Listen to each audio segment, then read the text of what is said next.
Howdy, everyone.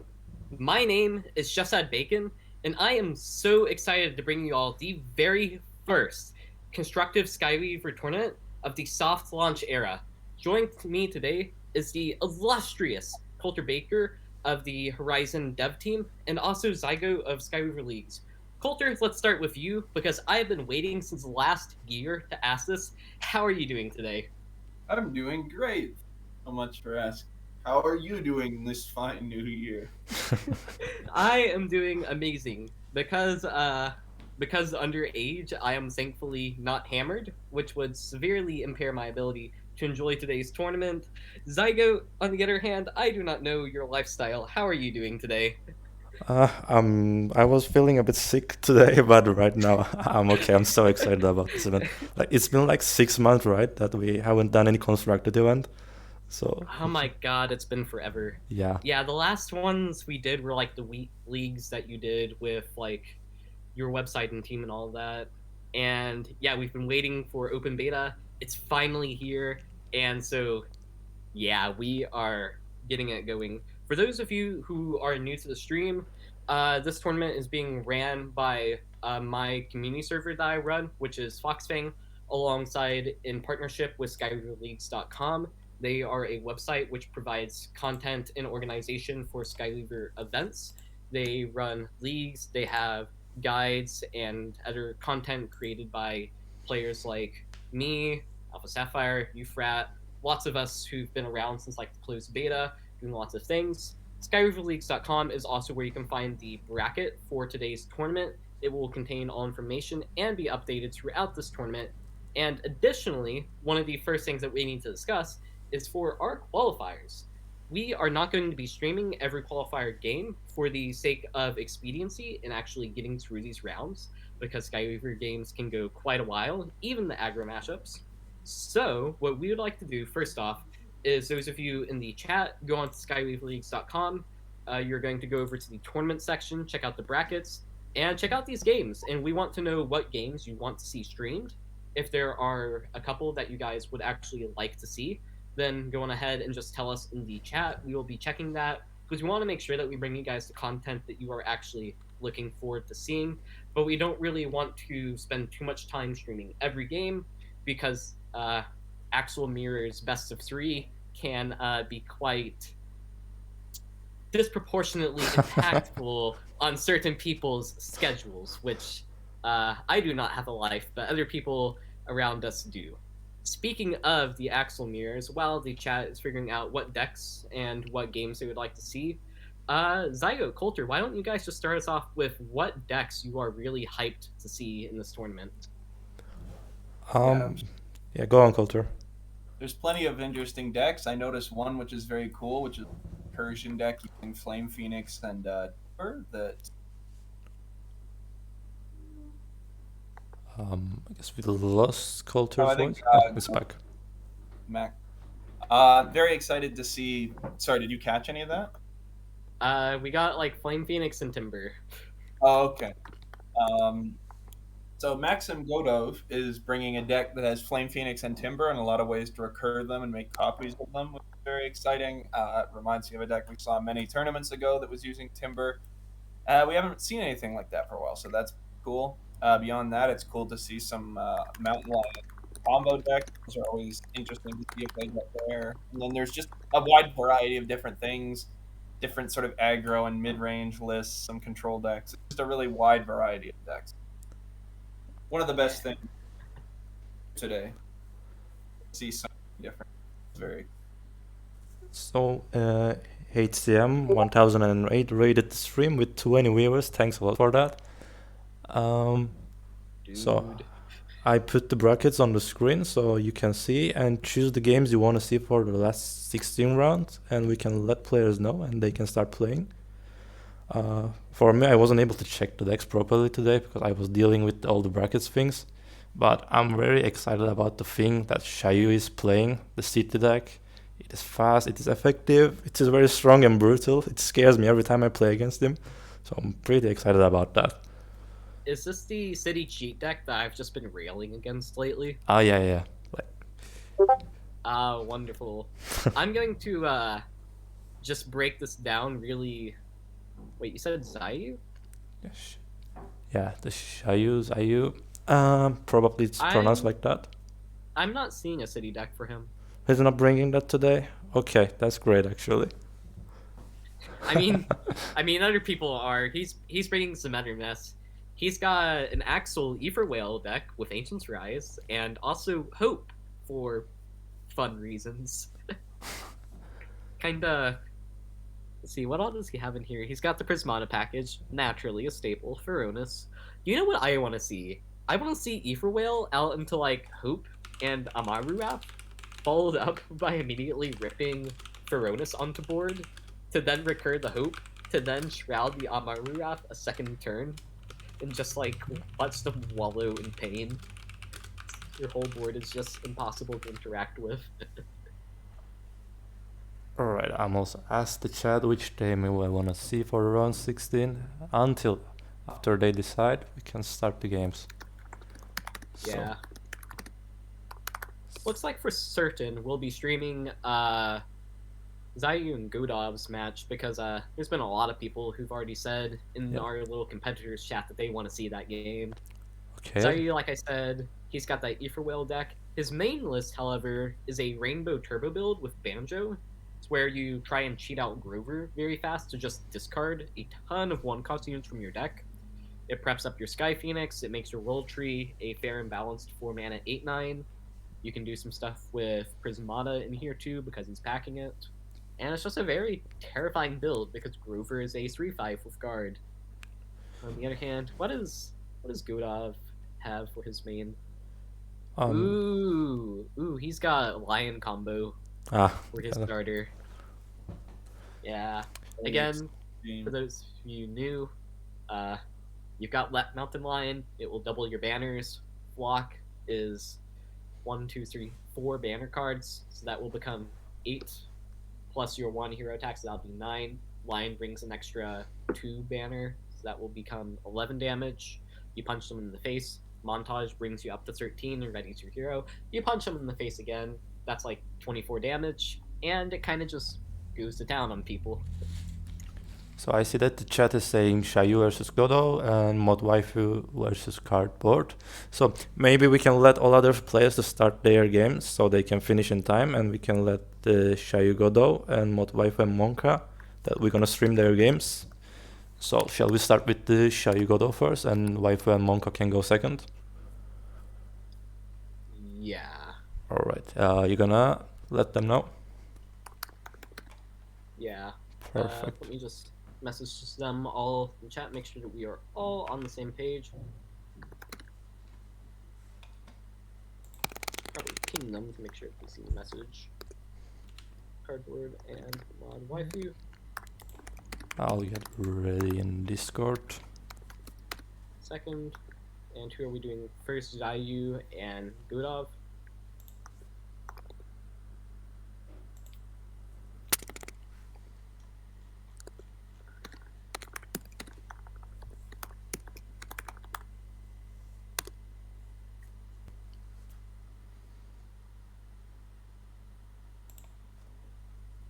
Alright, should I tell them that the rest of them are ready to begin their matches? Perfect. Yeah, you can tell them.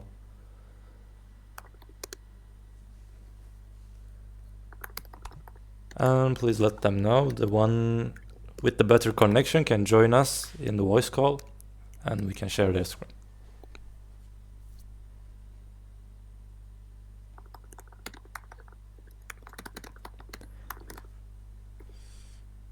By the way, there's 2 minutes of delay to let you know. We want to prevent any cheating.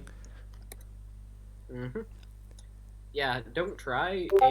If you do, you're still going to lose because cheaters never win.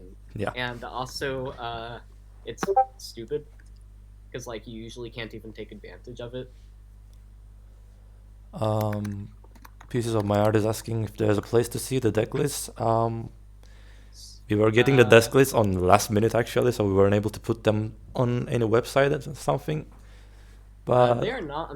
They will be available on Skyweaverleagues.com after the tournament. Definitely.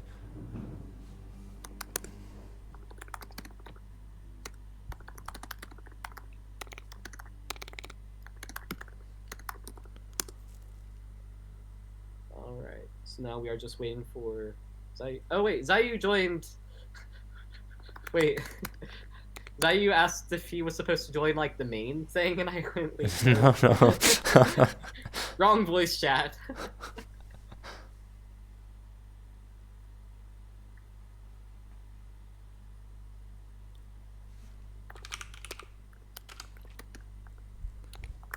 Okay, as soon as he gets ready, we can start streaming the game. Yeah, we will get this here. Okay, so yeah, it's Mountain Lion versus Rainbow Turbo. Where are you guys putting your money on this?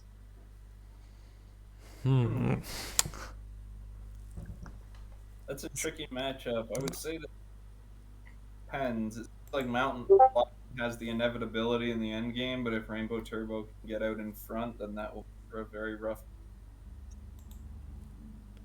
Yeah. Rainbow isn't called Turbo for nothing. It'll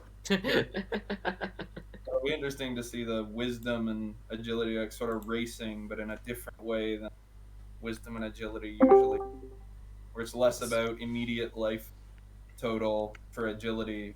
Agility's attempting to set up late game combo, and wisdom is trying to beat agility to death. So it's pretty interesting in that regard. Looking at GoodDog's list, he has a lot of units in here, which is rather novel for a combo deck. Usually combo decks in Skyweaver don't run too many units. Okay, XiaYu joined us. Waiting him to start the game.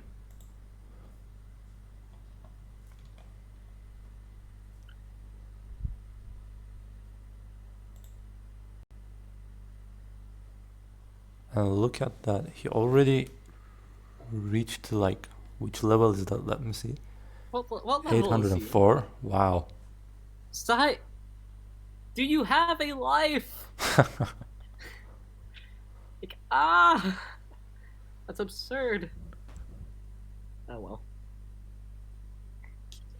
Man's got that Sigma grind set when it comes to Skyweaver. Oh yeah. And he is playing a lot of Conquest all the time, probably making some money too. Oh yeah. I checked the other day. I have put like basically no money into this game, and if I cashed out right now, I'd have like $500. Wow, that's amazing. Hypothetically. Yeah, if there was a way to cash out, it doesn't really feel real because I'm just playing a video game. I'm not sure how I'm making money, but it's pretty cool. Yeah, it is.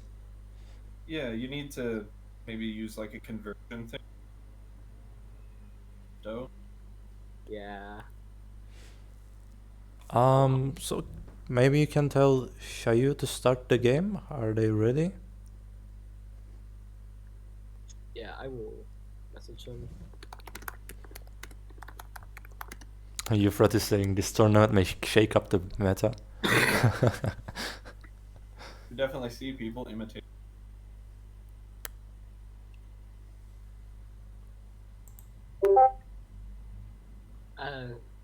XiaYu has told me 1 minute. Alright. Not sure exactly what's going on.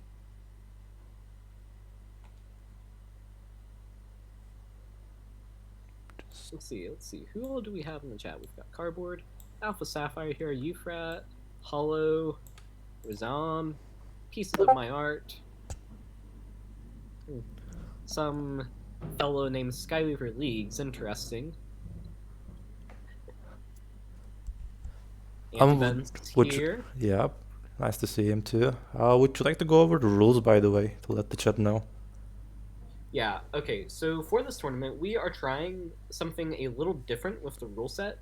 Previous tournaments for Skyweaver, we've done it where, like, we've had, okay, you bring 3 decks, and you just get to ban one of your opponents, and then we discovered, okay, well, I just bring 3 of the same hero, and I basically just have sideboards. Somebody's got an ad coming through, I think. Yeah, it's coming from... I don't know who. Let's mute this stream. I believe that's coming from you. Oh wait, no, that's my...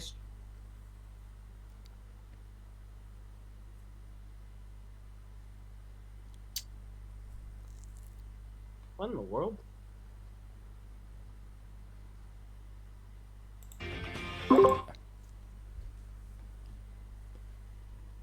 If you I can can. mute the stream, it will go. Probably it's coming from XiaYu.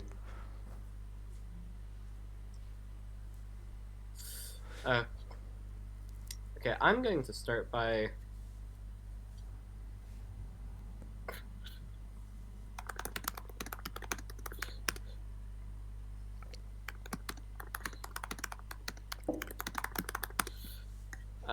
Shoot. This is where we have.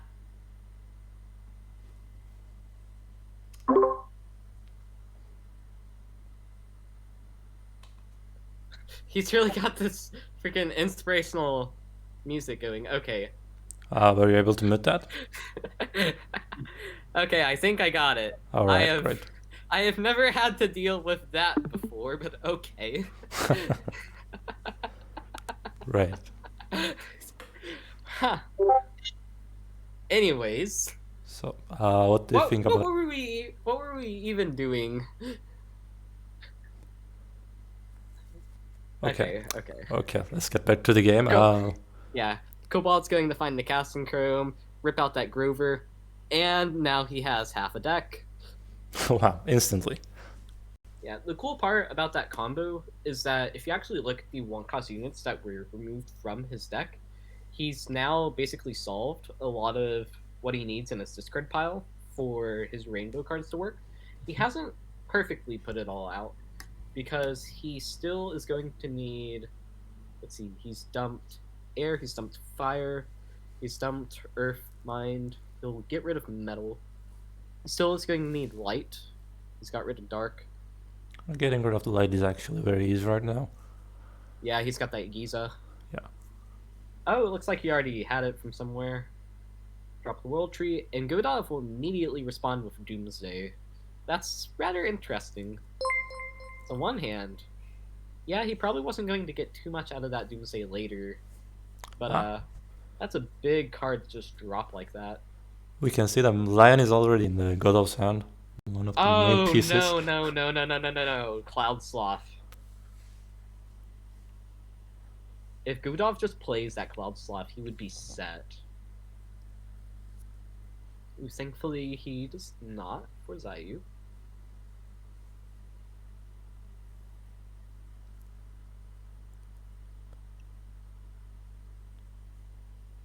What do you think about this new card, by the way, we see in the XiaYu's hand, the Aries Insight?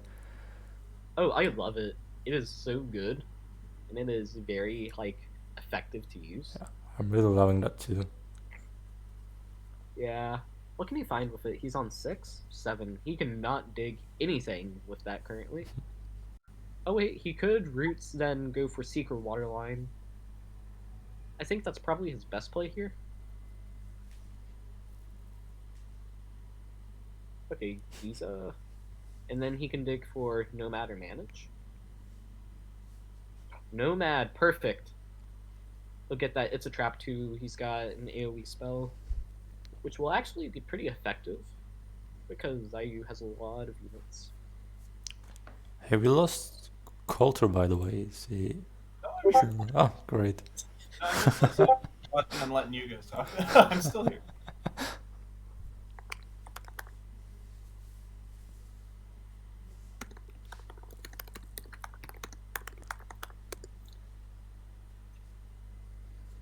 Yeah. Zygote's here, just trying to eliminate the competition.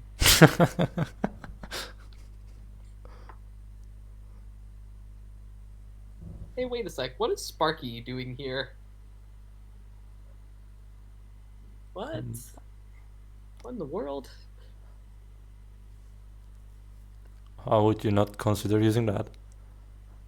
Neither would I. I am not big on Sparky. It has clapback attached, which is unfortunately just not the strongest of cards currently, except for Burn. You know what I want to know? Where is Clone Army? What?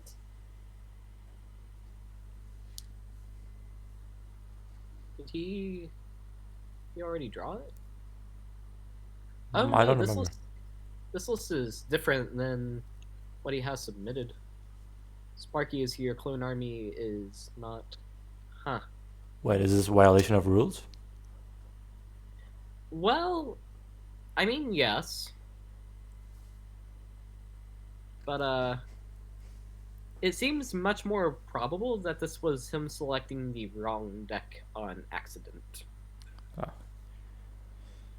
So what do you suggest? We may ask Godot if he's okay with this, or we may redo the game.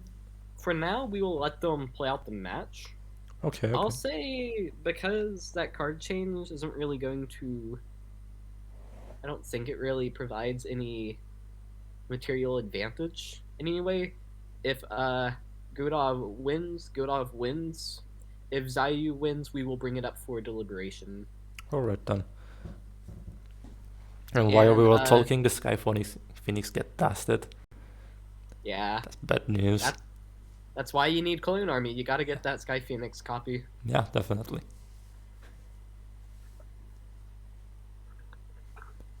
It should be noted that GoodDog overextending a little with that Sanite did in fact open him up to Issatrap, which while that seems kind of niche, part of the competition of this game is that whenever there are open deck lists, you do have to be wary of things like that happening, because yes. you can play around it now that there's an open deck list.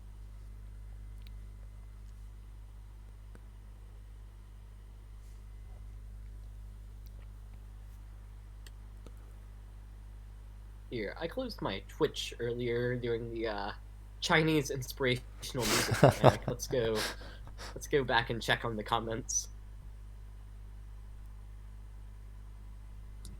The banner intro. Rainbow Anthibens is questioning that Giza inclusion. He's wondering, oh, Euphrat has some interesting questions in here too. Like, what the hell is this list? Yeah.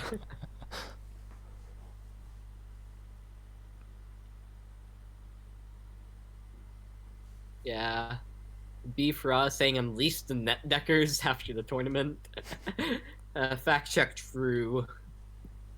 Unleash the net deckers whenever meta reports come back in January though. Because oh boy, I'm gonna have some stuff to talk about. So how much damage can Godot do in one turn maximum? Well, the first question is, it depends. How much mana do we have to work with? The base combo, he's already dropped Anointing Flame to remove a unit, so Anointing Flame is out of the equation. Like I said, Mountain Lion will take him up to 3 and will double the effects of all of his banners. So instead of banner adding 1, it will add 2. So Flock is 4 instances of banner, 3 birds plus the spell. So instead of adding 4, it will add 8. Lion will add another 2, so that will make 10. Your hero starts with 1 power, so that's 1. That'll be 11. So it's 11 damage on just Flock plus Lion.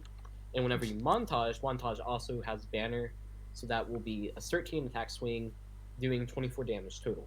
Jeez, that's amazing. Additional, yeah, that is a 3-card combo. At base, it will cost 14, but he can cost reduce a lot of those pieces.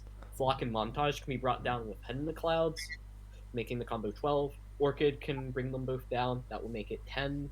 Cloud Sloth can also cost reduce Lion. That could bring it down to being 7, depending on how things shake out. But it all depends on like what pieces he actually arranges.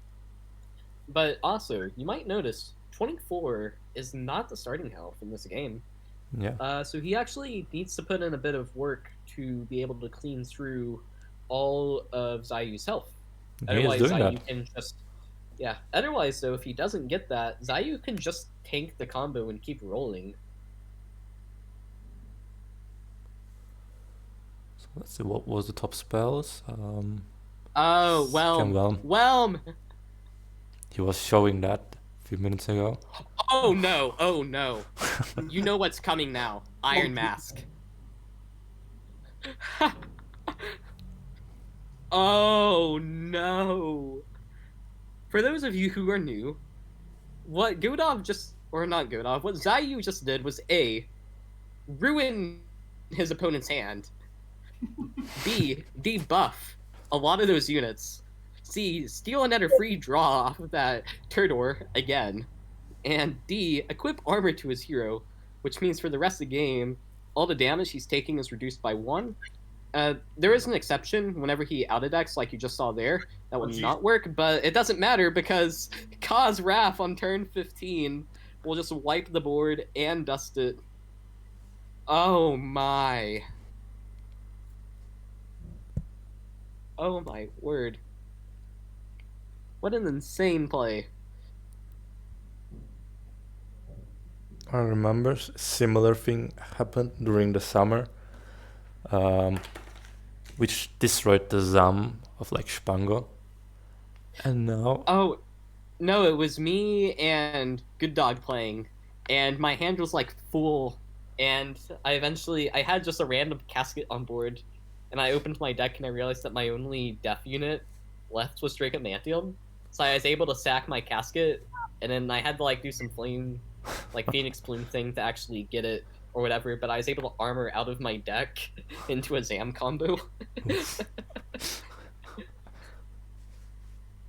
I don't remember who was commentating, but they like didn't quite catch it at first, and they're just like, "Hey, wait, where did the armor come from?" Oh my god, this has been brutal. Oh, you know what? He can Ether Whale into the Amaru Wrath if he gets it. No. Wait, no, that was literally impossible. No. Because math. Waterline, just being a 2-mana kill spell here. Fair and balanced. Like GoodDog needs more than a miracle now. Yeah, I don't quite see this one working out for GoodDog. Literally no way. No. There simply is not enough damage in the deck.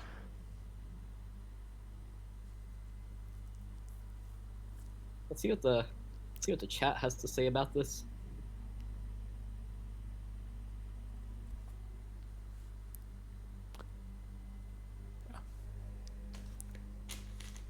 And by that, the first game is over. Congratulations to XiaYu. That was a very interesting game, actually. It was very fun to watch that.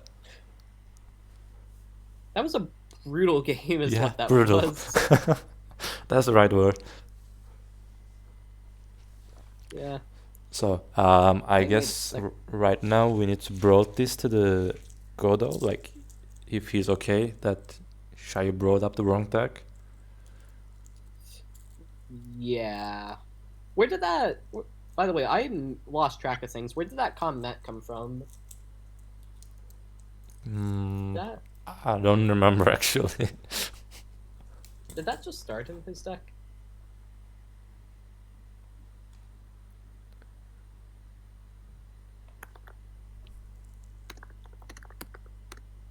Oh, shoot. They need to not start yet.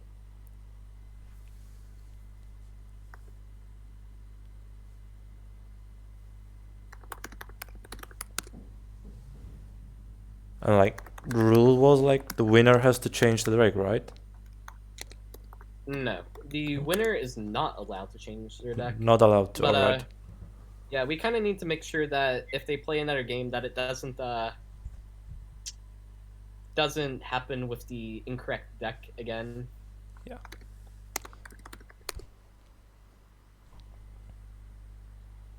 I wish we had an in-game alarm to let them know in this kind of situations. Now we need to hope that they will see the I message on messaged Discord. him. He is now responding. It's wonderful.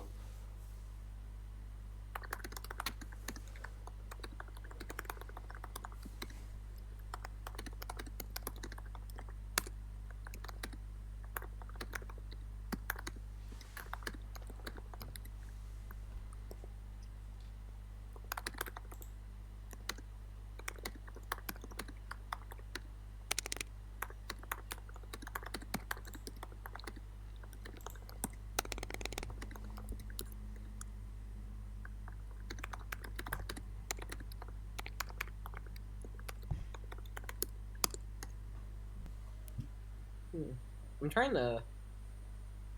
Yeah, I'm now messaging XiaYu. Going ahead and... Yeah, I will tell him to cancel that game. Okay.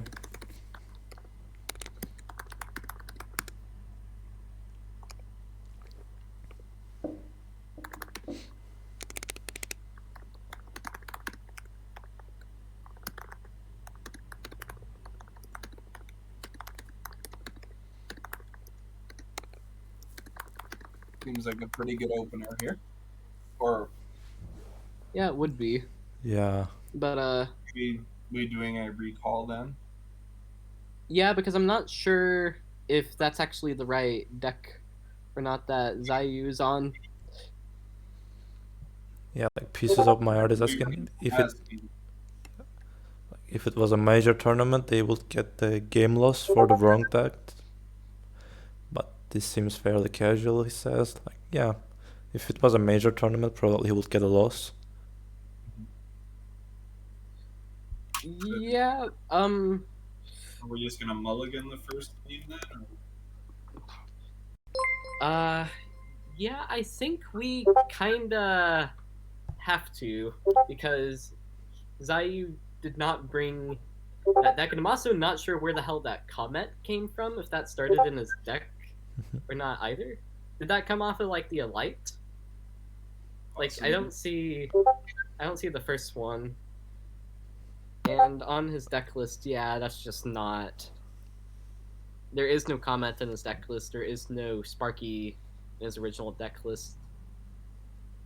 Certainly not there. So, despite winning, I think we are going to call game one as a win for GoodDog, because you can't really change your deck like that. We need open deck lists to preserve competitive like standards and all of that. And there also needs to be incentive to make sure that people don't bring the incorrect deck. So, yeah. Right, and we're giving this as a loss to XiaYu. And Yeah. moving to game 2.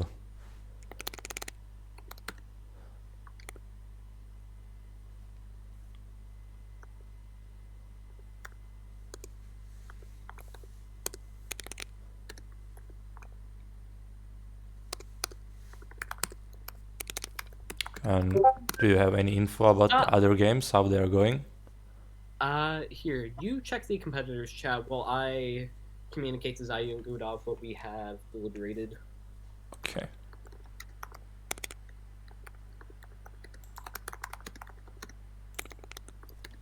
Let's switch to this.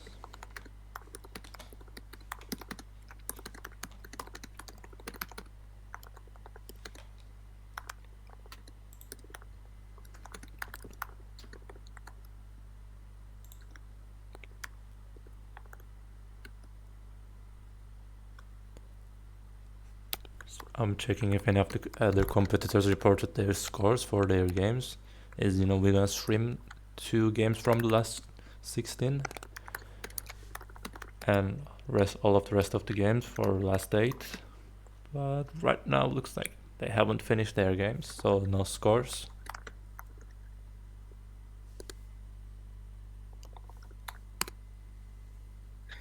Yeah, looks like GoodDog has played. I'm not sure exactly where these standards are now. I have yet to receive any DMs of screenshots for like victories or anything. So that is that.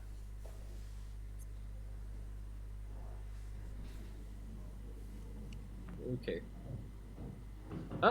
We just received the first Unjust is going to take our first victory from our little side game. Unjust has beat Hades AO 2-0 with Banjo versus Boron.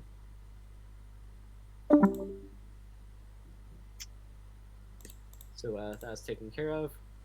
GoodDog has also messaged me. He won 2-0. 2-0, great. I'm gonna update these scores now then, while waiting for XiaYu game to start.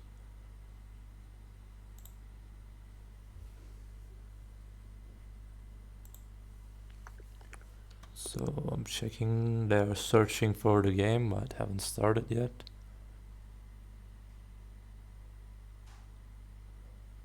And Nasst won 2-0 against Stinky Cat. Perfect.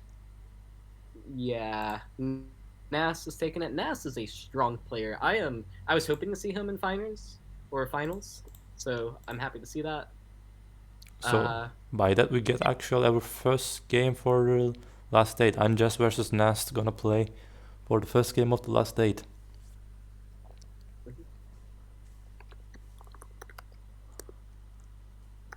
So Unjust is asking, what have I missed so far? Well, your opponent is now clear who you're gonna play with. And we had a small problem that Jai brought the wrong deck, so we had to give him a loss for that. And we are waiting for them to start their second game. I'm trying to communicate to XiaYu to play game 2 on the correct evangelist. I don't want to allow him to change because having knowing what his opponent's main is and his opponent not having the opportunity to change, it would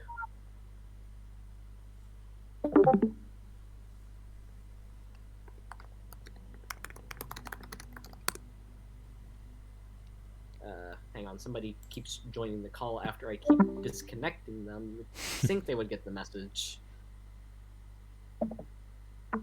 I don't want to make this channel private because then it would just create a lot of hassle.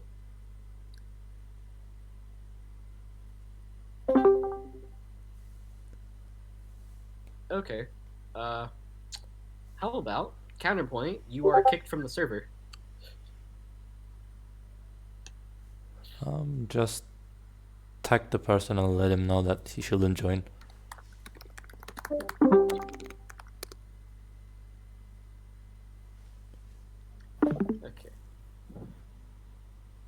Okay, so GoodDog, XiaYu, are they getting ready? Yep, that is the hope. As we what is XiaYu? What are you doing? I'm checking. He's building a deck, I guess, but they should start playing. Okay. Has he got to build his deck that he submitted? Was it disassembled by accident?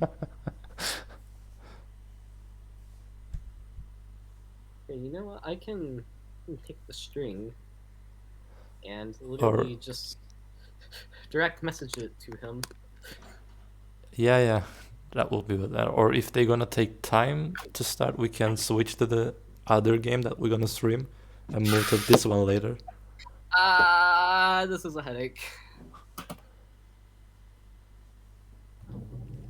Do you think maybe it's like there's a discrepancy between the string and the image? I don't know. It shouldn't happen, but should get it right. Yeah, that should be a you get it right thing. But XiaYu was, as you were mentioning today, updating his list quite a few times. Maybe he lost the original one. Maybe. Yeah, he was messaging me like over a week out, sending me the correct deck and stuff and all that. That's probably more likely what happened. I think he's going through card by card now to make sure that he has the correct list.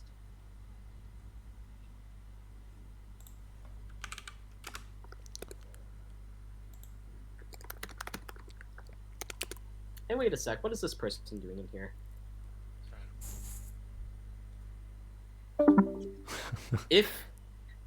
Okay, this is with the hands clapping emoji, like just after every word. I'm not going to continuously clap into microphone, but do not join the chat voice call thing in air quotes if you are not invited to be here.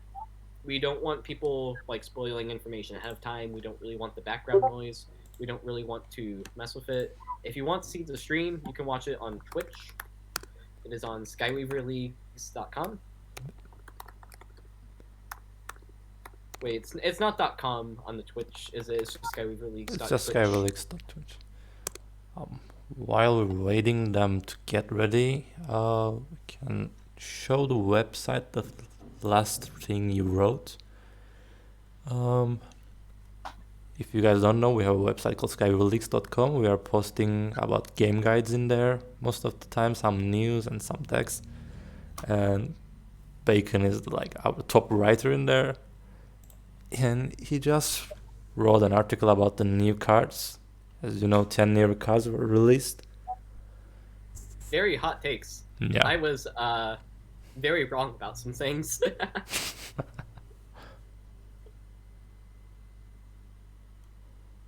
And thanks to the latest coding that Ari done for us, we are now able to show all of the cards in the website as you hover over them.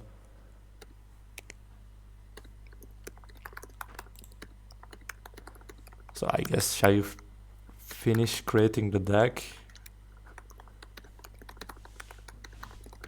We just make sure that deck is the same as the one he submitted. Yeah.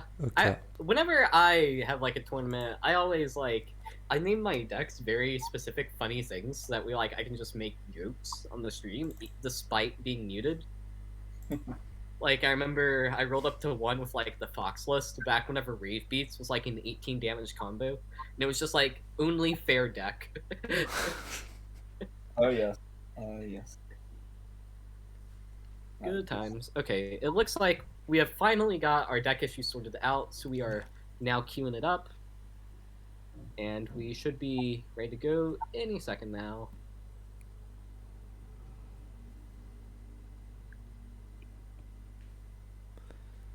So I wasn't able to keep up with the chat while trying to figure out what's going on, but let's see. Because there was a discussion about the name of XiaYu, how we pronounce the name.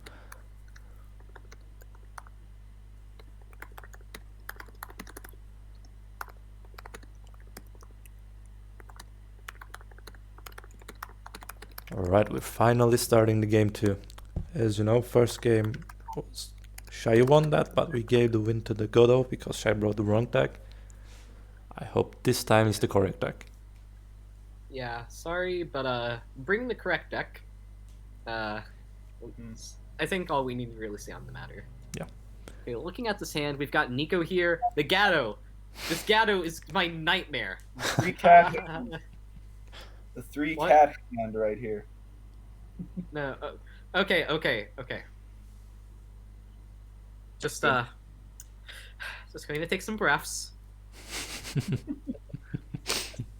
Okay, Mirror Mask. Okay, think about this. Those 3 cards on the left side of his hand, those are all the cards that he kept from his opening. Meaning, in other words, that those are all cards that he really wants to see right now. And it's working quite well. He successfully removed the roots. It's interesting. Both these decks are sort of combo-esque. It seems like where they want to ramp, and so Turtle puts them both ahead, and they're already getting up to large quantities of mana. Here's Okay, the Here's the Sun Gust. Yep. Oh, he's Yep. got voice damage.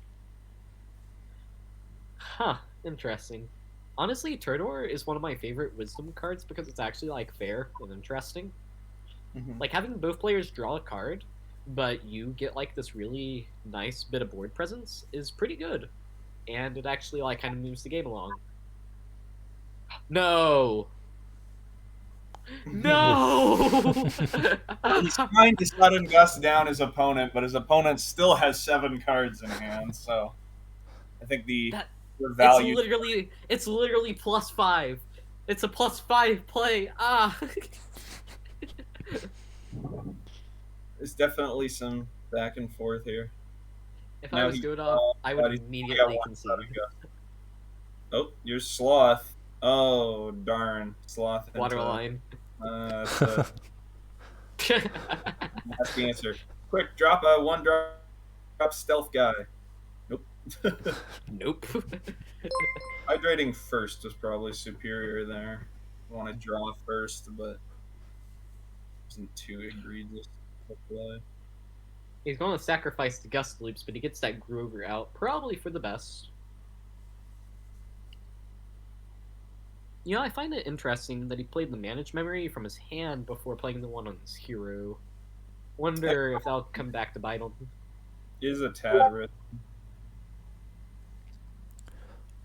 Pieces of my art is asking GoodDog could have changed decks if they have wanted. Yeah, like he could, right? Well, isn't this a run back of the first game just with the correct decks now or whatever? So GoodDog should. Hey, wait a second.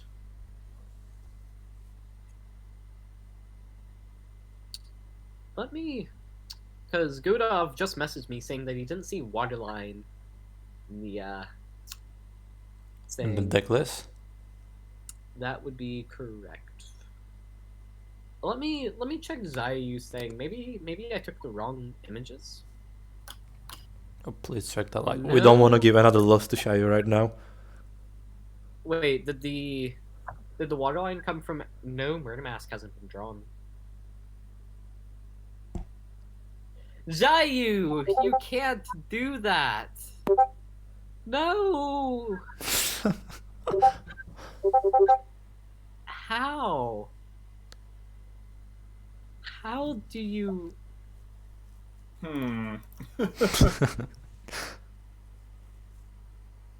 All right. Well,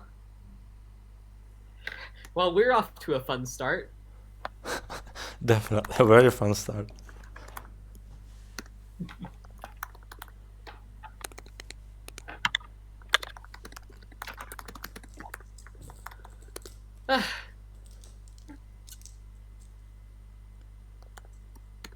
Did he? Nope. I was like, did he? Ari's insight for Waterline from out of deck somehow, but it's still in his hand. Nope. No. It's like, did he Sentry Key for Waterline? Nope.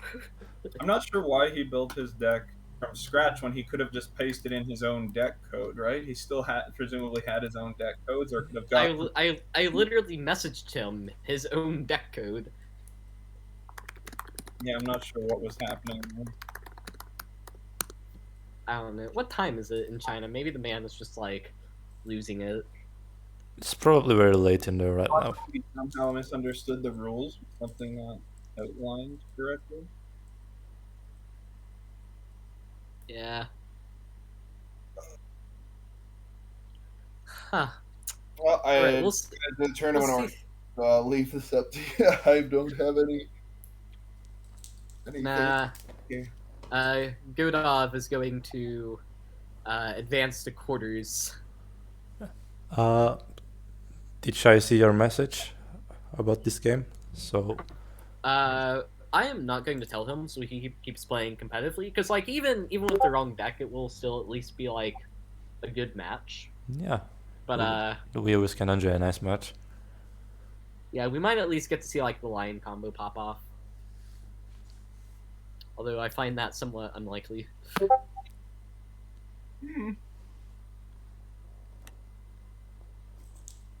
Oh, you know what? I can post the decklist Google Doc to the chat.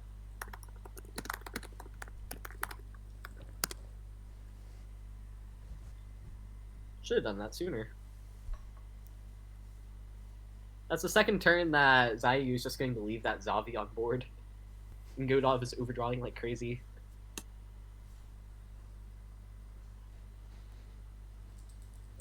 Pieces of my art says great feature match. Well, it certainly is a great feature match.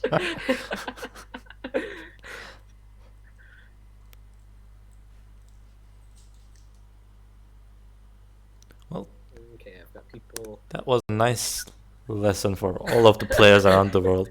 Don't lose your deck strings. Yeah, Don't delete your Anti-Vents is decks. saying in the chat, oh my gosh, this is brutal. XiaYu is playing the lose your bracket meta. Poor XiaYu. There is no loser bracket. If there was, this would be a good strategy.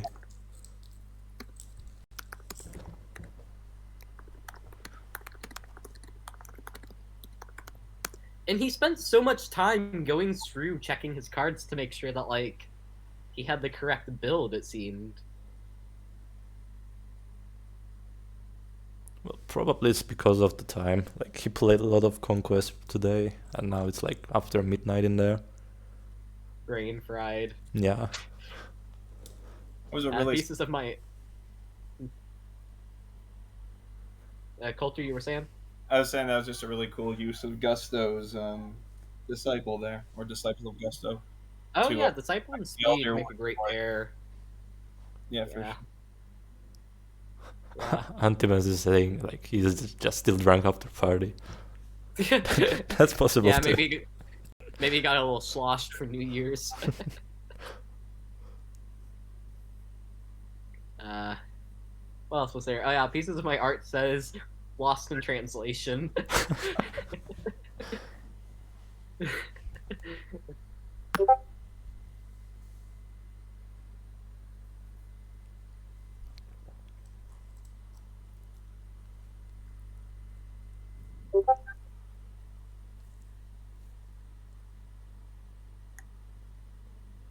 So the Phoenix came back again. Will it came again?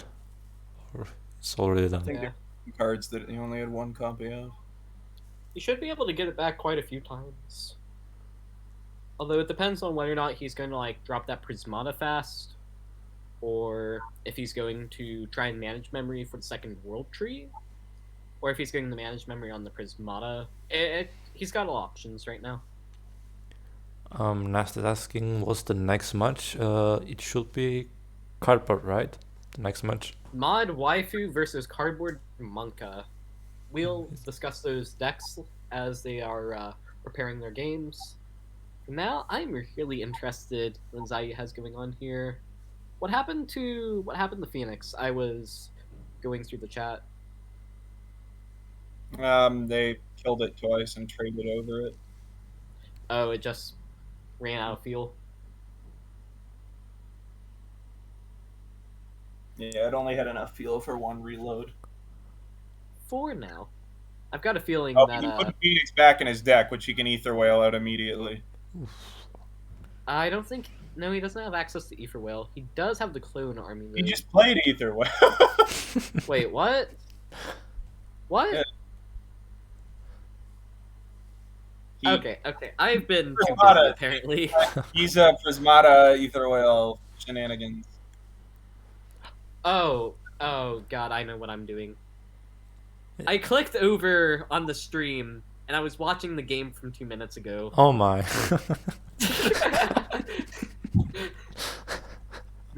Yeah, that about sums it up. I'm like, dang, where did that Phoenix go? Like, I thought it was going to be here. Alright, well, that was a decisive game, but, unfortunately, XiaYu lost his deck, so, Yeah.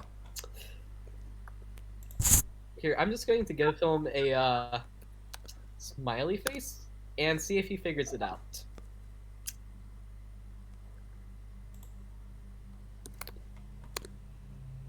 Oh, I don't want to be in the place of Shy right now. For a sec.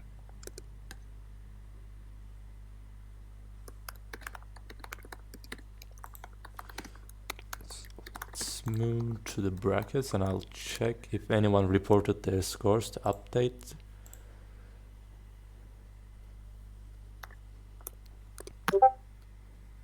So I see that Spango lost 2-1 against Chamil. Wow, I wasn't expecting an early loss from Spango. Shapungo brought Zam too. Really? How? He won game 1, but Chamil swapped over to a Hortless, and then Shapungo did not get the counter pick correct apparently. How are the Zam decks doing right now? I have not seen a Zam list in a long time, and I don't know why, because Zam is still really good. Yeah. It's just, I guess Mountain Lion is in vogue now, so that's the preferred tactic. I see that Urban.Nomad won 2-0 against Southern Lines.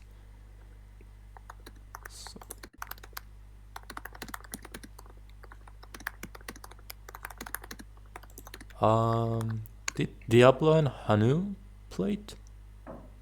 So we're giving GoodDog 2-0. I haven't seen them texting in the chat, Hanu or Diablo. Yeah, alright.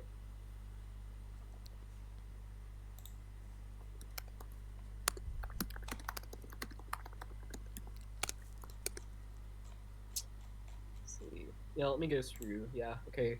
Southern Lights lost to Urban.Nomad. Shapungo lost to Chamil. If that's how you say it. Nasst beat Slinky Cat. Unjust beat Hades.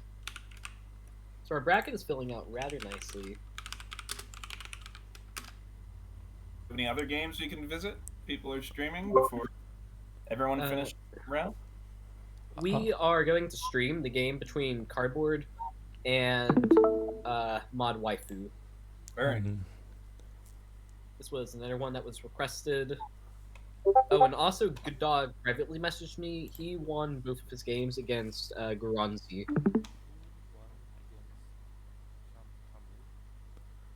By the way, I guess one of you watching the stream right now because I can hear my voice coming back. Oh, I think that was me. Sorry. Oh, Did no I problem. unlock?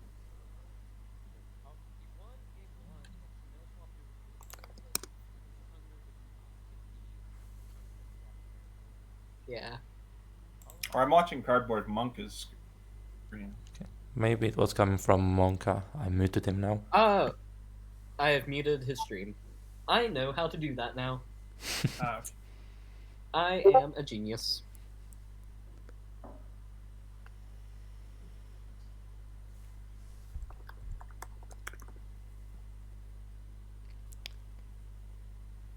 Were you able to talk with XiaYu? Yeah, I'm explaining to him right now what happened. Okay. And I will let them know to start their game. Yep. Alright, let's go check out what ModWaifu and CardBoardMonka are bringing us today. ModWaifu, his lead is... looks like an Axel list. Oh, this is interesting. Okay, so we've got, like, Wall of Bed in here and Bloodhunter. But we've also got some other things like Scorpio and Albane for a bit more of a top end. Lots of units. Carrion Crow, Teenage Witch, High Spider Shoal, Siren, using the Ferdiolite Knight. Very, very cheap, aggressive, lots of floaters. Dreams Undreamt. Ooh, that's cool.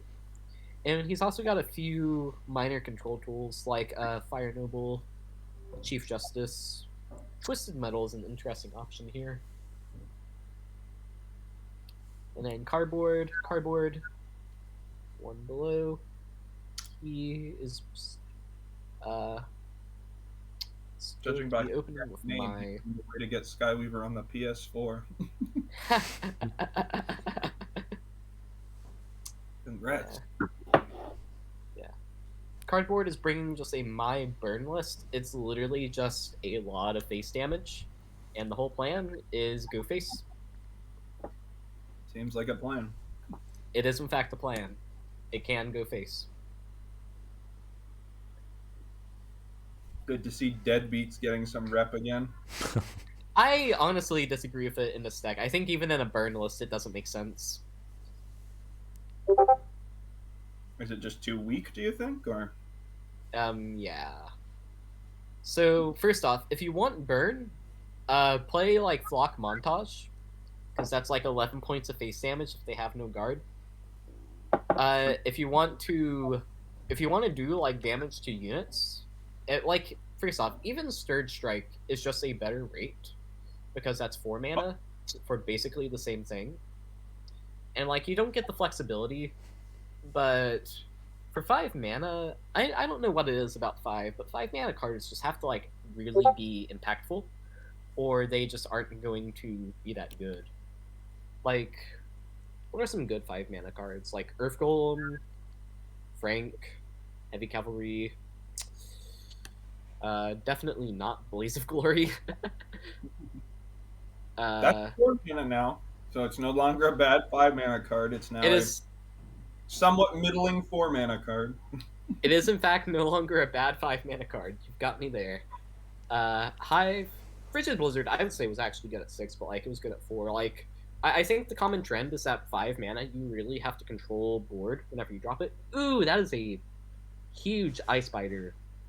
But Deadbeats, whenever you drop it, it's like 3 points of damage to a unit, 3 points of damage to face for 5. That just doesn't cut it, in my opinion.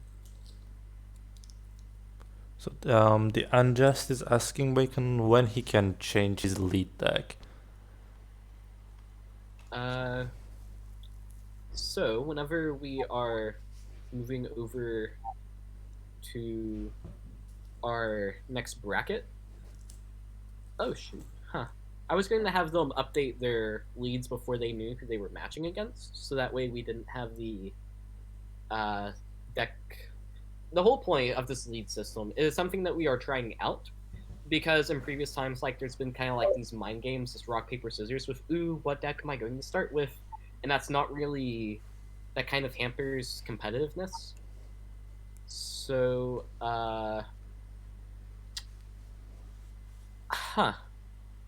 I suppose I will consult the competitors and ask them how they want to do this.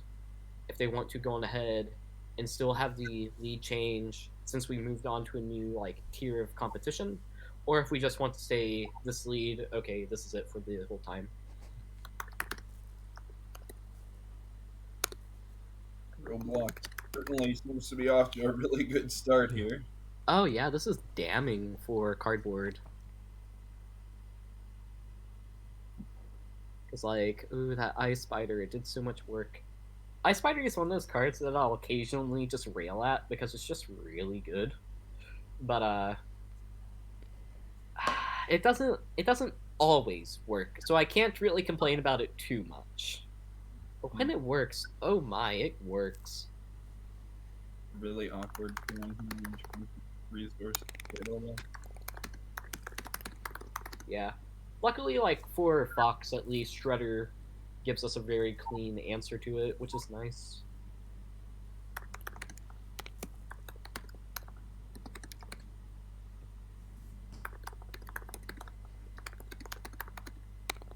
Days is just completely immobilized and saying it made all the curves play so impossibly awkward for the whole game. Yeah. Here's one of the issues with burn decks, is that they generally don't have the best board control. Mm-hmm. Which I am a very firm advocate in board control as like the dominant strategy to win card games. And well, this ain't really doing that. There's an okay turn here, at least. There's an okay turn. Yeah. Ooh, Reefus and that Cleo will remove the fan of knives, and Cardboard is getting very low on health. Yeah.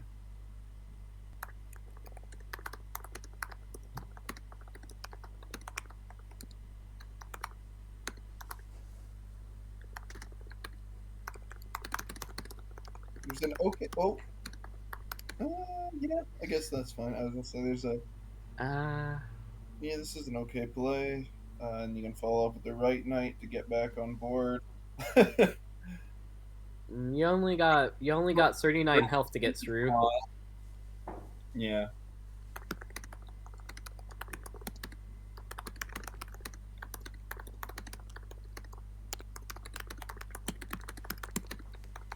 Was there a bug there or something? How'd they end up with 4 vials?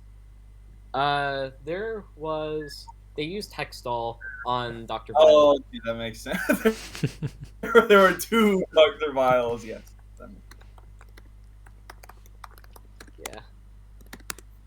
You know, secretly, I've been wanting to do this for a very long time. Build a city deck with Dr. Vile, and then you, like, clone Army Dr. Vile, and then you, like, Illusion Dr. Vile, and then whenever you Grave Royal, it just fills both players' hands with, like, Vile Vials.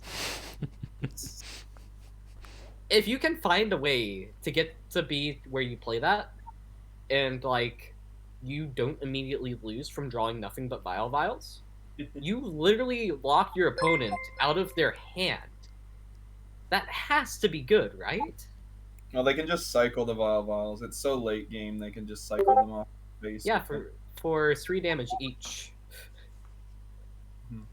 That adds up fast. Nice technical strategy here, using the right knight to overwrite the vapors. Nice. Clever. I like that. Now you can use ritual on the cookbook. Trade over crypto, and then Vlad the face, and then enrage the Vlad into the face. Or he could Vlad the right knight. But enrage the right knight, which would give you another ritual, but I'm not sure what that would achieve. Well, he could play 4 vials into his face. Tasty. Oh, no, that was not a serious suggestion. No. We'll see. Maybe. Not sure, actually. You got to play the Andromeda first to make the vial while your face more damage. That's the real secret. As Electron, this suddenly becomes much more appealing. Although that Wall of Dead, it's exactly 12 cards. He's got the maximum wall. It's not looking so good here. Well, he broke one of the zomboids with a vial at least. Oh no, there's another guard. Oh no. And this. Oh, and Deadbeats. We've got it. He's got the Deadbeats. Deadbeats is actually an interesting combo with those vials, because you can use the zomboids to trade Yeah. the other boards to weaken them, and then it's clever. Then you can use the vials to pick them off. But I don't know if you have enough time to take that much of a break from tempo. Yeah, if he could afford the risk, he could make a play with Electron here in those vials, but I don't think he really can, because if Blood Hunter comes down, he just loses. Like, no ifs, ands, or buts. He might lose from that burn anyway. He really needs to find the, it's a trap.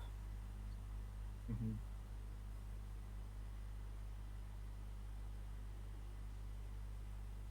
Oh, this is good. Yeah, you could use it on face or on face. I think the Wall of Dead burn is just going to be too much here. I think that's game.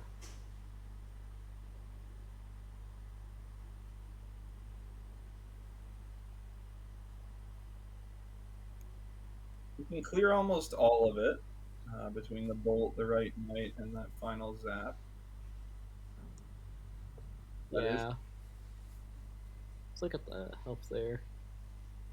Ooh, yeah, he can live. He's still standing.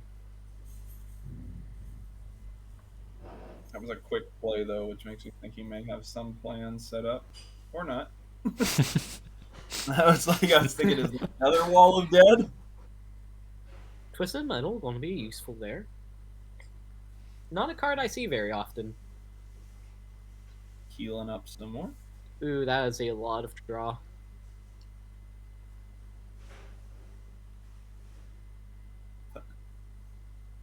Electron has stealth, yes. Well, there's yeah. A play here. There's a couple plays here. Mm-hmm. You dead beats into some stuff and use some vials to get a bunch of zaps. Not nothing. Yeah. I think that Deadbeat's Vial play is actually preferable here. It's rather cool, because that is not something you see very often. Mm-hmm. Deciding he wants shuffle stuff. Want to kill Nefertiti for sure. Yeah. I think I would actually hold on to that Lightning Vial, because I want that for Grimlord. Because if Grimlord comes down, we lose the game. Plus, if you kill the crow now, just without dusting it, like from however you want to kill it with a zap and a zombie or a couple zaps or something, it overdraws him. Don't zap the Nefertiti unless you have to. You want that healing.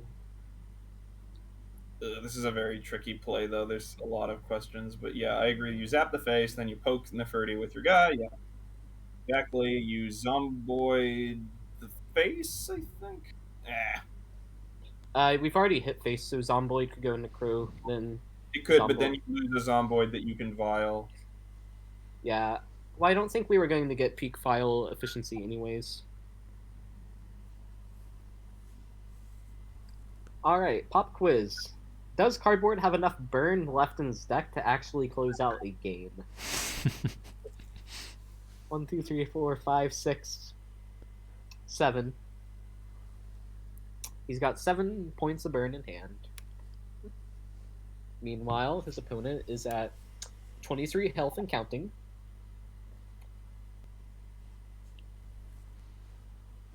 Oh, that's going to be helpful. Deep Slice. Pretty good. It gets a zap as well. More zap.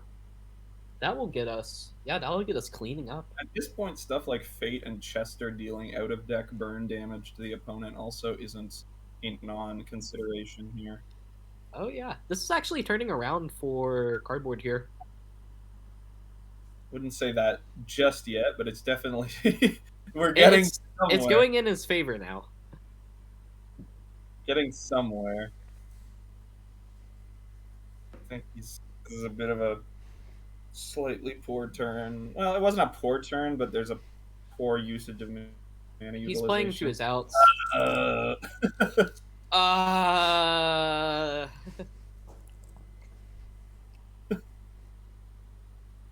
Walled. That really is what it does. It just walls them out. Does Roblox have a Seal of Doom or something to blow up his own board? Nope. And you know what's sad? I think that Blood Hunter would have won the game there for cardboard. Obviously, he can't run it in his prisms, but just to show how silly it is, something like Blood Hunter still could have closed the game in another prism. Hey, wait a second. If he Vile Void Knight, if he draws, it's a trap. It's a trap would heal him first, and he would still have health after. Yeah. If he hits it. No. Ah, denied. Okay, well, it was nice to dream. That would have been pretty cool, though. It would have been pretty hype. But where did that game go south for cardboard? Noble. Ice Spider. Yeah, I think the unanswerable Fire Noble for me was where Fire Noble unanswered gained his opponent like friggin' 9 life or something. It's a good card. Mm-hmm. And it killed the turn 1 skip. Yeah, that was a strong answer. Alright, well, as per our rules, CardboardMonka is now allowed to change decks while his opponent will not be allowed to. Which means that... Oh, he's playing this mess. Okay, what if I told you there was a deck that had no win con other than countering the opponent's deck? So his opponent just needs to make sure that he remains on the same deck and doesn't change. That's all they have to do. But Cardboard is now playing what I call the anti-deck. It is entirely like negation cards. It's dusting, it is silence, it is it's really just those things. It has Dracomantium for some reason. It's silly. I don't like it, but I've lost to it, which is stupid. It reminds me of a deck type that in certain metagames of things like Yu-Gi-Oh! Was called Stun, which was basically designed to just negate and cut off the opponent's strategies while playing a sort of aggressive mid-range game plan. Yeah, I liked Stun decks in Yu-Gi-Oh! Those were fun. I always played the freaking, like, Materia things or whatever, where it's like the little plants or whatever. And it's like, when your opponent plays a unit that has, like, 1500 attack or whatever, this card explodes and kills it, and it's like, cool. Bamboo shoot that just turns off 3/4 of the cards in the game or whatever. Yes, very fair, very balanced. Of course, now Yu-Gi-Oh! Is largely based around creature effects rather than spell effects, so that... Yeah, it's hand traps or whatever. Yu-Gi-Oh! Used to be so fun. Now it's kind of just like a mess. It's still very popular, I think, though. It's not new but, like, player friendly anymore. It is not new player friendly. Good play on his part, seeing the lines. I was thinking you could just rip Lightning Vial turn 1. But of course then you would be denied this play of punching Crypto and Lightning Vialing. Yeah, Crypto is usually just punched away, but it still does its job. Few options here, but I can't imagine not just going for the Lightning Vial. Yeah, just control board. You have a bit of a tempo advantage now. So yeah, they use their Vial. Yeah. Sir? Ooh, we can set up Fan and Knives. Yeah, Fan and Punch or Smith will also clear that, but you must save. Yeah, I guess I'm a fan of this play. Nervous chuckle from Coulter. I'm He more of an knows enthusiast. This he knows he has to laugh at my jokes, otherwise there's going to be some very aggressive comments coming towards the balance in the future. I saw a massive thing that in the comments about Gatto that was like half people, half serious, half jokes. It was very hard to tell what was sincere and what wasn't. Okay, I am dead as hell serious on Gatto being like a ridiculous card. Because, like, whenever it is played early, it is universally hitting probably one of the most important cards in your opponent's hands. And I would argue that, like, -1 to your opponent is, like, a ton better than +1 to yourself, usually, because you're limiting your opponent's options, which is very strong. And I agree that it is fairly powerful, but possibly for a slightly different reason. The reason being that I think that it's just a much rarer effect, so there's more value in it for that reason. Yeah, that's certainly an aspect of it. Ooh. Again, just seeing CardboardMonka, like, sort of seeing... I don't know if he's seeing 5 steps ahead, because I was like, last turn it seemed good to fire rune the Smith and to keep it around, but definitely... Yeah. How do you fire runed... He could have fire runed the Smith, and then set up Right Knight and got them the full clear that way. But I think he prioritized developing Steed because he knew it was harder for his opponent to remove because open deck list. And if he was planning on that Dark Rune coming out to answer it, then, like, yeah, this was perfect here. Because look at this now. He's going to set up that Cloud Sloth, I bet. Some good place here. Or that guard, you mean? Ooh, that's nasty. Does he know if his opponent has a seal? Oh, here's another one. Yeah, it should be... All of the deck lists are visible, so no, his opponent does not have a Seal of Doom. Yeah, that's what I was going to say. He played very confidently into it. Brow. I will turn off the Steed's auras, but it's still chunky as heck, and it still has banner and armor itself. So, and that Cloud obliterated his opponent's board, just like completely dumpstered it. Yeah, that was pretty strong. Like, yikes. Ooh, you don't see really good Cloud Sloth plays very often because usually like it's withered away, but that was good. I would be hard pressed actually to choose between silencing Steed to save it from the hex. Although I guess it lives the hex. It has 1 hit point left after the hex. That's all you need. Yeah, so that's fine then. Big enough to tank a hex hit, so that's good. It's like oh, you know why he kept that Steed around? Yeah, that armor. The clouds.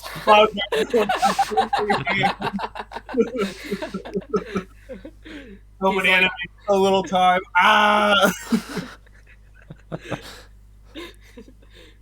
The Cloud Sloth just marching to his own death. That's so sad. Definitely some ways to clear a bunch of these zombies, but it requires a fair amount of resources here. You know what I would do? I would have actually developed a geode there.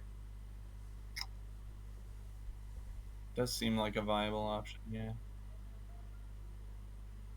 Well, because at this point in the game,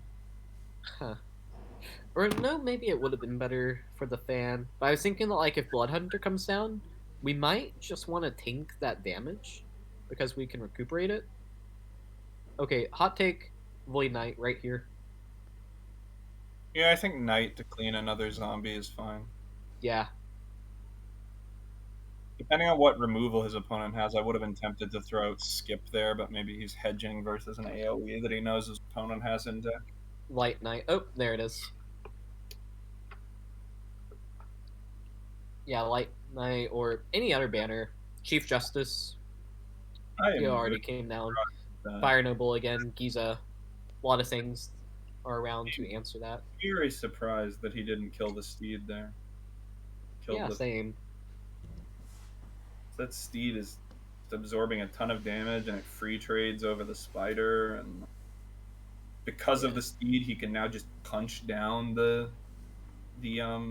Singus. Yeah. Seems like very... Yeah. Stee and the spider, punch in the Singus. Huntaro, the Zomboid. Do we want to use our dusting that early? No, we want to snap trap the saying growl into the Zomboid and then develop Geode. That's another option. You could go for the full clear with Huntaro sniping snipe the Zomboid and then sniper shot the Light Knight, which clears the whole board and ensures. Well, yeah, but we want to... Wait, does he have anything left to dust that we care about? Or silence? I'm not sure. Removing that is also good. He could have just played Skykeeper, though. Wow, Skykeeper gets removed by like an AoE or something, or just via face damage plus. True. Albane may be coming down in the future. Geode. Yeah, the Geode hedge seems fine. Yeah, strong. Not be able to cleanly answer the Geode, even though it clean up most of the other. But this Steed is just brutal. I've been thinking a lot about Steed lately because it is just a good card. It does immediate board presence.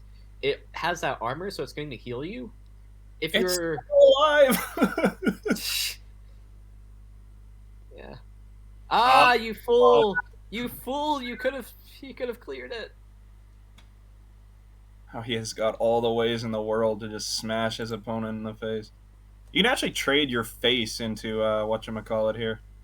Fire Noble? Yeah, you don't have to trade a unit or whatever. You can just trade your face because they can't heal because of. I would chomp the crow. Yeah, I was gonna say if you want to deal more damage, the crow is good there. Or you can just ping the crow. Yeah. What he may be thinking is that if he can have a 1 health unit, the chomp is actually an X factor. He could like hit his own unit. His opponent doesn't know he has the chomp, so it's surprise burst damage. Wait, where did the chomp come from? The chomp was in his deck, wasn't it? I would imagine so. Yeah, it was. Oh, you just mean like he doesn't know it's in his hand. Exactly, yeah. That's what I'm saying. He doesn't know that he's hiding the amount of burn he has right now.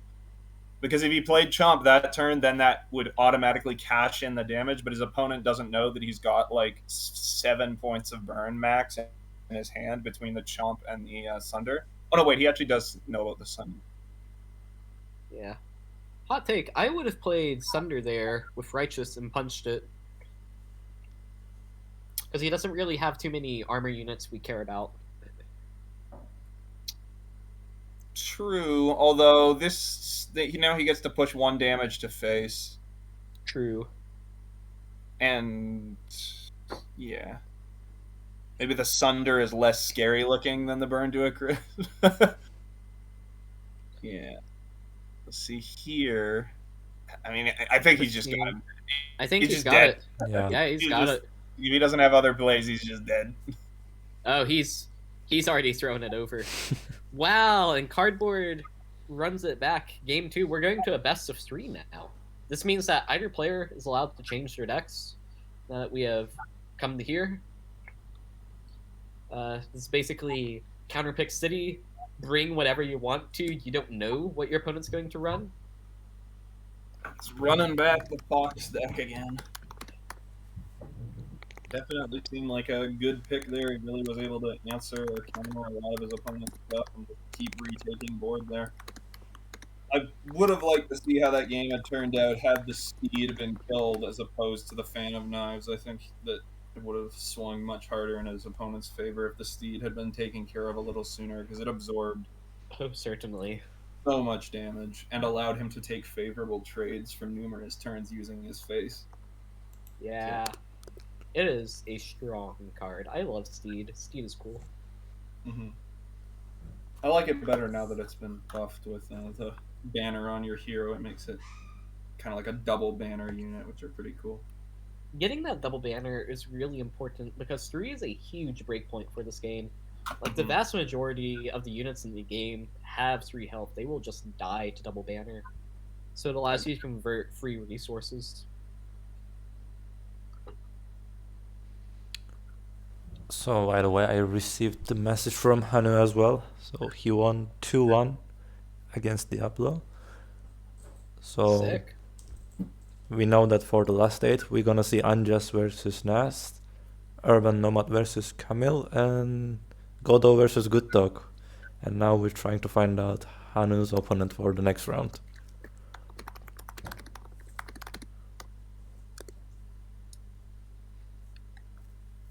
Alright, sick. Man, these games are going to be hype. Yep, I And I seen still that. haven't even revealed any of my surprises yet. I'm waiting for them. I'm excited what's gonna happen. Ooh, you don't even know. Oh, right, cool. Cardboard is sticking on Fox, and ModWaifu is going over to City. What is the City list? What? Okay, Floodwater, but like we've got a few weird cards here. Doom Shrooms, Real Ashes, Thunderworm, Timber, big top end. Wow. Soul Guide? Okay, this will be interesting. Yeah, I think Fly Guy is to keep. Fly Guy turn 1 is just good. It's just kind of a free cycle. I guess there was a confusion about the decks because Unjust was asking like if they can change their decks on game 3, like both players can change. Correct. Because by that point, both players have lost a game, so now it is kind of in like a counterpick space. So looking at the deck list here, I would have actually not taken Brimstone. I would have kept Skykeeper, because Skykeeper looks like it would stick very well here. And when Skykeeper sticks, it puts in damage. That's just me. I really also like using Skykeeper. Oh my god. You don't want to face that in the first turns. That do be scary. I feel like running Void Knight and blasting it isn't the worst play. Although then they can boost it up. I would go Grimlord and Brimstone, get that Wither going. You mean Brimstone? Or yeah, Grimstone. Actually, not Brimstone yet. Punching it is good, but yeah, keep the flasks there, so that way we can pop up with Void Knight and Strike Down to remove. Yeah, this seems viable and get full clear here. Still maintain a good board presence, so that's. Okay, let's think about that play. Who actually got ahead on that? Okay, Fly Guy went 1. Okay, Fly Guy cycled, so Fly Guy was neutral.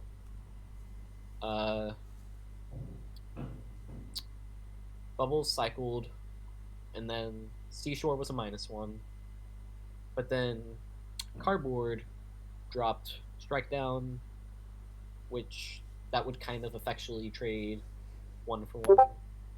Wow, at the end of the day, that was basically a neutral play, wasn't it? The only advantage that happened there came from Trident True. Ugh. This is an awkward kind of turn, I think. Just because Zomvoid plus Chest can't clear Casket.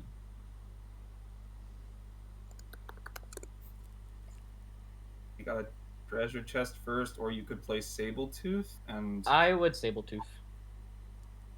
Board. But instead, he opts not to do that. See, also, looking at the deck, there was no way he was going to get, like, Fire Rune there. Simply, the odds were way too low. So, yeah. Getting Fire Rune would be very big. Oh. I was to say, you need to wait there. What if it spawned, like, what if they drew Snake Weaver or something? Not in this deck, obviously, but if they drawn, like, something that could have spawned another unit, that could have been very dangerous. Yeah. Ooh, that is a big Tundra Worm. Hey, wait, is that about the... Wait, what was that, Coulter? Did you say Tundra Rhino or Tundra Worm? Oh, Thunderworm. What did I say? No, I just heard Tundra Rhino, but that could just be because I had Hearthstone cards on the brain. You're over there checking out the competition? Yeah, I watch a lot of Hearthstone streams and stuff. It's good to see. That's cool. All that's happened is Hearthstone has some games that are very won or lost very early on, especially with some of the more fast combo-oriented decks. The game has sped up a ton. How's it now? Yeah. Interesting. Yeah, I remember whenever like you had the fix Orion or whatever because it was too powerful, and everybody's like, "Oh, hey, it's that one Hearthstone card," and you're like, "Yes, yes, I know, I get it. Stop telling me that." Yeah, Sunkeeper Turim. Yeah. That being said, I'd honestly delayed making it like that, even though I thought it'd be cool because it did remind me of Sunkeeper Turim. Honestly, like, Sunkeeper was a cool card that was around whenever I played. Like, and Orion is also currently like a very cool card because you can do stuff in that like people don't look at. I don't think it's very powerful right now, honestly. I think it can be powerful. I think the issue for it is that it's lacking the deck that it fits in. Because you can play that thing in City Unophobia, where you also have access to Blood Hunter. And you can go Orion, you've got Blood Hunter, and you can Glacial Tomb into Orion again. You can just like... It won't be just a factor of like Blood Hunter being more powerful than that. Yeah. It's an interesting layout. Ugh, 1 man off of Khazra. This is kind of gross for Cardboard to deal with. Yeah. Just want to say, if he'd developed his Sabletooth a while ago, he would might be doing better. Just want to put that out there. Well, there are options. Deep Slice plus Righteous is not terrible.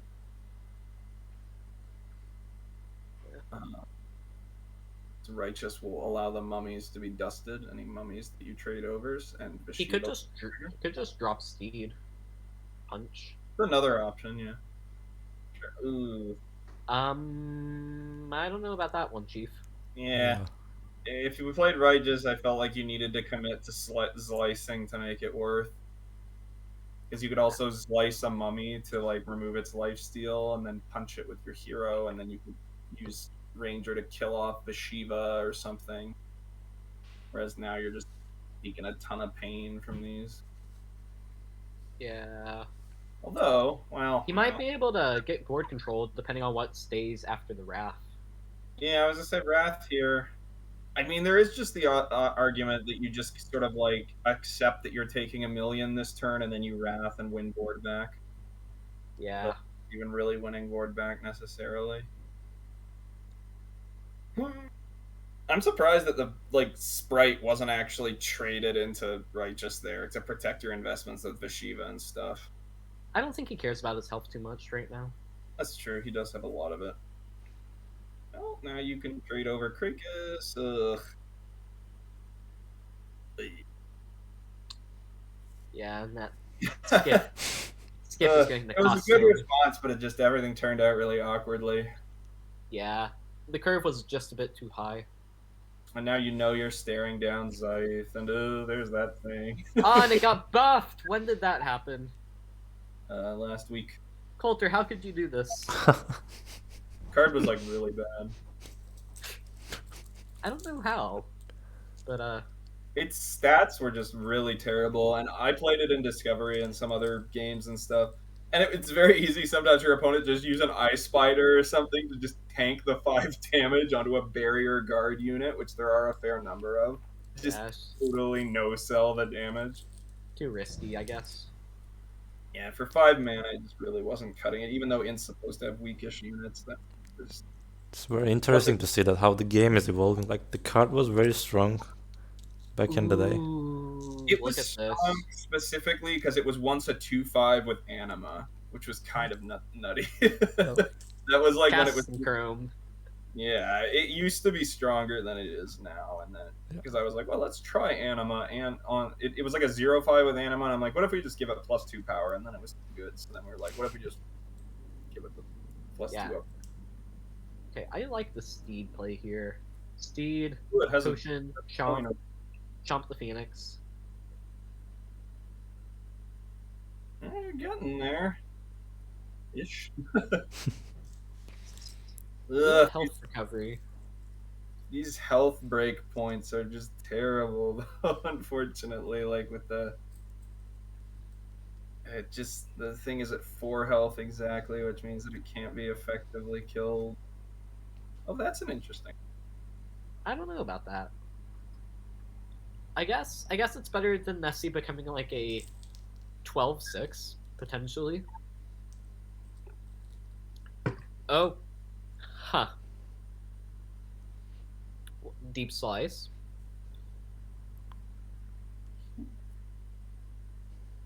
Deep slice. So we'll leave the Huntaro alive. Ooh, that may.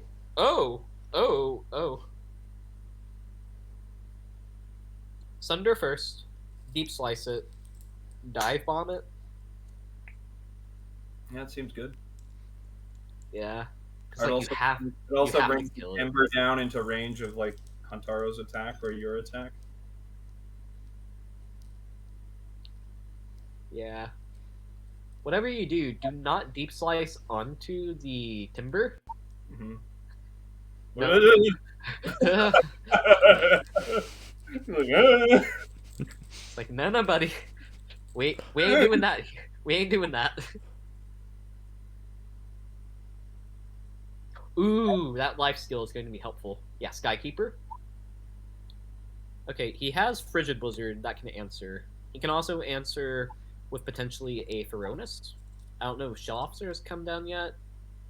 Angelo can res that timber. Well, I'm just now noticing this deck has 9 cards that cost 2 or less, and everything else is like 3, 4, 5, 6. This curve on this deck is like very large. Timber is back. Yeah, but Roblox is getting low on health though.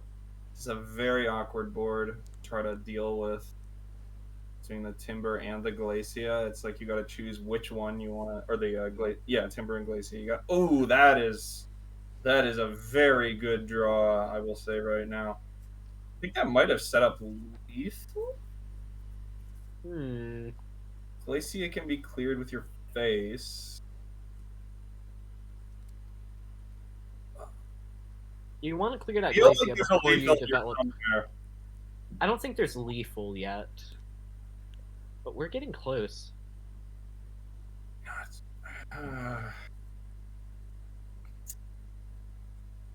Okay, I think Huntaro, Halcyon into Timber, face into Glacia. Miss Smith actually into Angelo to turn it off. Or clearing. Or we're doing none of that. Okay. Clearing Angelo is okay. That also seems okay. Smith onto something. Don't lose your turn. Don't lose your turn. Oh no. Oh, I thought he's going to lose the turn. Oh. What? He's going to leave board controls. He did not press any damage that turn. But also, his opponent's not holding cards. Oh, that's going to draw Frigid Blizzard. Yep. No. Yeah, I was gonna say I don't think I see the idea behind leaving Glacia alive, but that only works if you don't have a way for your opponent to kill it on board. Which he had, like the Smith it could have crashed into. Angler into Blizzard. He managed to not draw the Blizzard, I guess because his whole deck is mostly water cards. Oh, did Cardboard mean to do that? Or did he not? The answer is no, he did not. That was an oops. Fox happened to say that.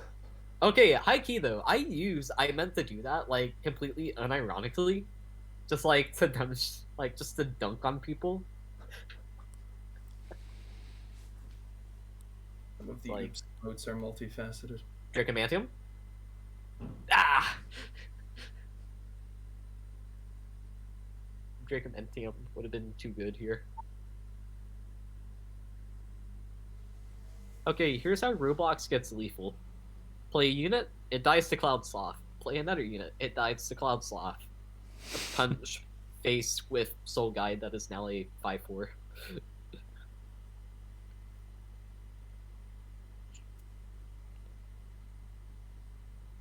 Huh. It would appear we are doing something else.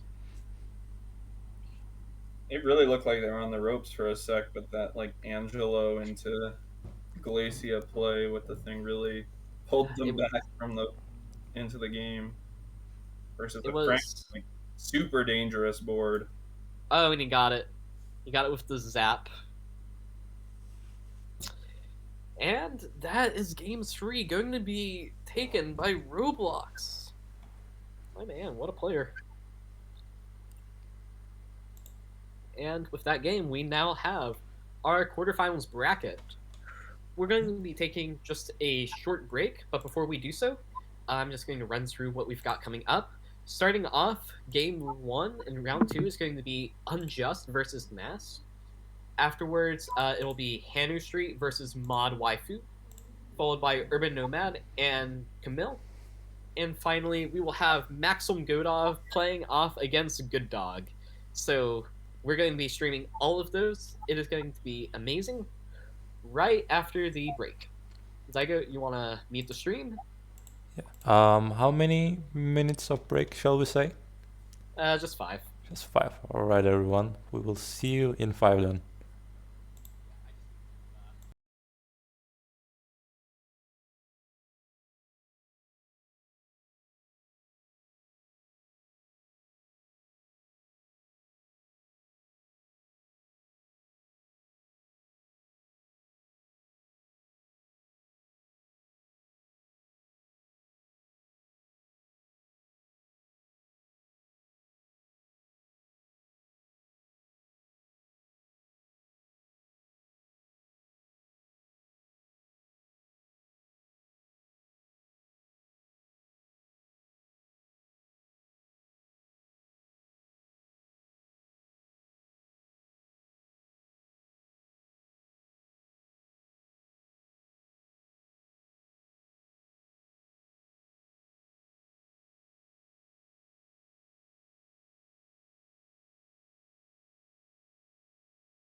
Hello Alright, guys, we're cool. back.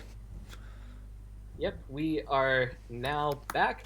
But before we start anything, I have got a few surprises that I need to go through.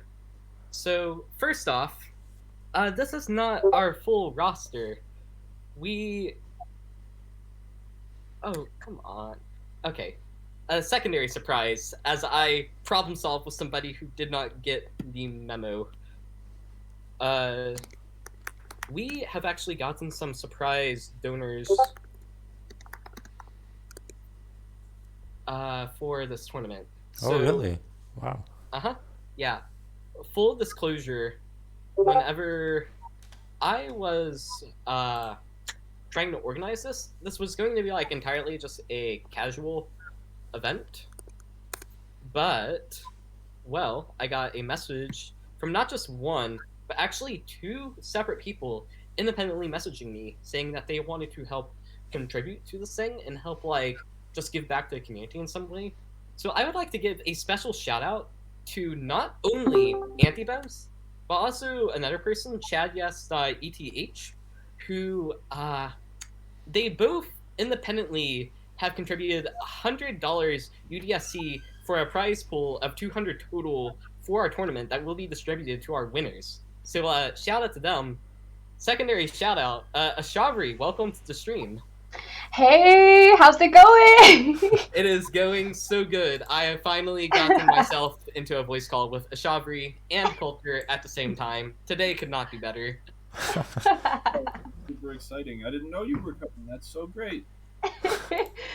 Super surprise. Very spontaneous. Very. Well, Zygote, you were messaging me a few days ago worried about like, hey, you don't know if like stuff might run too long, you might have to drop out. I should look at like having a backup plan. Yeah. And well, whenever we realized that we weren't going to have the full 32-person team for like the tournament, figured, okay, we probably don't need that, but also it would still be really fun because like Ashavari, you haven't commentated any tournament before, have you? You're correct. Yeah, it is too late. Like it should have happened a while ago. I'm dead. Yeah. Yeah.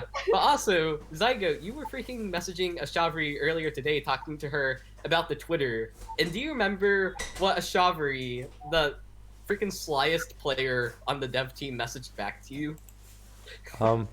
Wait. Like She what said, event? like what event, something like that. Yeah. Just like what tournament? I don't know. Hey, to clear things up, I said which event, okay? Oh. There's a few things happening. She's like, tournament? I didn't know there was any tournament today. Fake news, people. Fake news. So yeah, Ashavari, very happy to have you. It's very exciting. And with that, yeah, we have a prize pool, pretty hype. We've also got Ashavari, considerably, I mean, $200. Ashavari, that's a tough race. I don't know where I don't know which one I take. But I think with that covers all of my post-break news. So we are now good to start off. We've got Unjust playing Nasst now, which is really cool. Zygote, you want to pull up their decks? Or do you want to ping them and you want me to? I'm gonna ping them and you can go over the decks if you want. Alright, I'm going to start with Unjust. His lead is... Oh, Coulter, you remember... You want to take a guess? At Unjust's lead? Uh-huh. I can't even remember what decks Unjust brought. I think the Timber deck was in the last... No, wait, that was the Water City deck. So is it a Timber deck? Nope, he's got like a Banjo aggro list kind Oh, of. yeah. Yeah, we saw that one too. That's exciting as well. It's a little weird. My list, I think, would be a bit more well-tuned, but this list is interesting. He's got main deck Sudden Gust. Just gross. Yeah. Sometime. Maybe the plan is to recur to Sudden Gust. Yeah. Meanwhile, Nasst, looks like he's just running some basic B lion combo stuff, so want to have a cool matchup. Then they're ready. We're starting. First game of the last Yeah. state. First Lion combo games didn't go so great for the person doing them, where No. they kind of lost those games, although there was some other stuff going on. So Yeah, well, No, this we tournament, this thing has been entirely wisdom. I think Burn to Crisp is the better take here. You can dust that Giza away. Hive is good too. Yeah, I usually like something like Hive in the beginning. mhm. Yeah, if you stick it early, those little bees, they can get to work. Yeah. Do people run sudden gas a lot in these days in their main decks? Because I don't remember that happening a lot. Not usually. Yeah. I do not.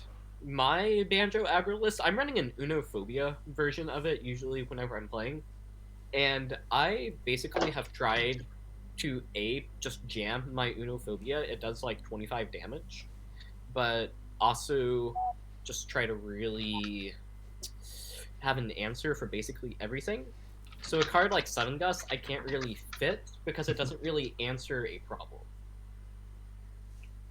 Some cool setup there.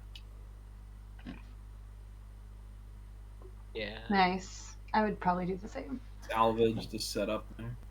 He's got that Zero Hive got coming out. held. Yeah, not too long now.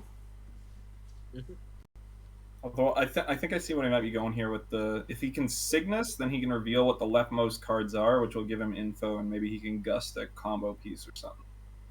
Because there's no need to the gust, because he's not in any immediate danger of dying at this early stage of the game. So I think he's waiting to see if he can make an important leftmost card later.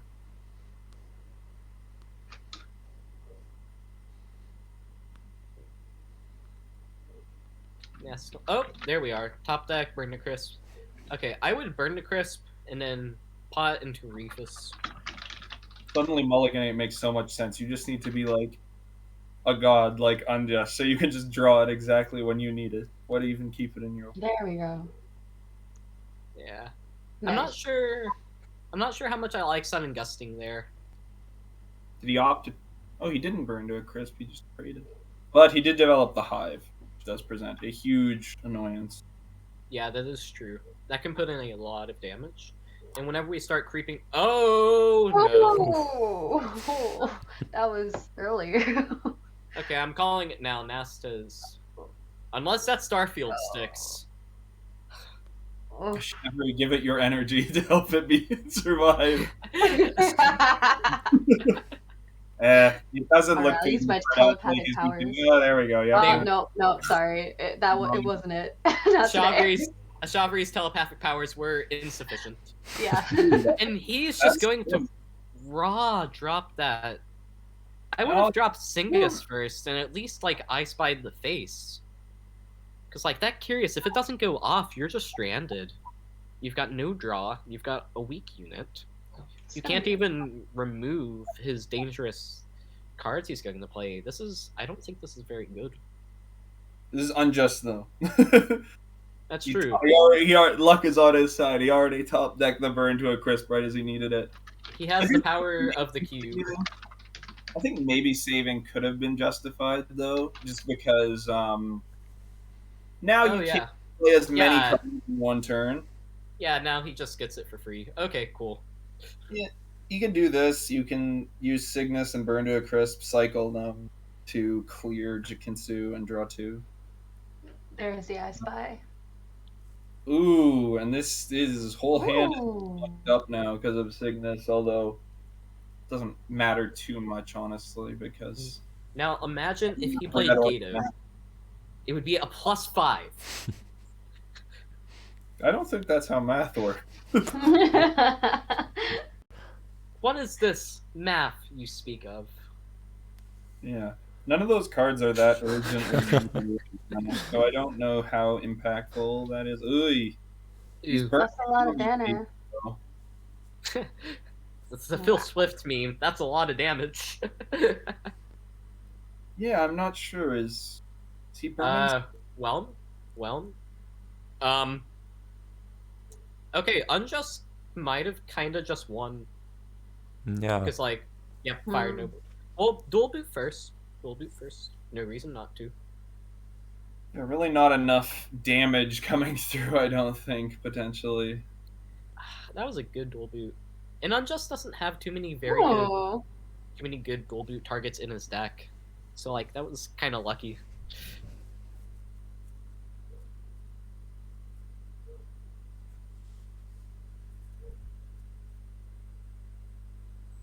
Dual boot into a card that draws a card that's like a plus 15. Yeah, that's how that works. Every card ever was just drawn. Cards that have not been released yet have been drawn. Absolutely. Oh shoot. Knives coming through for that value. That's fine. Defrag and then Comet. The real issue here is just that they're not getting in any real, like, not getting through the damage to, like, bring Nasst into range of anything other than, like, some sort of god combo is the issue. Like, Yeah, That's crawling true. further and further out of range. Or no, Unjust is climbing further and further out of range of anything Nasst could do, honestly. Mm-hmm. I would like to call out that he might be finding like a Gemini pretty soon. Although I don't think that'd be very consequential in this game. Trying to think of. So use the flock. Usually, whenever you do that, you go flock, you punch, and then you whelm to return the birds to your hand. And that also drops your combo by like 5 mana. That's pretty friggin' sick. I never even thought of that. That's great. Oh yeah, Hanu has done it to me. It's really irritating. Because then, like, on turn 9, they can go lion, play out the birds, punch, montage punch. Crazy sick. You lose a little bit of damage because you don't get the banner from the flock activation. Ugh, this comment though is just gonna like completely obliterate. Yeah, ever since you slapped guard on Comet, the card has just been terrifying. Yeah. Oh, and I'm glad that he's at least good. He was pretty much just terrible before. He didn't do much. yeah. Although honestly, I thought he was pretty good. Although No. I just like dragons, so I'm biased. Comet was a bit stronger, I think, when it was like a 6/6, because dropping it for cheap was more impactful. It was kind of like Menglong. Comet and Menglong sort of became two sides of the same coin. Ooh, that was nice. That was a interesting illusion. Oh, and the timber. Mhm. Timber, Incinerate, Timber for face damage. Oh, no, wait. No, yeah, Incinerate can target. Timber, Incinerate, Timber. Let's go. Oh, dude. Giza is going to find Gemini. Neglecting face damage, but it also keeps Comet healthy. Yeah. Honestly, had that been me, I would have just Raft and gone for face. Yeah, I was liking the Wrath face hit as well. Then the man would have been at like 5 health. Yeah, this is kind of risky. Incinerate, it's a trap will clear. That is game. Yeah, so this is sort of a desperation play. Just, I hope I don't die. How I'm winning, I don't know, but... Oh? And Oh, wait. Oh! oh, that was good. Nice. Yeah. It's not bad. The problem is Not once bad. this gets cleared, they're kind of out of gas. And like once the mountain lion's cleared, there's like no real way to win the game. Yeah. It's like, very cool. Thanks, No. Kanye. Was fun to watch. Also, kinda already over.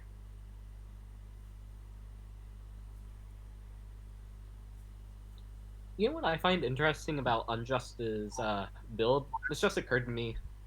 But like, whenever I play Banjo aggro, my whole deck is built around having really good Cobalt and Angler lines. Because I'm using those to fish out like my AoE removal options.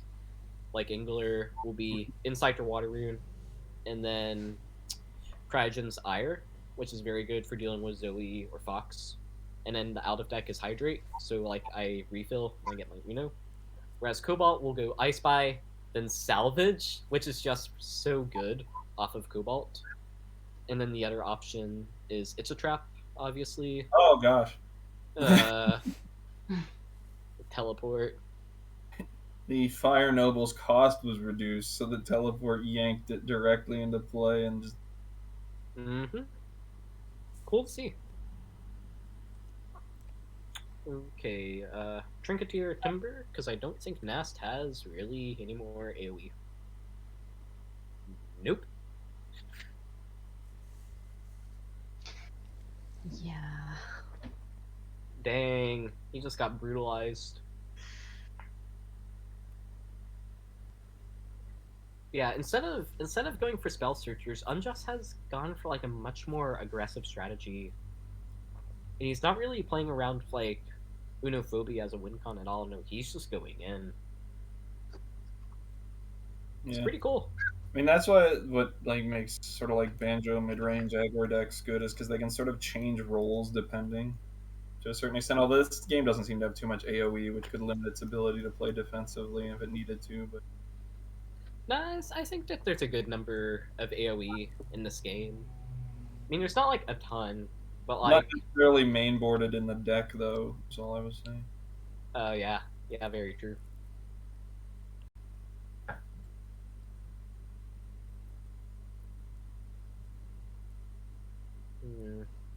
What spells can he find? He gets Zap. Not what we're looking for. Alright. 8 mana, 12/12. Trying to find lethal, which... And I think you can just put your opponent to 1, and that's probably good. Yeah. He does not have Touch the Sky. Not in his deck. Ooh. Oh, he has opted for the That's burn over. route. Unless Sentry Key into Touch the Sky.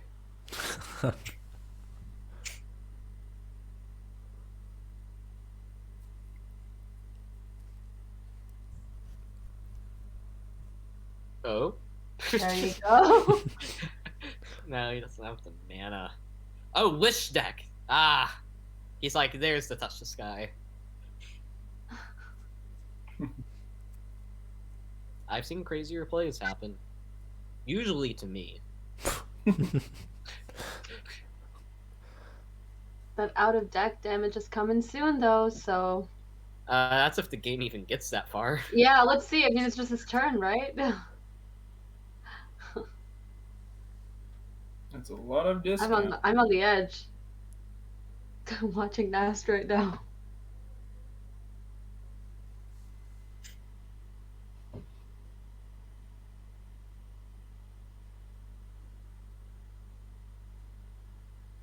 If Nasst pulls this back somehow, I will be Oh my gosh. more yeah. impressed than I've ever been before. Honestly, yeah. Just wisdom things. Just wisdom things. Pretty sure Nasst just True. one board. That's what I was gonna say earlier. It's like, because it's a wisdom, like, I don't know. I really don't know what's gonna happen. On the tree. Oh my god, that will keep the tree alive, won't it? Ooh. Oh wait, yeah, just punch it.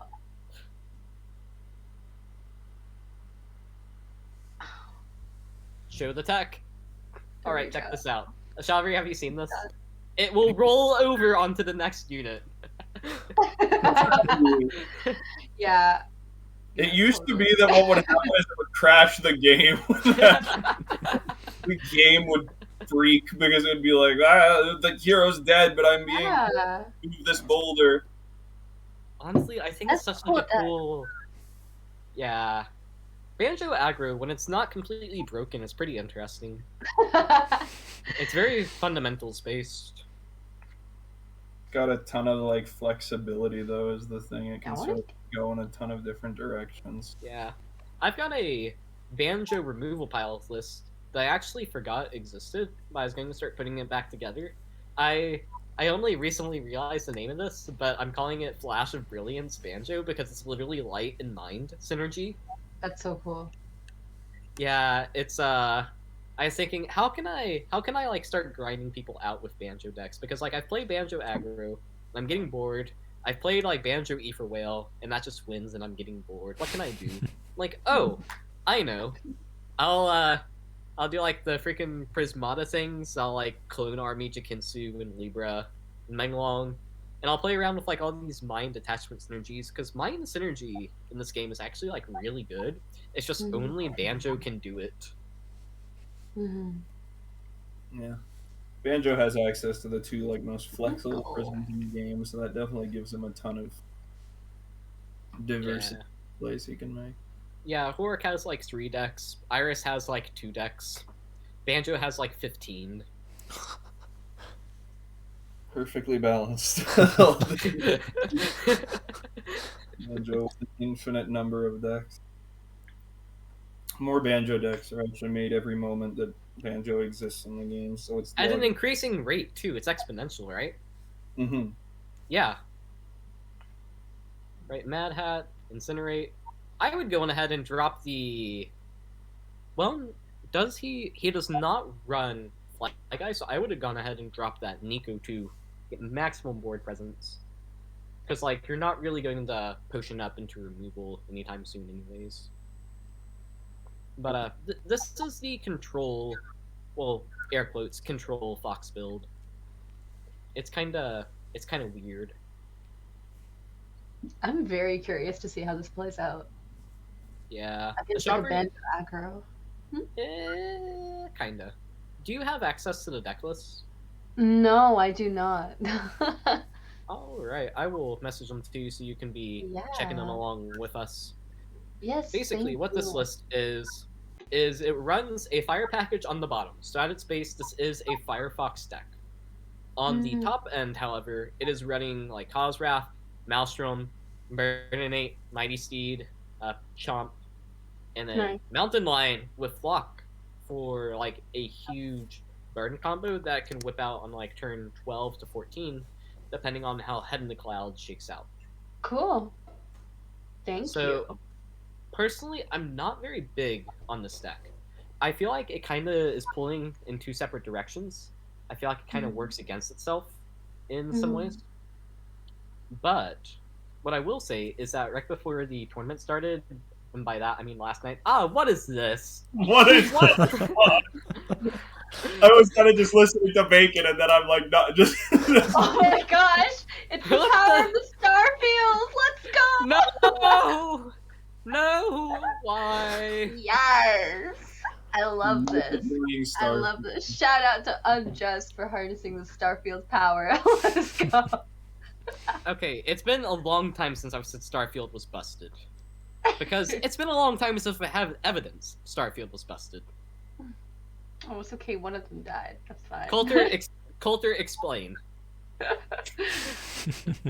Like, okay, if I'm Unjust, I just keep going face. I just keep making copies now. Yeah, this the is kind of amazing. Here. Oh my god! Oh my god, this is amazing! Okay, so Unjust, we can clear. I will point out that this isn't necessarily the most efficient use of mana here. Like, no, it's not. It's not. Yo, Unjust is having a good time. Respect. Honestly, respect for having a good time with the tournament. Here, just making That reminds me, there used to be a unit with Illusion, and Illusion used to make like a base copy, so you could do this in like one turn with like 15 mana. You could just spit out like 10 copies of it. I love this. Like OG Spite and Malice actually used to have Illusion on it, and that was how it functioned. Cool. You make copies of itself using Illusion, but the copies would be base copies. So like you could just keep, as long as you had 3 mana, you could make more Spite and Malices. But then Illusion was really broken, so because we didn't need to give people more Illusion. Spite and Malices? Spite and Mali?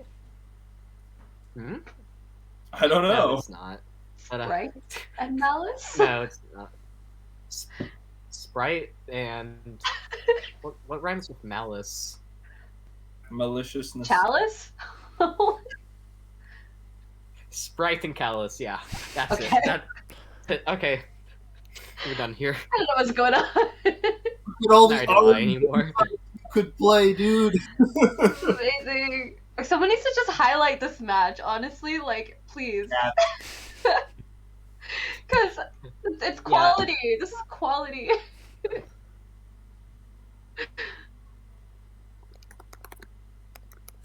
Okay, I'm asking in chat for somebody to please, for the love of God, clip this.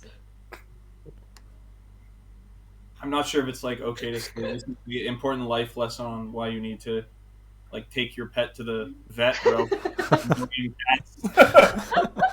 Cats will just multiply. An army of cats. Yo, Unjust is a troll. I love it. Oh my gosh. It looks like the cat train has stopped. Although For no, now. For now.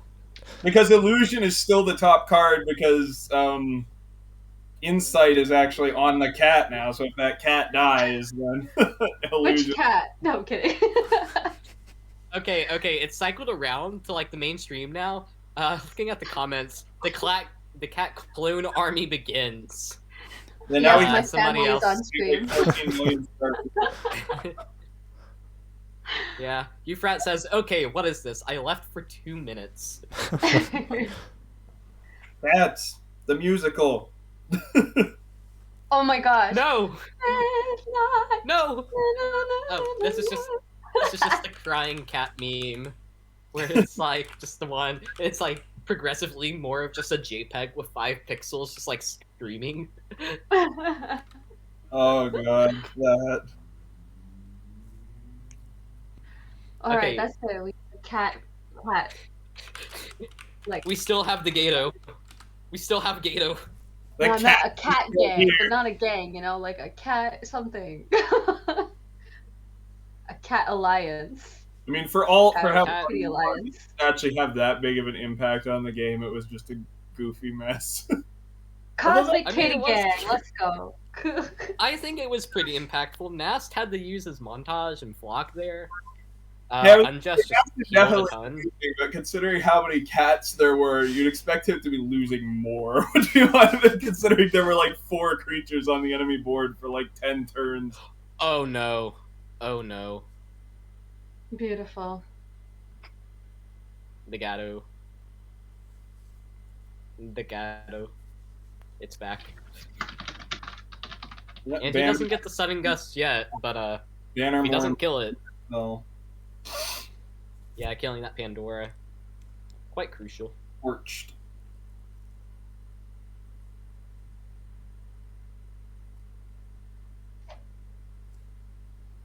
I'm pleased to Oh see yeah, that it feels like you can actually gas out sort of like aggressive decks sometimes, because it often felt that was impossible. yeah. Running aggro decks out of gas is very crucial for a lot of control decks to do, because there is only so many units in the deck before they start out of decking, but the control deck generally has an advantage in the out of deck war. Yeah. I was gonna say, but even like the fact that the control deck has more, I mean, it has more of everything right now. Yeah. Is this even a control deck though, or is this another Banjo mid-range deck almost, it feels like? I would... Okay, so my classifications for deck archetypes is very odd, but I've thought about it for Skyweaver specifically. The way I've said it is that everything is kind of defined around the out-of-deck war, and where your classification is depends on how you feel about the out-of-deck war as your deck. Aggro wants to win the game before going to an out-of-deck war against control. Aggro wants to press continuous face pressure versus mid-range, and aggro wants to stall out against burn. Control always wants to drag it to an out-of-deck war. Mid-range never wants to go into an out-of-deck war, and burn only wants an out-of-deck war against mid-range. I was gonna say, I honestly don't think control necessarily wants an out-of-deck war. It just often happens because it's hard for it to run aggro out of resources. it doesn't necessarily want an out-of-deck war, but it dislikes the out-of-deck war less than the aggro player does. The aggro player suffers more. Mass healing decks are definitely better suited to those. Yeah. Oh, this is sweet. Oh, no. Oh, No. wow. This is kind of awkward for Unjust, though. Ah. I mean, I suppose that's not too bad. I was to say, it looked like Nasst was taking it back for a sec there, but Comet is just like standing. Comet is just good. I love Comet. Yeah, Love I my love dragons. I love dragons Lot of too. help. They're pretty awesome. Dragons are pretty Okay. bog. Comet's What's your like favorite weakness. dragon? Honest. It's not I'm sorry. What was that? Oh, I'm sorry. What's your favorite dragon that's not Draco? That is a very hard question. For like competitive or playing the game and trying to win, Yes. probably Undragon. A lot of people feel like I've gotten so many messages about why do I run Undragon in my Horde builds. Undragon actually has a very secret job, and that is he is a ton of lifesteal, and he can just cannibalize other control decks and basically let me like jack all of that wisdom healing, which is very, very helpful for Horik, who most of his healing comes from like lifesteal. It's very slow. He doesn't have very many bursty healing options, and having another big target like Undragon, which you can also loop, which you can also use with Flashbang to recur Feronis, which you can use with like an Elderwood from Elderfall to recur Titanic. It is expensive, but it just does work.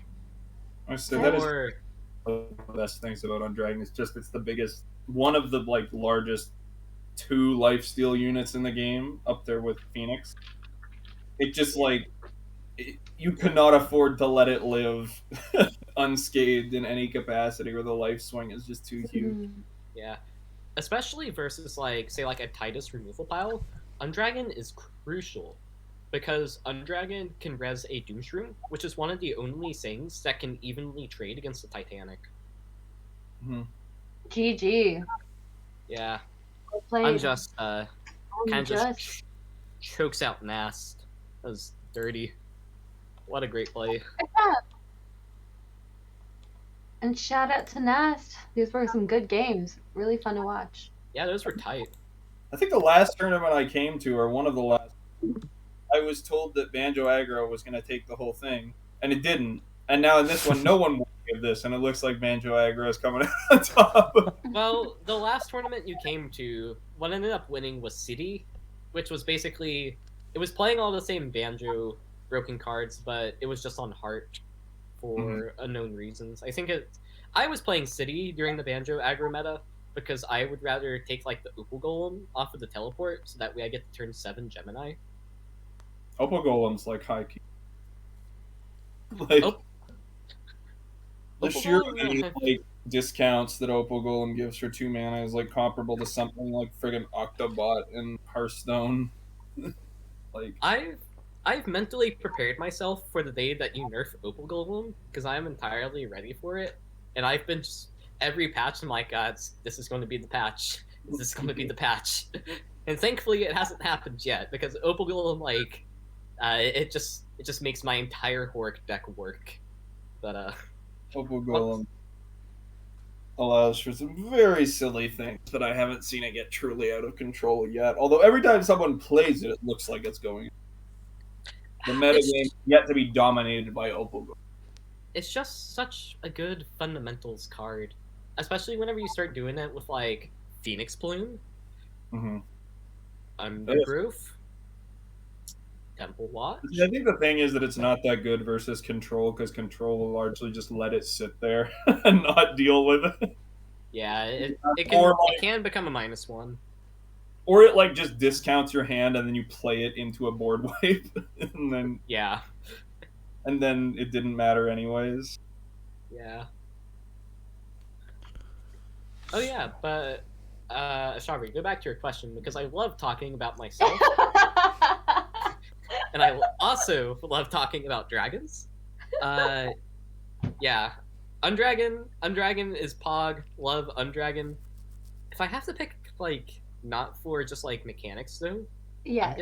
I'm giving that thing to Gusto. You guys made Gusto like the coolest dragon in terms of like lore, because it's like he doesn't say anything and people still listen.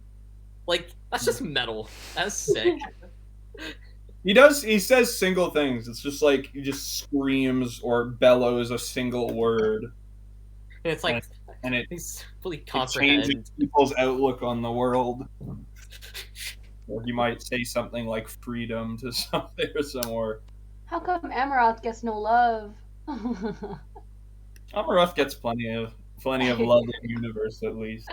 He's cool. He's upper mid tier among the dragons. The family dynamics for Amaruath must be strong, because Amaruath is Ithira's oldest son, but Miss Aya is her oldest daughter, and so it's like family reunion. They need some different sizes of chairs for people at the table when everyone comes to visit. Yeah, and then there's also, I'd be willing to bet that there's also that drama with Hydrex that we get from the lore with Horik. Amaruath may be the firstborn of Ithra, but that does not make him the strongest. Yeah, I mean, Horik just tends to be bitter sometimes. So speaking spitefully, I know Horik wouldn't necessarily say that right to Amaruath's face. Yeah. By the way, is Horik, like, is he okay? Because, like, looking at a lot of the lore, which I have read the lore for every single card in this game now, Horik doesn't seem like he's in the best of places. Horik is definitely not in the best of places. No. Why in the future? He's not evil though. Horik's not an evil person, but he's in a bit of a rough spot right now for reasons that in the future. Particularly one piece of art which will be exciting to release someday that will help people understand sort of exactly what's. Yeah, it seems like a lot of the strength weavers so far seems kind of like there's this looming doom over them. Like, Fox seems to be like running from some kind of dread in his past. He specifically remarks on Ada where he's like, "I'm worried she's going to like burn out one day," something. And all of Ada's stuff is like, "I will fight to the end of time," and it's like, but is that good for you? Yeah, strength prism like is not just about strength of body; it's about strength of will. As it doesn't actually align to the physically strongest characters in Sky. It aligns to the ones with determination and grit, basically, like the will to change things and the will to fight forever. And so Ada has the strongest will of anyone. This is the anime protagonist prism. But Ada doesn't really know necessarily when to stop or when to. She's a little too selfless for her own good, and is willing to. Ada's valor be like. Put herself in harm's way constantly to protect others. Yeah. Whereas someone like Fox has that same thing, but it's tempered by sort of agility, which is a little more. Agility is a little more inwardly focused on your desires and needs, so it tempers that a little bit. And Fox definitely. We often said Fox probably is the kind of person who helps people, but he doesn't necessarily go looking to help people. It's just sort of he sees people and begrudgingly kind of eventually gets roped into helping them because he's a good dude. Yeah. So say, like, to update what's going on, I couldn't reach Hanu, but as I see, he will be back. So we are delaying that game and we are moving to Nomad Chamil game right now. Then I hope so. After that, we can go back to the Hanu's game. Yeah, good. That sounds good. Yeah, Fox is interesting because there's also a lot of the things with like Zoe or whatever. I've got like this big brain theory that I have like 3 pieces of evidence for. Fox is like secretly like royalty or something. He's like running. He's got something he's got to hide. Definitely. I don't know. Oh, John has that website that has like all the lore bits now. There's quite a few things where like he talks about like potentially like some things with Armis or whatever, which all of the lore in Armis is like very robotic, like hive mind collective, which is very anti-agility. You see this a lot in like a lot of Zoe's lines, which are all like whenever she's interacting with Armis, like she just hates them. Like the art for Snaptrap, where it's like feel yourself like be crushed by your own trap or whatever, something like that. Blitz is like I won't cower to your like reign of terror or something. Like she's very dramatic about everything. But then Fox being like heart strength, he kind of has that connection there. So there's like a push pull. Which, yeah. Forgot where I was going with that. Armis is like Armis is the greatest place ever. This message brought to you by the board of Armis Directive. That's kind of how what in Shrek? What is like Farquaad's like Magic Kingdom knockoff? Duloc. Yes, it's Duloc. Armis is definitely a little more hard edge than Duloc. Oh, man, I missed that movie. God. Okay, pop quiz. How many Bible references are there in Shrek? The answer is not 0. 100. Bible reference. Well, I know there's the song Hallelujah, which comes in at one point, right? Oh, I love that song. Yes. That doesn't count though because it's a song, right? Sorry? Does it count? It doesn't count because it's a song, right? Like maybe. Like the one I love getting out to people is that for some strange reason they freaking have Fiona like coming out of the cave with like the rock moved, and I don't know if that was on purpose or not, but like I don't even know how to interpret that, but it's there. It's something. It's wacky. Alright, we should probably talk about the competition for a little bit. I am going to circle back to Hydrex and City while I have you here, because I've got some questions on that. See, it looks like Chamil is playing a straight strength deck. Let me check what he is running here. Alright, well, we've got Clawbear, so that's a good start. Engiblade, Brick Crab, Psyche, okay, this is kind of aggressive. Griff Scout, Squiddy, Sword, Mishka, this is really aggressive. Ooh. Okay, this is just a very Faceless Place strength deck. This will be fun. I haven't really seen any builds like this recently. Okay, while this is queuing up, City is totally evil. Calling it. City is evil as hell. City is complicated. She's definitely the least good of the Skyweaver. She has some problems. To be scared of the City, least good is a phrase that definitely represents City. It's like, I'll save them, whether they want me to or not. Yeah. City thinks she's doing the right thing. But... Oh, I'm sure she does. One of my early experiments was difficult. I banished him to the Wildlands. That was one of her less good, her more not good moments. City, I know you've been siphoning our funding. Tomorrow, I'm going to take this to the board. I don't think he made it. Yeah, the timeline on that one may be kind of funny. What else is there? This one last, mind control. You waste your mind's potential. I'll put it to better use.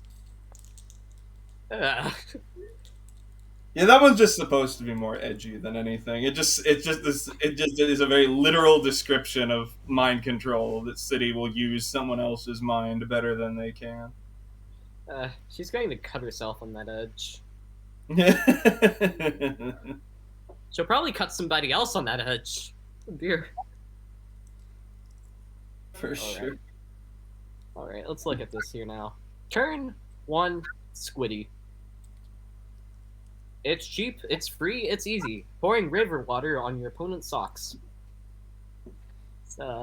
It's the emotional equivalent of this opening. Okay.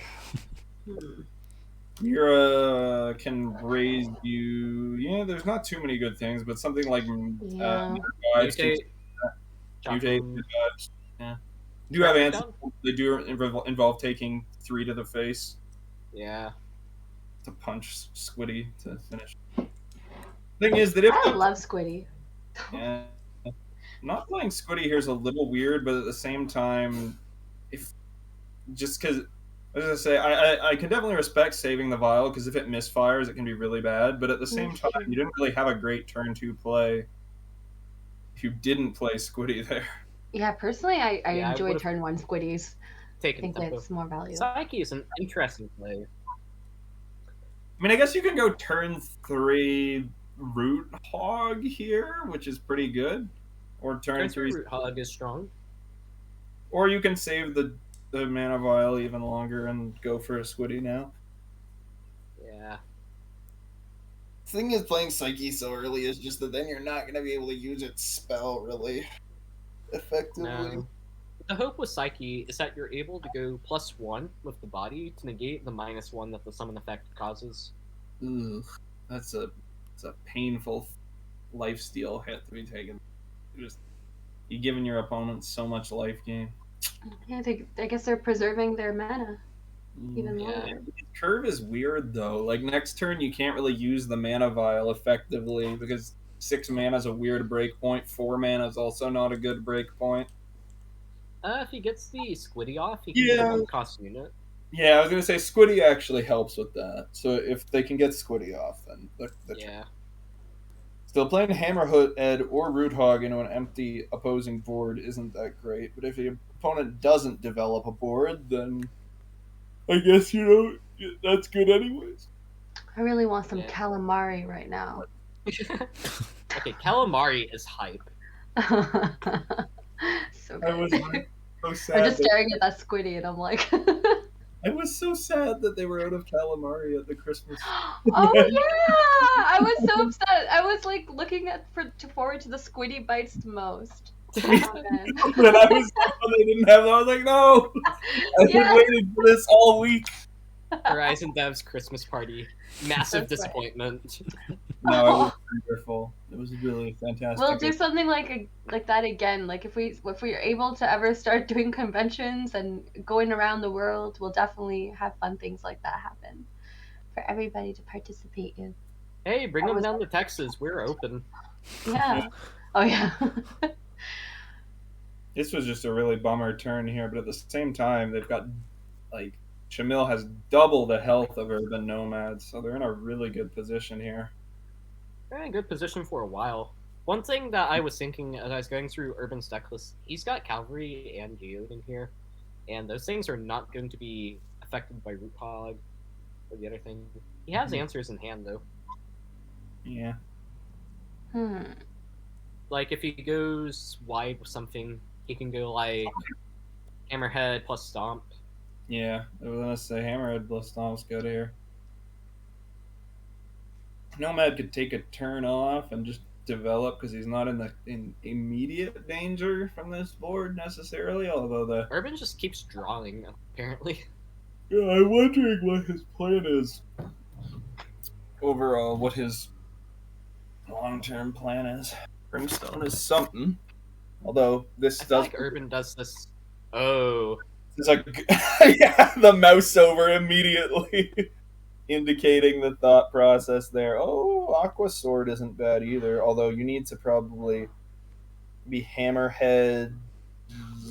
That would help. I would Hammerhead first. Yeah. You just Hammerhead is just more stats. I think like Hammerhead and then save the Vial, and then next turn you can Vial plus Root Hog. Hammerhead seems so good here, and I don't think you want to Hammerhead and Stomp, because if you just leave the Brimstone stranded, you don't have to deal with it. Just ignore it. Because Daze guarantees it's not doing anything. Root Hog's also an option here, but I think I like Hammerhead better. I like Hammerhead better. Root you can always Root they could like Nice. use a rune to overwrite the roots, or just pay to remove it, and then like trade the brimstone into some Hammerhead. Yeah, Urban doesn't have any metal rune though. I don't think I don't know. it's They really could even use a card that something wants to write overwrite back. the roots, like Aegis or something to overwrite the roots, and then just plow through the enemy board. Whereas with Daze, it's like you're never getting an attack with this turn. If he has Griff Scout, he could give it guard, and that would be pretty irritating to deal with.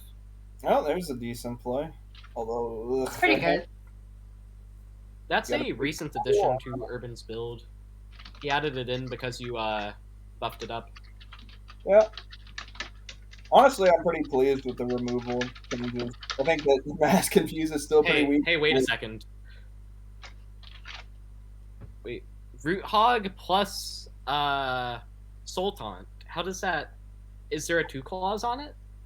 No. So Soul Taunt will free kill that Brimstone. Ha, sick.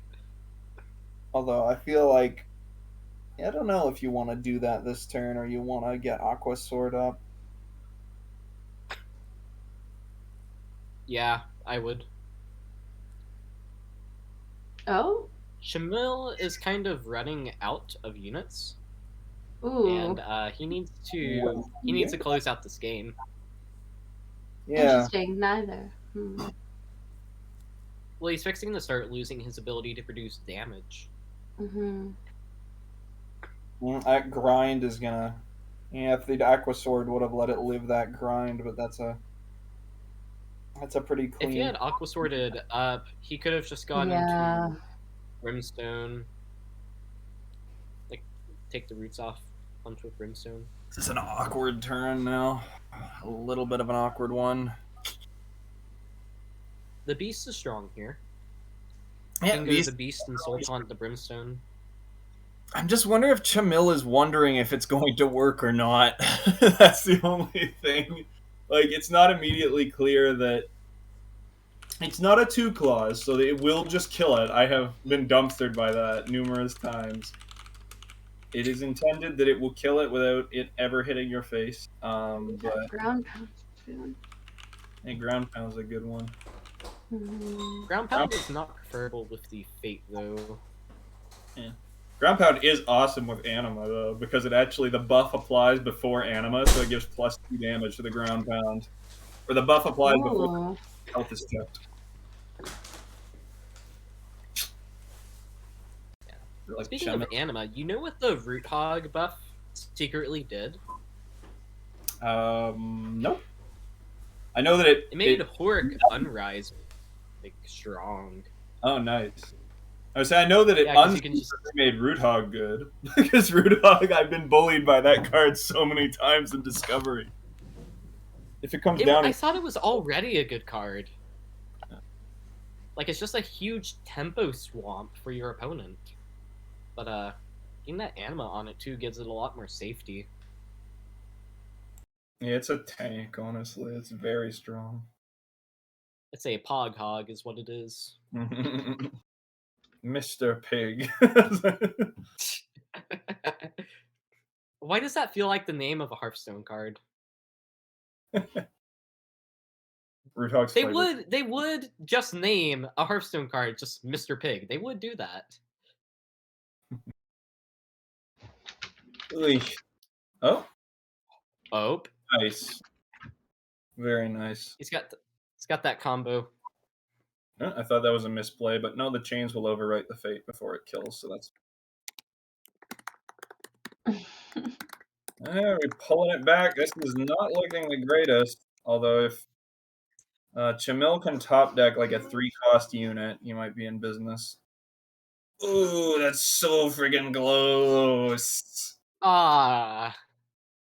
But I guess the question is, do you just greed this? Because next turn you have a massive clear. Like, honestly, I think you might, maybe you sunder one of those units and then you just wait. You just lie in wait. Sunder the Electron. Yeah, Electron or Andromeda. Andromeda maybe because you want to save more damage, but Electron could like get more pings. If we're going to win, we're going to win this game faster than our opponent because he has Gemini. We have to stop him from healing. Yeah. I mean, Gemini gets answered no matter what our opponent does. Oh, no, wait. Actually, Gemini maybe doesn't get answered by the road problem if it pulls Engine Blade. Wait, what? Yeah. This is a play. This is a good play. Oh, yeah, you could just waiting for that, right? He's not road even using problem. Thunder, though.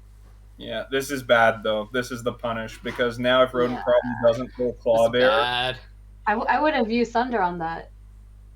No, this is fine as long as Rodent Problem pulls Claw Bear. Well, it's not fine. It's a lot of damage. He has a 50-50. Yeah. If Rodent Problem doesn't pull Claw Bear, it's going to be bad, though, because the Electron will live. Because of its armor and 6 health. Okay. I mean, the other option that you can ground pound like on Gemini. No, actually, no. That leaves too much. Ooh, what's Rodent Problem gonna draw? It's 50-50. Oh man! Oh, good. You got it. Thank goodness. Phew. Kaboom. All right, that was good. And now ground pound will never be buffed. I've considered it. Just Potentially incredible. removing the roots from it, actually, but that wouldn't have been a buff in this case. It would have made it worse.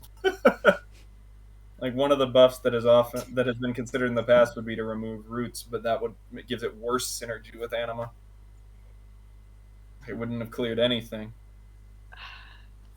I just don't understand what deck you seriously play it in. It's Like, yeah, better- sure, this just happened. Also, he could have been playing, I don't know, like Burdenate, and that Gemini would have never happened. Yeah. Yeah. It's just too unreliable. I mean, that definitely I don't think was necessarily a good showing for ground pound because, like you said, it's like he had to just wait a whole friggin' turn doing nothing. So it doesn't necessarily for my opinion of ground pound one way or the other. Also, it was a 50-50 chance to just lose the game if it pulled the wrong unit. Just lose the game. Yeah, it's like if he'd pulled Engine Blade there. It Wait a second. Hey, wait a second. Is this lethal? 7, 8, 9, 10, 11. No way. No way. Okay, yeah. Stomp in the Halcyon, Aquasword, Roots, Sunder. Is that too expensive?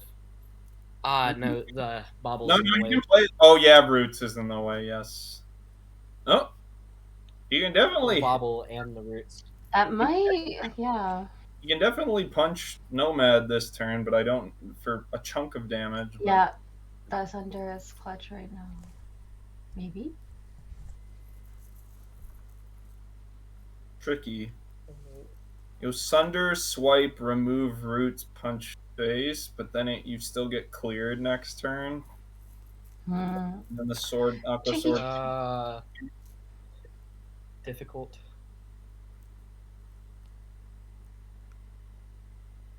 I think you actually go for the full clear.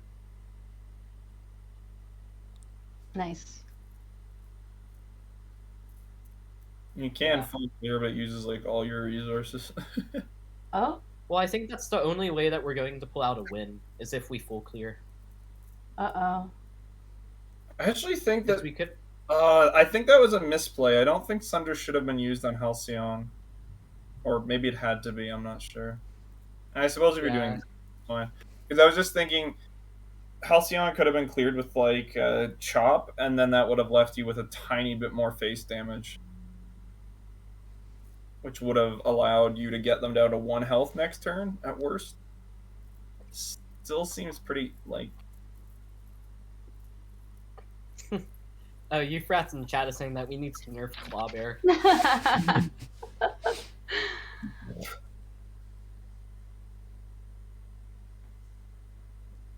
I never knew that Clawbear was like a pun on the word clobber, or people were saying. Wait, it is?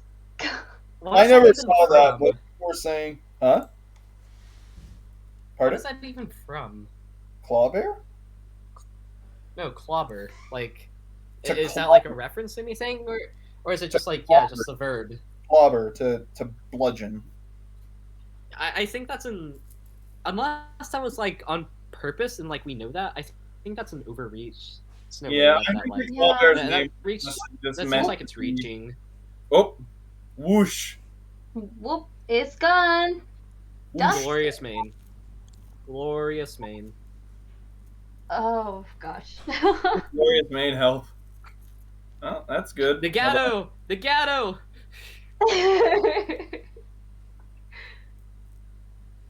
My Well, body just starts convulsing. Ooh. These are a good Oh, that's- set. All right, let's go. You have exactly enough to play it twice too to armor them both, or to guard them both. Guard.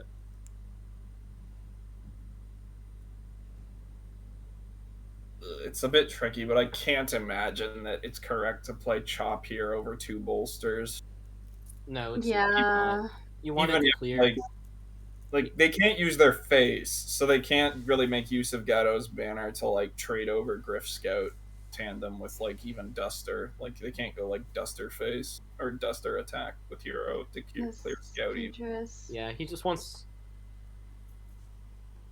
Yeah, just guard both. Guard and buff. Yeah, that's for the I'm best. sure that Duster cannot take a trade versus either of them effectively. And But Scooter. we're also stopping Glorious Main from potentially converting over. Mm-hmm. Also, shout out to Ghost Duster for always getting hit by Suit Up.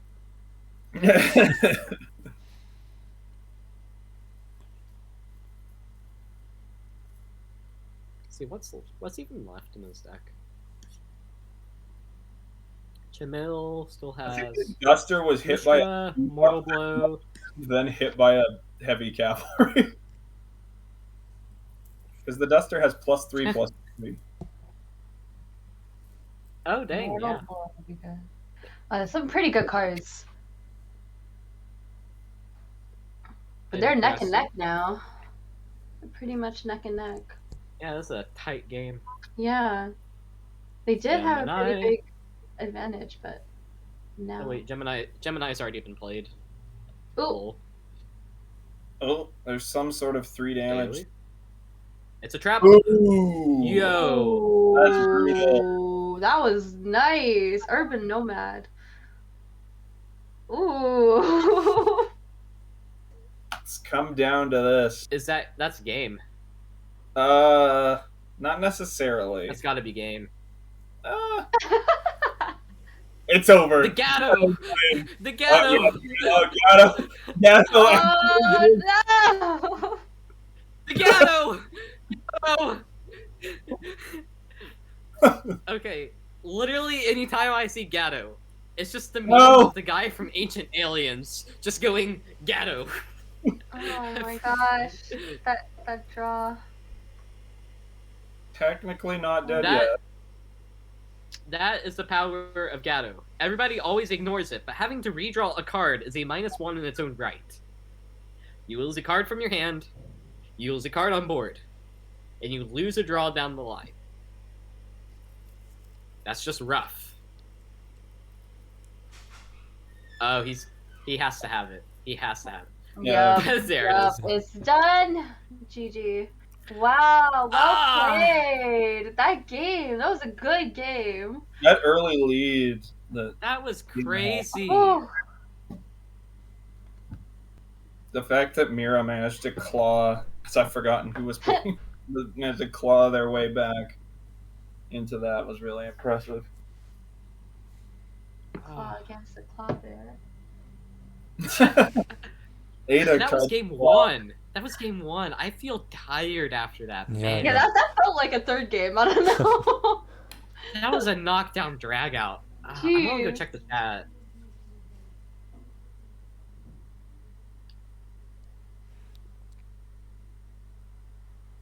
Oh my gosh, yeah, chat hasn't gotten there yet. The stream is lagged for me.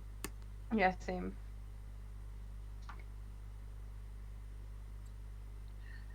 Wow.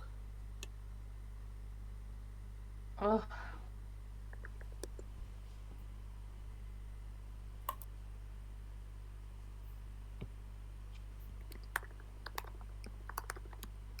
Oh yeah, Ashavari. I completely forgot to mention them. Yeah, hey everybody, if you're wondering why my voice sounds slightly better, it's because I got a new microphone for Christmas, and apparently it's the same one that Ashavari has used for a very long time. So we are now mic mates. That's right. Honestly, it's actually a really solid mic. 10 years at that thing for is good. Ooh, okay, what are we gonna get here? We've got a Horic build. This is not exactly my style of Horic, but it is an aggressive type of build, it seems. Got a lot of top end.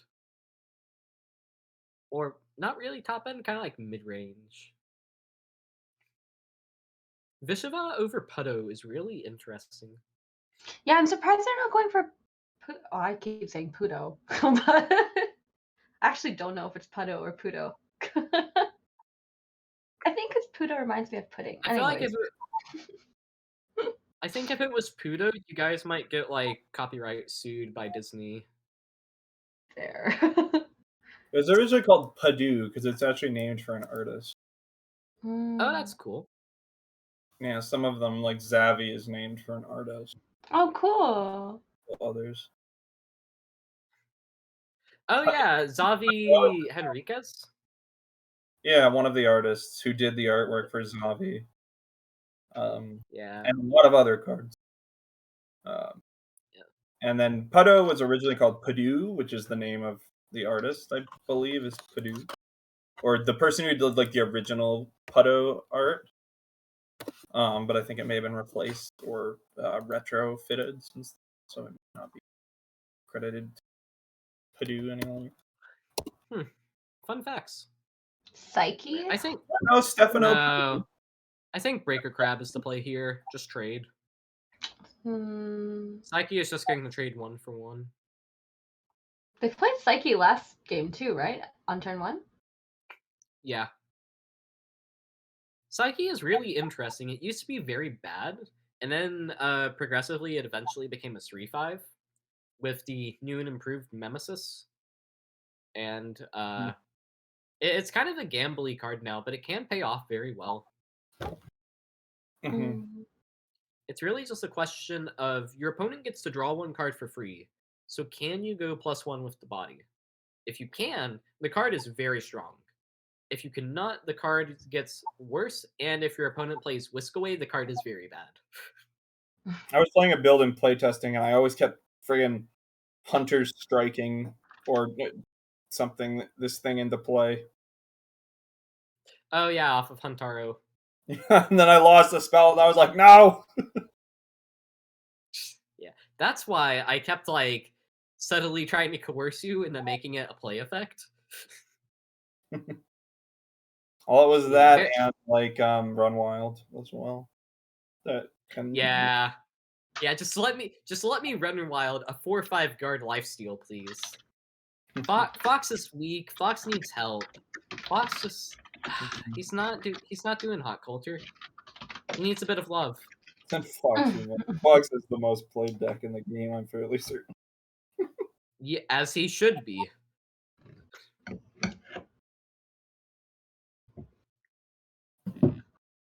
Man, Avatar. Oh no, but wait. Avatar of I really don't want to play this right now. Avatar of don't overwrite your own mana potion, bro. Don't do it. Make sure you spend that mana. I just realized I got blocked out of chat because I was giving the Discord link for Skyweaver. I'm literally here right now. So quick plug, discord.gg/Skyweaver. When we were start streaming, we were getting lots of bot attacks. Yeah. So I made that. That's okay. Let me see if I can. Can I fix that? Oh no, don't worry about it.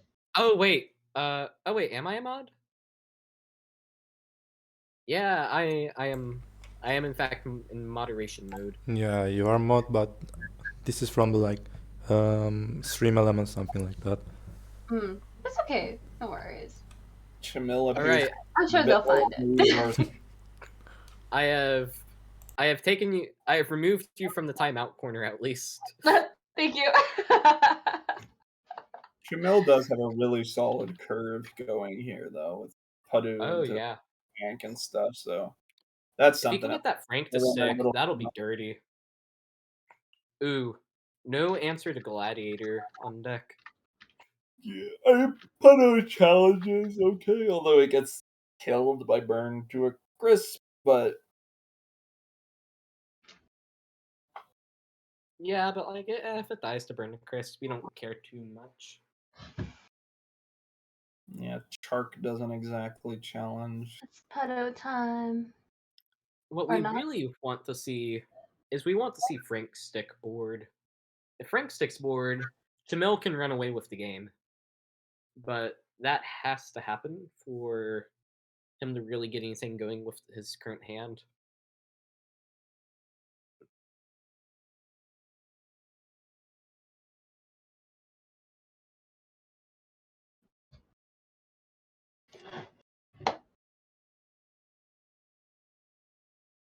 Freaking Avatar of Light just never dying. It really just doesn't. It's got that 3 armored health for 2. Yeah. Avatar is like so incredibly versatile too. I think it's like one of my favorite cards in the game. Yeah. I wonder what the win rate is. I feel like I don't Avatar. think many people play it. It's also hard to play Avatar well. There's a lot of opportunities to misplay with Avatar. Oh yeah, but it's just so versatile. Mm-hmm. Straight up, Avatar of Light is one of the only cards that can compete with Titanic on a Horic loop. The reason being is that you can use Forest Heart to shuffle Avatar back into the deck such that Forest Heart will be on bottom. So that way, whenever you Grave Royal, you can recur Forest Heart and then use Heart's Unfallow to recur Avatar of Light. At which point, you will have a Burn to Crisp from the Grave Royal from your dead Brimstone, hopefully, which, whenever you put that with Avatar's Training Link, will heal you for 1. It will give you a shield. You have a 2/6, I believe. Yeah, 2/6 Stealth Lifesteal, a Forest Heart on board. You'll have a 2/2 Avatar on board, and you can automatically Dust basically any unit without armor. And you also have another thing in hand, which is pretty cool. Mm-hmm. I actually managed to follow that. I thought that I would lose track of what you were saying, but I did manage to follow that. There's a reason I have not made a Horic guide yet, and it's because to understand how to play like Grave Royal Horic, you have to know like literally every card in Heart and Strength. Mm-hmm. Like they are basically all relevant.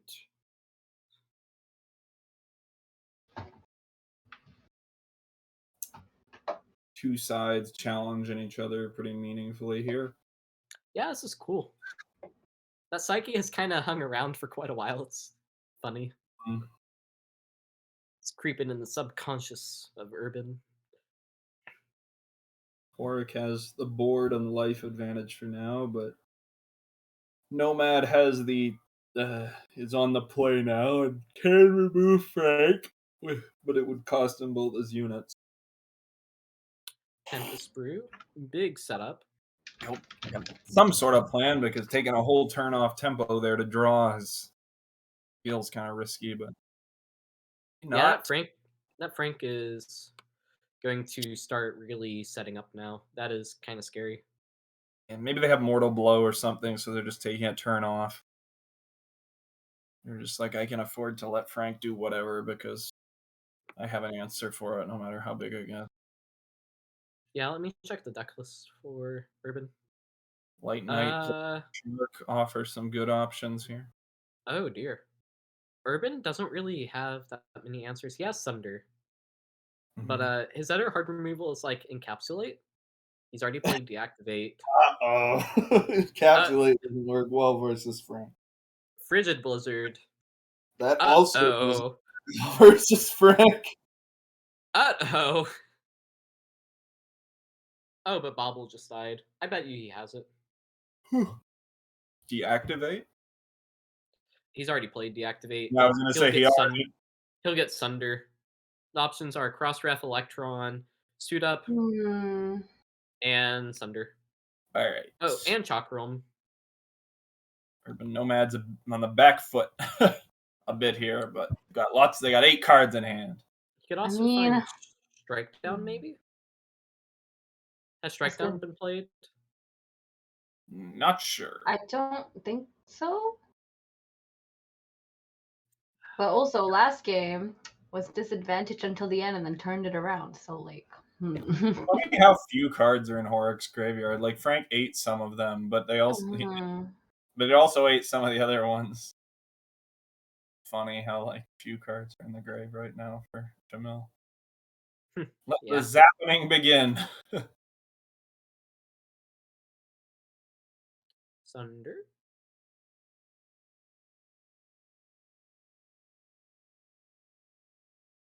Strike oh, down. there we go. It's a lot of zaps. Zap.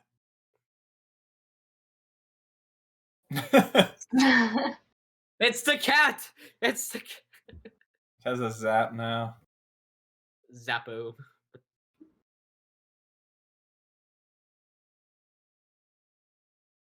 Only in a game like Skyweaver can you really see all of these zaps play out the way that they are.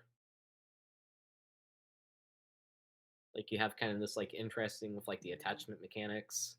I feel like they're so underlooked, but I love attachment mechanics. Yeah, yeah, me too. They're definitely, like, a big part of the heart of the game. I mean, they're just smart. Zyfe is here to wreak some havoc, although it can only remove 1 set of armor, so that is meaningful. I would take care of the Mecha Bun and then develop Vishava. Yeah, I was gonna say it seem obvious to like hit Electron at first because it's the scariest unit, but you can actually just pound it over that with Banner. So you want to strip armor from something else. Could strip armor from Halcyon? Oh no. You know what's coming up next turn. There's a couple plays here. Turn 8 is the Gemini turn. I feel like maybe you want to clear the armor units then. I think you can clear them all, but I'm not sure. If you slice Halcyon, yeah, see, this is the trap. It's the trap, no! Oh no! Yeah, I think that maybe they can still clear, but I don't know. Yeah. Leaving Halcyon is not going to be good if Gemini is in hand. Halcyon is like the best target for Gemini. Halcyon is kind of like a Slay Queen. Oof. I think that there were some other options there. Like, there is a rapidly expanding harem of Fang waifus, and Halcyon is an original member of that club. Like, she is just good. Oh, well, I don't know if that's better or worse than Gemini. Probably better, but it still wasn't fun. But Gemini could still happen. Yeah, the Gemini, it'll be worse whenever the Gemini comes down. Yeah. Well, I mean, you can tank up. I think we are maybe just done here. Because that Scooter is going to get developed. Now you can see the Gemini before it comes down and stops. That makes all the difference. It does actually reduce Gemini's power slightly, which means you will take slightly less massive amounts of damage from it. Okay, high key, when Banjo aggro was just freaking everywhere, I was playing Bad Dreams in all of my Horik decks, because that thing would shave off like 10, 15 points of damage per game, just because the units would stick around and you could never kill them. So reducing your attack to 0 was actually very effective. Well, there's no Gemini, but that isn't exactly pleasant to see either. That is definitely far from pleasant. I don't think you commit. Don't play that Vishava. Don't play that Vishava. Oh, please, not the Vishava. No, kill the Scooter. Kill the Scooter. Kill the Scooter. You gotta kill the Scooter. No! Gemini. Shiva goes ham. Or, Gemini top deck. Gemini top deck, Halcyon goes ham.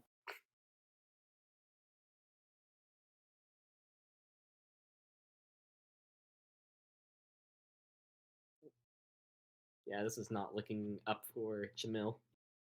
Normally, like a Horik, like a control-y Horik build, you can actually deal with like this type of build because like you have Sunder, you can Temple Watch like a Vapors to find it pretty fast. You have options like Chainstorm, you got Burninate maybe. Most importantly, you can just drop Titanic like 5 times. and just chew through all of their Gemini board states that they could possibly have. Yeah. I feel like Chamil didn't have enough of a resource engine going this game. No, And honestly, really though, in both these games, Urban.Nomad was really on the back foot for a large chunk of the start of both of them, and really was at a massive life disadvantage. Kudos to them for like keeping their head, not like just getting overwhelmed. Urban is Yeah, one of those players. He just really understands how to control board and how to really just take control of games. He's very good at it. He's done it to me a lot of times. It's a pretty good clear on Vashiva here, or on using Vashiva and Charkram to boost Nightmare to a 6/1. You can get a pretty nice clear trade here on the Andromeda. This is Andromeda. I was like, it's named after the princess who was chained to a rock, but I can't remember the name. Clearly. Oh, that's the Yeah, it's a constellation. Yeah. I know, Coulter. I watched Beyblades. Beyblades too. Oh man, I never saw that character. I had a book of like constellation stories as a child. That's sick. Well, that buys some time at least. And Nomad's board is not really threatening versus this board, but kill the scooter, shoot it. Buy some time for what? Yeah, screw them turtles.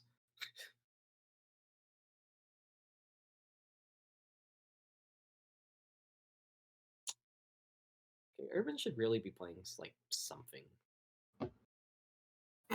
Wait, was that cavalry a 6/7?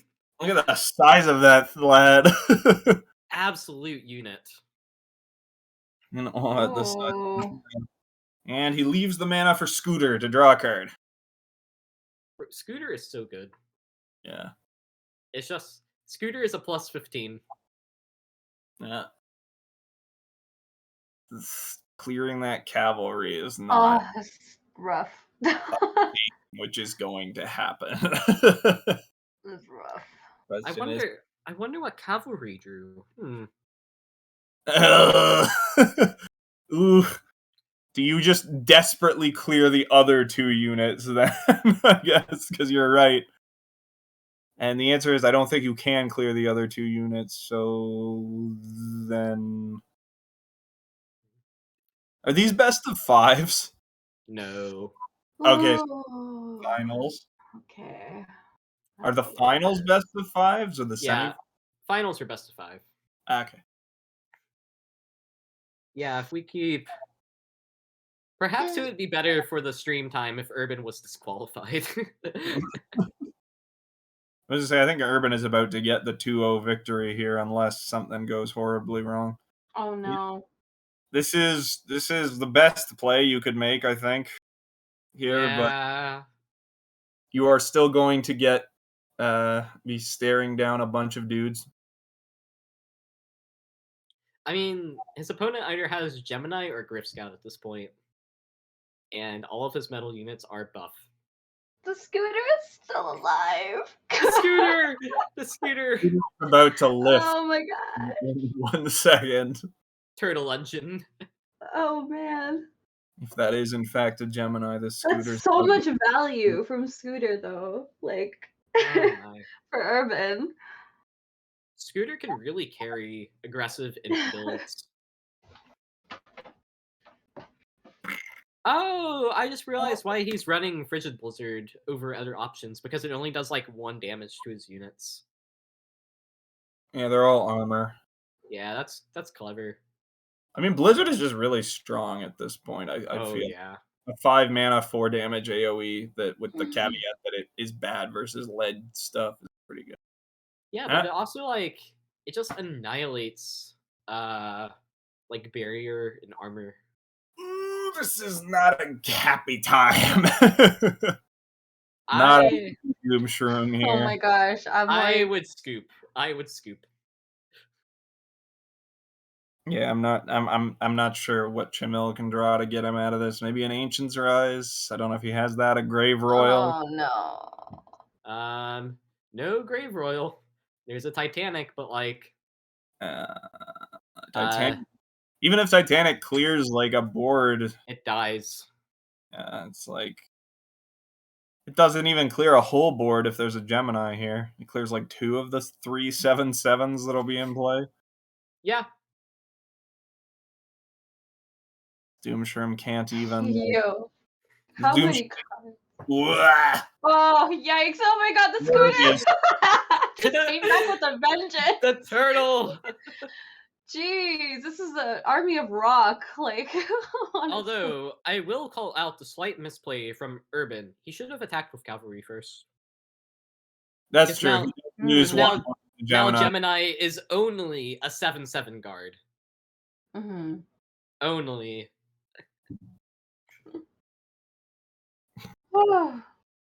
The turtle. Look at the size of this mad lad. This is like an alligator snapping turtle like you see in the YouTube video. Or on Kratz Creatures when I was a kid. Those things are big. Yeah. This is... I'm pretty sure he's dead on... so uncomfortable. He's dead on board. Coulter, can we... I just had an idea. We need some strength spell that's just like the alligator death roll that it does to things. Like whenever it'll grab them, it just spins. What would that spell even do? Remove target unit's arm? Arms, plural. You have the lethal. Urban, come on. Don't BM him. You have the lethal. Yeah, we can see it.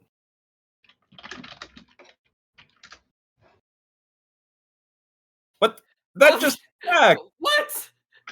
Urban, what are you... He missed lethal, but he... Oh, no, wait, no. Okay, he got it. He wanted to show off. BM'd and got lethal. The turtles! The size of those things. Wait a sec. Mercurial Mimic wasn't even in his deck. He got that with the out of deck from Keish. Yeah. Flexing. Maximum flex. God, okay. Okay, we need to get this rolling. Yep, Hanu is back. He is up. Yep. I asked him. He's back. Yeah. Zygote, thank you for joining us. I'm also back. I thought that game was gonna take too long, so I ate my dinner. I muted myself. Honestly, fair. Touche. Yeah. For those of you who may be new around these parts, Skyweaver is kind of like a very international community. Like, I am from the greatest state of Texas, and like, stuff is pog here. Like, it's just amazing. Come to Texas, y'all. It's beautiful. Ashavari, Coulter, a lot of the Horizon team, they're up in Canada. They're over on the East Coast. Zygote, you are originally hailing from Cyprus, if I'm correct. Yeah, I'm from Cyprus right now in Paris. Nice. Yeah. And like Marcelo, he's what? Spain. Yep, Spain. Madrid. I believe one time, a long time ago, I actually went through and I tried to like place every Skyweaver hero to a part of the world. Which, oh, that's fun. cool. We're connected to parts of the world. Originally, there were ideas that Sky, as a concept, would be connected to our world. So most of them are based off parts of the world. Well, yeah, it was kind of hard finding connections for a lot of them. Like, I found like the city is like Ice Princess or whatever. It's like Philippine or something. I remember Zoe, I believe, was like your Canadian rep, which like fits in perfectly for Marcelo. Horik is like some Danish thing or something. Zoe is Canadian? That was my theory, because like trying to connect names and designs to places gets very hard whenever like a lot of things are English. So like I kind of just settled, okay, Zoe is probably.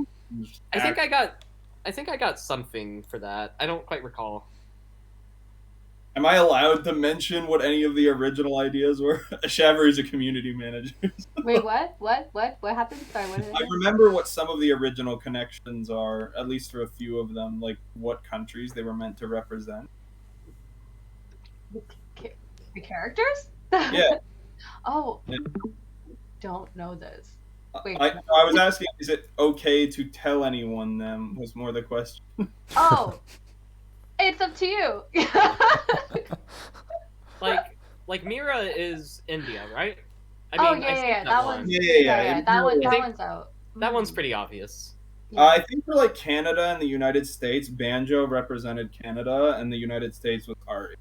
Awesome. Good idea. That's pretty awesome. Huh. I thought Fox was North American. I think Fox, I'm not sure if it's anymore, represented Brazil. What?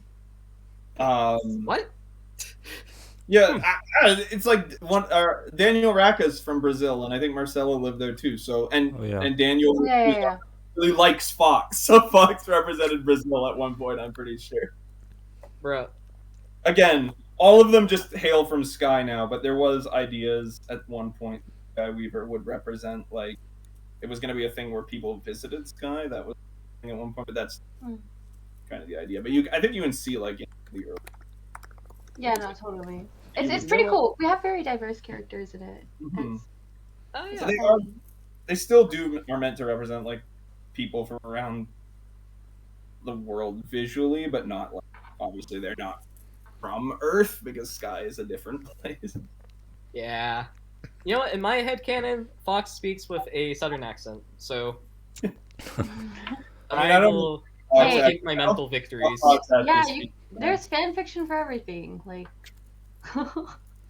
no, this isn't fan fiction. I'm enforcing this.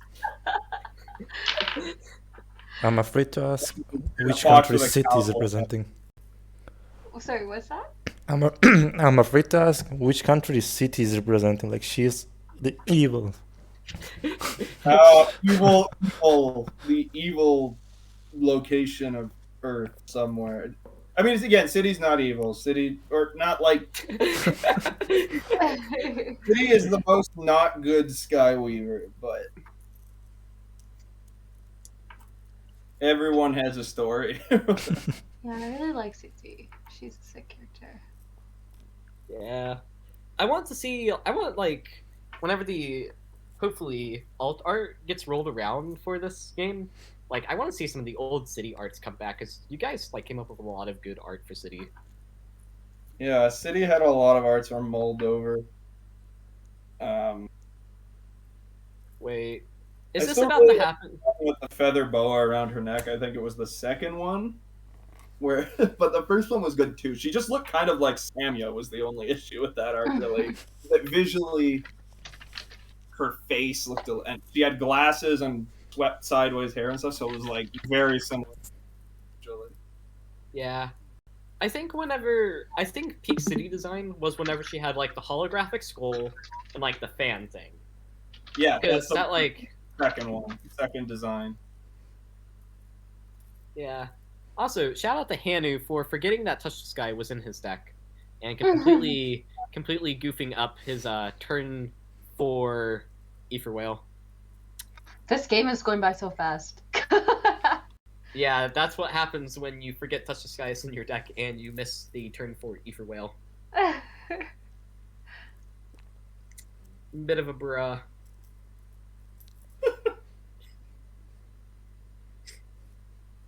Does he not know that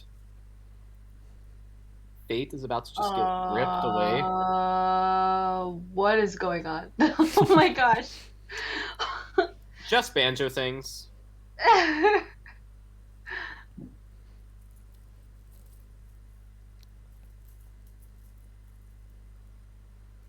How are we already here? Well, then there would have been perfect. Yeah, Here's the question. Do you believe that your opponent doesn't have 4 damage and just do nothing? And just get them with Touch the Sky. Well, if he has Blood Hunter, that would be 4. Yeah. I think you Scorch. Yeah. Yeah, I was gonna say, I think you might. Handy. Yeah, it's the most, like, neutral play. Mass Confuse is strong, but also I would have liked to have saved it for the Scorpio.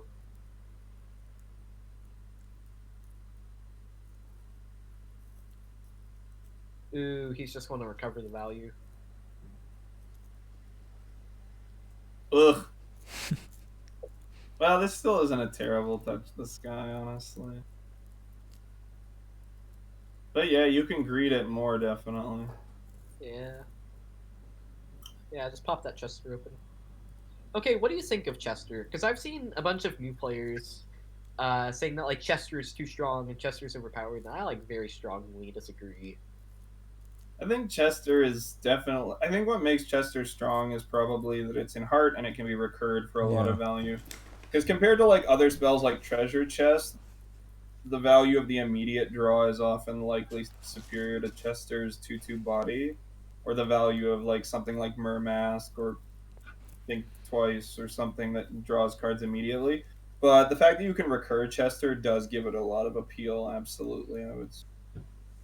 Wow. Yeah. Whew. Definitely helps to make a stronger argument for Chester.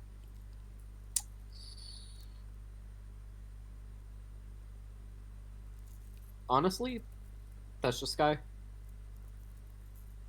Because he's waiting for it, but like he doesn't know that you.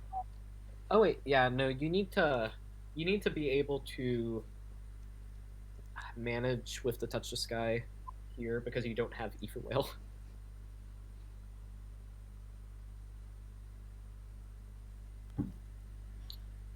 Okay, mutate, burn to crisp, invest on face.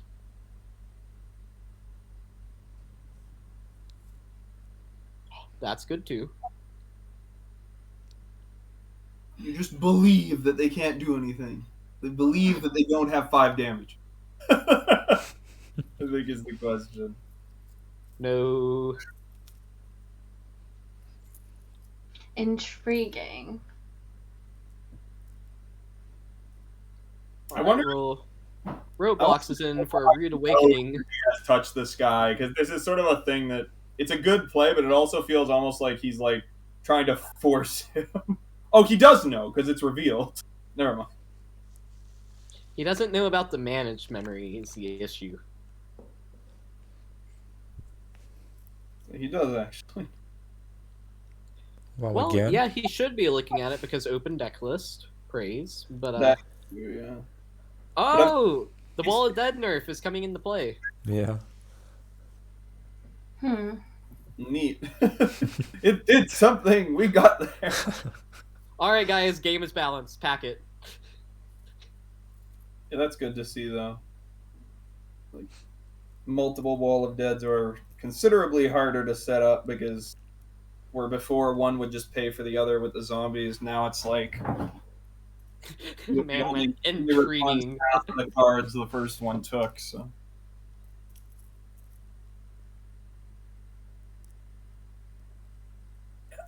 Definitely a bit awkward because you can't really develop very much. You can't do that much. No, not currently.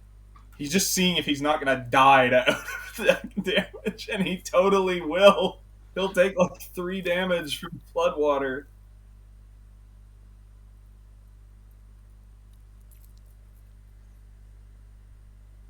This is just a game where one person is trying to get the other person to use Touch the Sky. This is kind of nasty because like he can look at Roblox's deck, right? Like he can see, he knows every card that he could possibly play outside of like very random out of decks. But like, hey, wait, where is he on my sheet? I can't find his deck list. Crap, what game is this? Skyweaver. Oh, bye. That's Thanks. it. That's game. Wait, shoot, what'd I miss? Hey, Oh, Grave Grave Royal. From out of deck? That was an out of deck Grave Royal. Wow. Oh, that was some luck. I didn't even realize that. That's. How did he get it? Just off of like, oh, I guess off of one of the fates? Yeah. Yeah. It was off a fate, yeah. Wow. If he didn't get that, he had no burn in his deck except for like Matchstick. That feels bad. Yeah. It was definitely a close one. I'm honestly not sure. He had Cryogen. If he could have stuck Cryogen, that might have like prevented his opponent from getting away with anything, because it would have been too big of a body for Axel to safely remove. Yeah. What happened is Hanu did it to himself whenever he went for that Seek Rosewater into literally nothing because he thought that he forgot about Touch the Sky. And also Floodwater.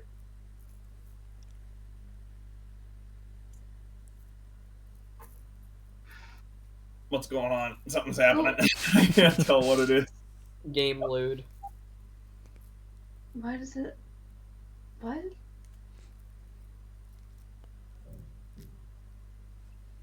Alright, this is a Horic list that I saw a very long time ago from Hanu, but here's the game plan. Wallowdead again, also band together. And yeah, we just do aggro things.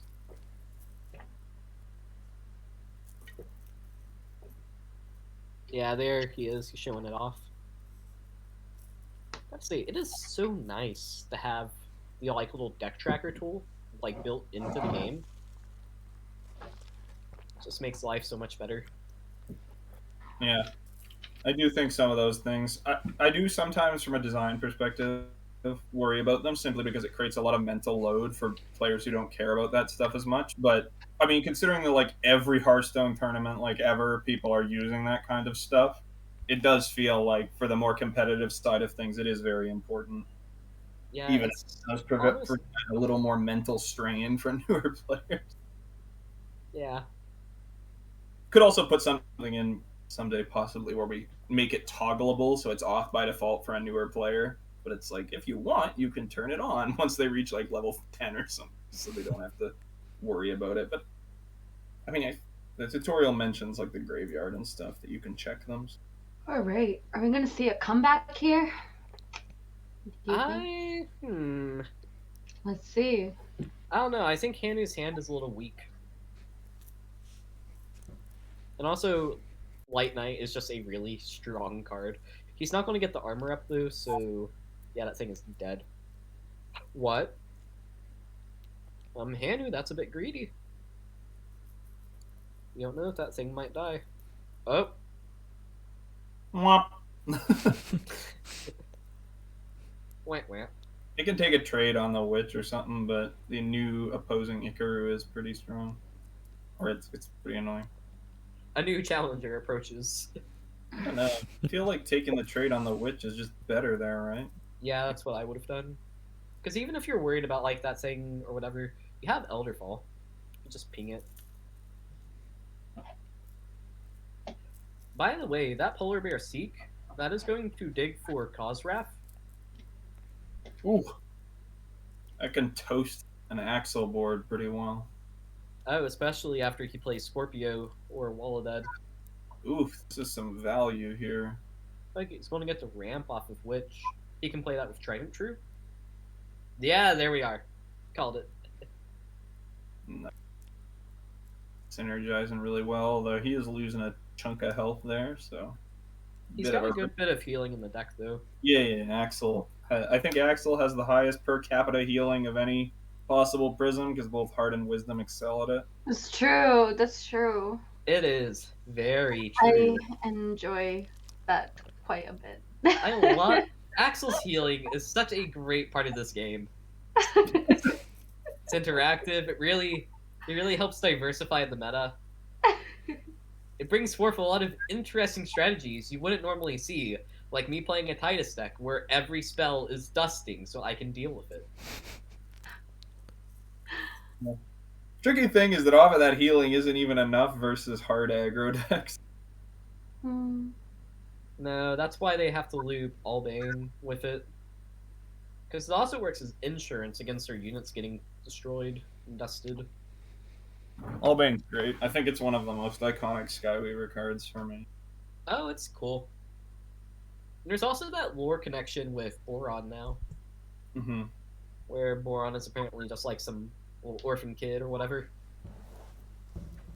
Yeah, no one knows. Not even Allbane knows what Boran's backstory truly is. Allbane found them when they were a child, but even Allbane doesn't know what happened before that. Like, Boran is like technically was the youngest Skyweaver because they already had the prism in their hand as a child, even though they probably presumably did not harness its power till much later fully, but they already had it. Interesting. Mm-hmm.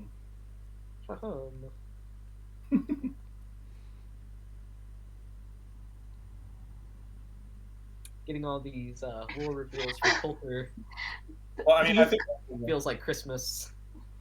I was gonna Comment say, from Ofrat. I'm pretty sure Boron's ethos like said as much as I just said there. Oh yeah, it does. It literally says exactly what you just said. Yeah. Like getting all these lore reveals we've already had revealed.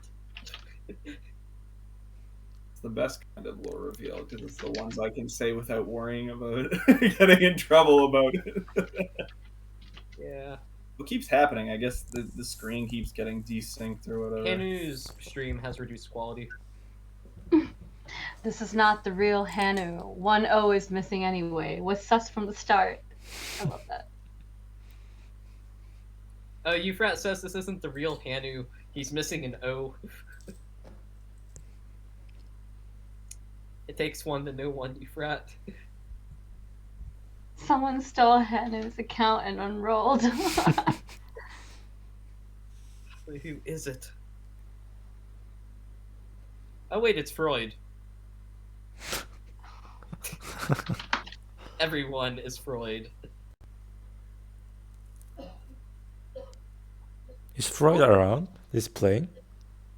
Freud is not competing in the tournament. He is a EMT or whatever, so like he cannot really be available for tournaments. That's cool. Yeah, super sick. Fox Fang, by the way. I love the Fox Pride for your people. It's great. All of the people in Fox Fang are great. I just I kind of have to like get the advertising in when I can. Yeah.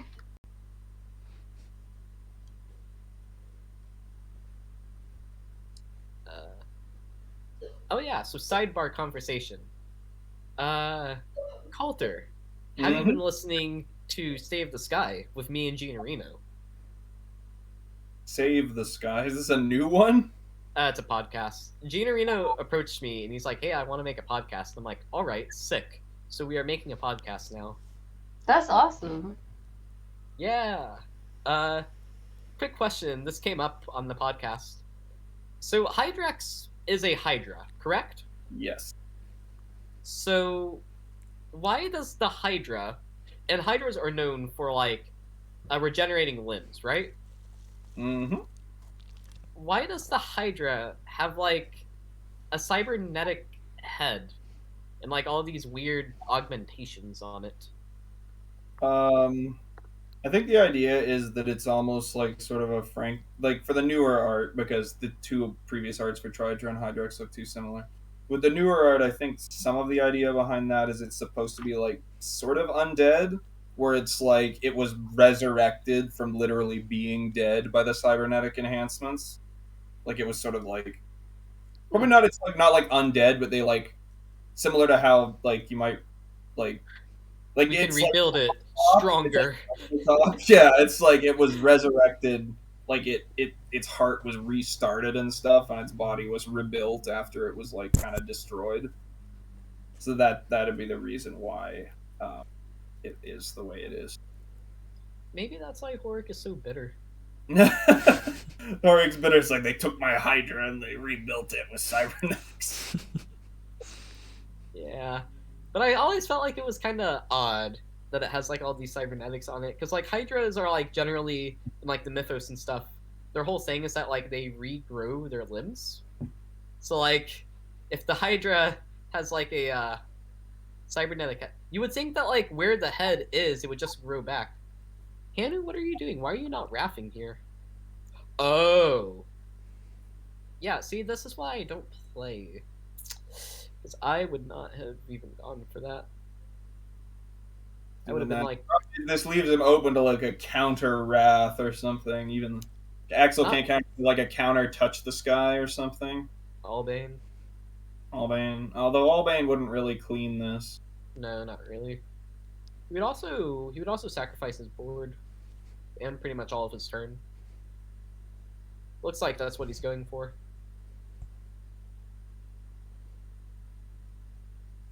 Man, he's really getting all the value out of his cards before he presumably nukes the board. Or maybe he's trying to dig for Albane. Killing Crypto before drawing with the Seashore would be wise if you were trying to do that, because you would drop your distribution.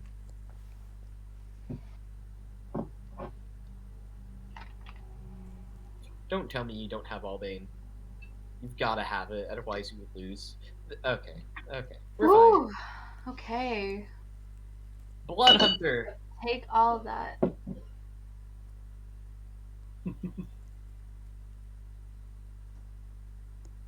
Garuda strong. I would Wrath. Yeah.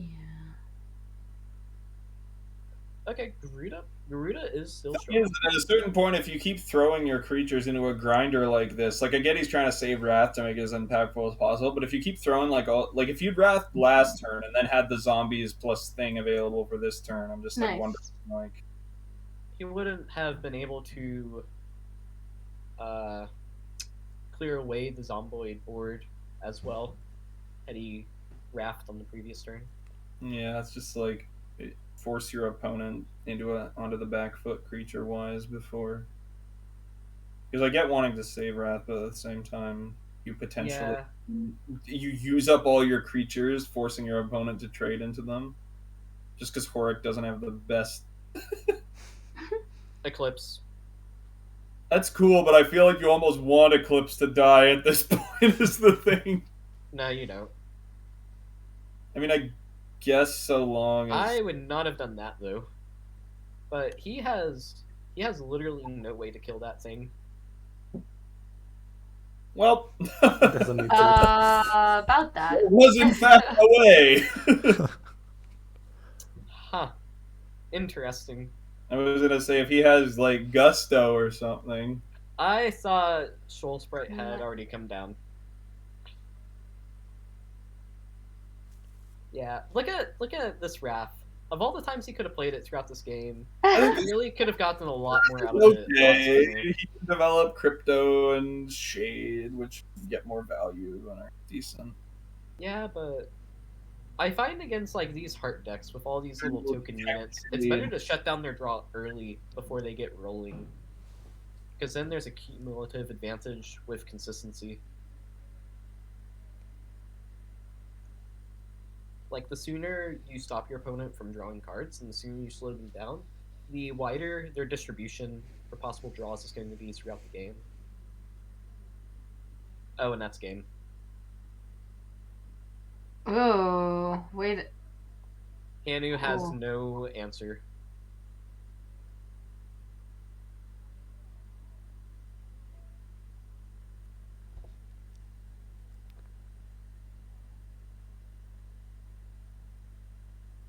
That is it's worst answers could be had than just praying. Yeah, it's not bad. Grim Lord.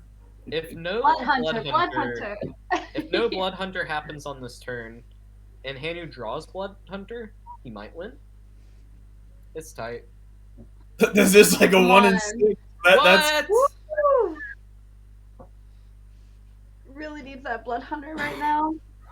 Yeah, he's on like a 1 in 6 to just obliterate him. I actually think he should have traded. Does he have attacks left? Trade down the Crypto? No, you don't want to kill the Crypto. You want your opponent to have more cards in hand. Or more No, cards but Crypto represents. Oh, here it is. Oh, they got the Blood Hunter! Yo! Yes. Amazing. What a tight skill-based game. Wow. GG. Oh my gosh. That was really lucky. That 1 in 6 chance. Oh my gosh.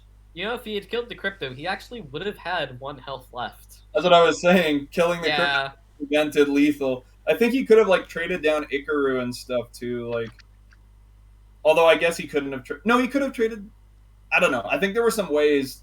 Probably prioritizing killing everything on board was the most important thing there, but like or the key thing. In any case, I'm sure that game is going to keep ModWaifu up tonight. Right. It is now time for best of 3, and both players are now allowed to swap around to whatever decks they please. So we should see something pretty interesting. Alright, final one. And I will return shortly. Game 3 of 8 or something? Or match? Yeah, we've got a lot of games. Good lord. You sure about keeping the last games at best of 5? I was gonna say, at this rate, it seems like you might have to take like the semis and the finals to tomorrow or something.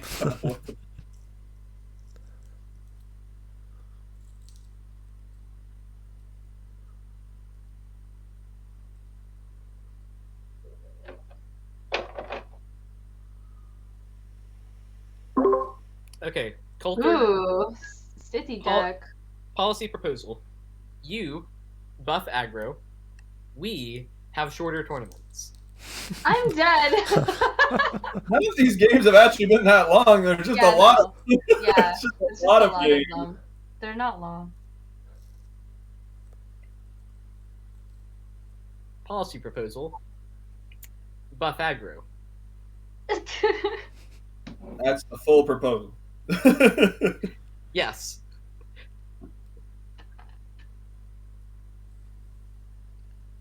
Buff aggro, end of proposal. Bring Banner back to the hot dog and run wild, and this game will be much shorter. What was that? What was that opening? What? Wanting to buff Shoal Sprite out of 10. It triggered Shoal Sprite's ability to do that, but True. yeah, that seemed a little nutty. But You also could have waited 1 turn.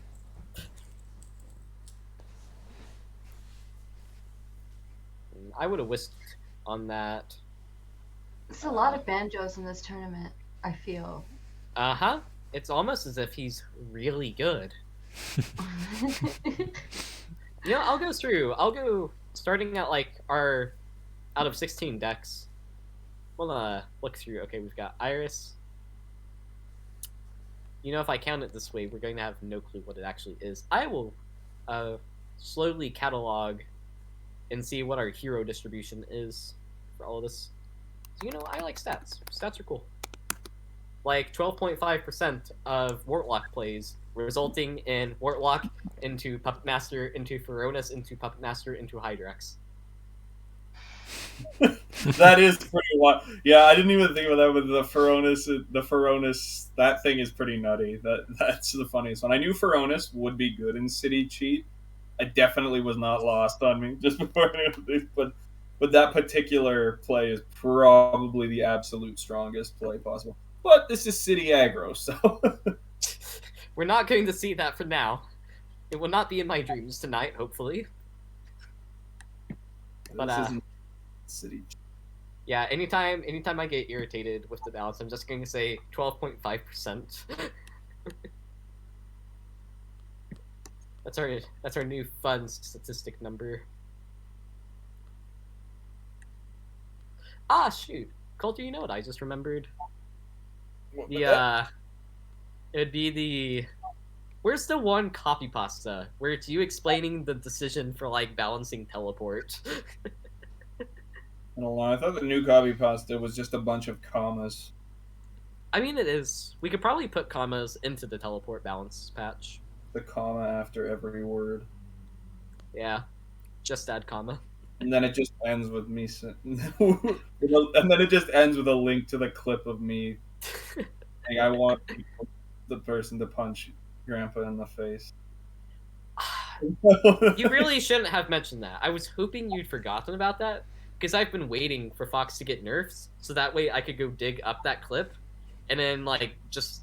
I had this all planned out. I was going to direct message you. I was going to say, hey, Coulter, you need to undo this right now, and whenever you come and defend your, like, probably pretty reasonable nerfs, I would say, I literally have blackmail, and I was going to, like, post that clip into the server, where it's a... For those of you who were not here, there was a tournament not too long ago. I think it was where maybe. Oh wait, no, that would be like about a year, I think. Yeah, it's. What is time right now? People's perception of time. We're in pandemic hours. Pandemic time is just a different breed. Like, I don't even know. Like, is it really 2022 right now? I don't know. Yeah. Whatever it Happy was. New Year, everyone, by the way. Thanks for tuning in. Yeah. Right? It's good. Man should have just played Angler. There was literally no reason not to.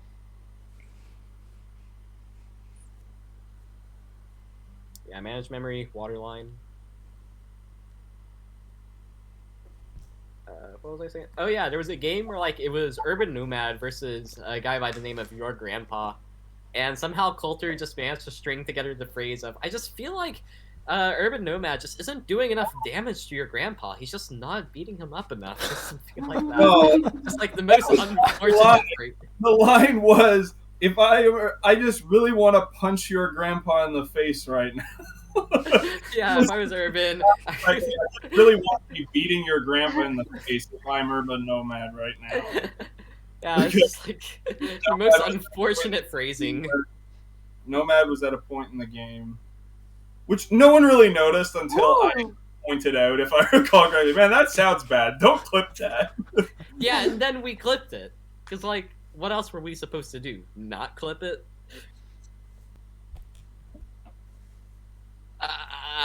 In other news, this has played out like exactly every Wisdom game ever.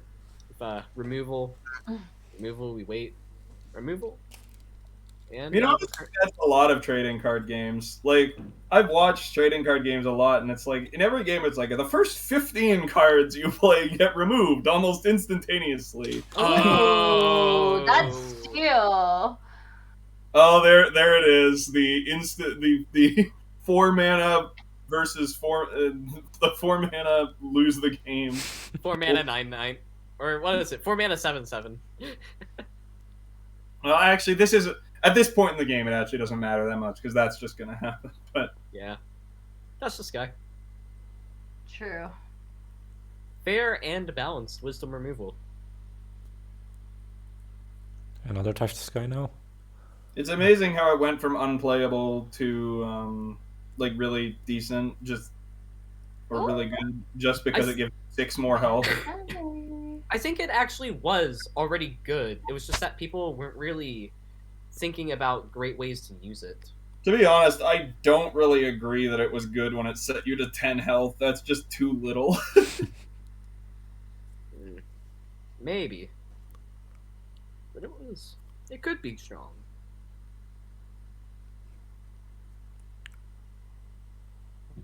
So shout out to Hanu for holding like basically nothing but removal left in his deck at this point. Also, both of these players have Floodwater. We might be here a while.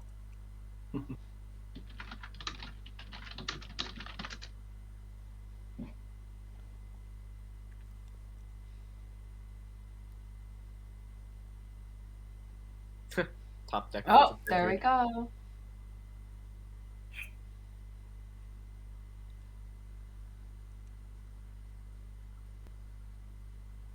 Ooh. Be there for a sec. Oh my gosh. Way to heal. You don't say.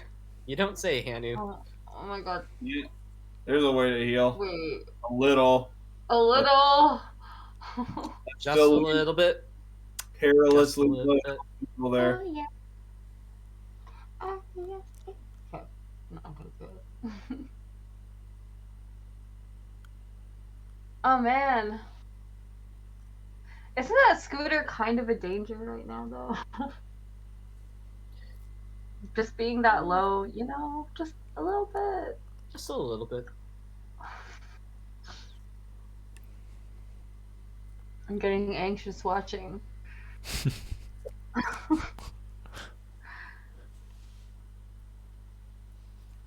Come on. Y'all keep me posted. I'm gonna figure out our decks real quick and see what the distribution is, because now I'm interested.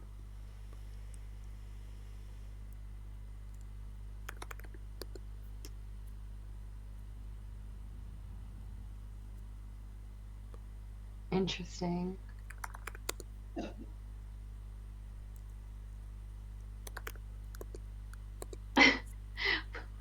Auntie Ben's is like, we can't even commentate with this play speed. Honestly. I remember like the last match, I blinked, I think, when the match was found, and then suddenly we were like 5 mana in. I'm like, wait a second. What? Honestly, the early game in Skyweaver, I think, is always like some of the most interesting plays always happen in the early game. Mm-hmm. Especially because like the way I always play like these very like safe cards. I try to have like literally no good response from my opponent, just whatever I do. It's like they're always very back and forth and very tense. Yeah. Oh, A part of fun me that guy. I'm very interested in Skyweaver is the volatility of the early game and trying Oh yes. to make that low. The early game can be incredibly volatile, and it can just set the tone for the rest of the game. Like sometimes one player can gain like a bazillion life thanks to like some life steal stuff. So definitely.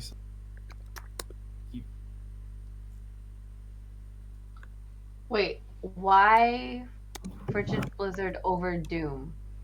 Okay, never mind. Just wondered. Oh boy. We've reached the end game. This is it. This is the end game. This is where we end the game.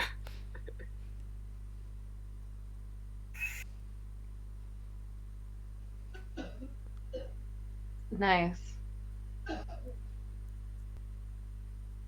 Fun fact, City can loop Feronis off of Floodwater with Glacial Tomb. No, it's not fun to watch.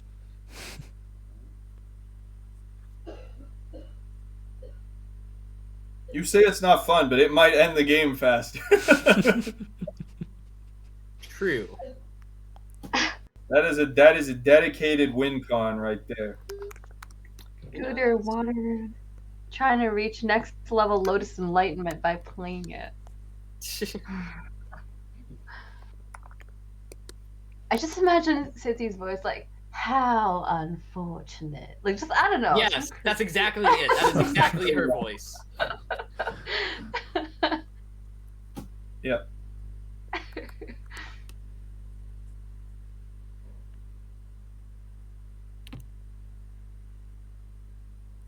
That's pretty much I wish dead I on. had. Ooh!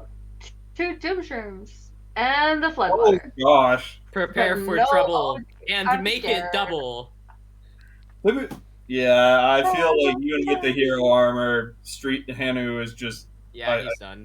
He is done. I was gonna say like the sheer amount of not just the fact that Roblox's entire deck is just now reloaded completely is like Terrifying. You know, the really good City Floodwater decks actually run Manage Memory with the Floodwater. Just to, like, really hammer home that, like, I cannot out of deck. I am literally immortal. I am the I am the infinite. Let's see how Hannah pulls out of this, though. I'm very curious. Hannah typically has some very creative plays. Yeah, certainly. Okay, so I'm putting together our decks right now, I'm seeing something really interesting. Pretty much Nice everybody reveal. is there's like a ton of int everywhere, and I hadn't noticed. Yeah, well, we tried to encourage more int into the meta, to be honest, because int was really not that popular at the time. Ooh, Yeah, it's definitely come back. Attachment is useless. It's about to do like 100 damage one of these turns. Because it's like turn 1,000,000.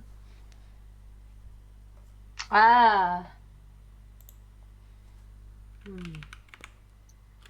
Out of deck Sky Phoenix.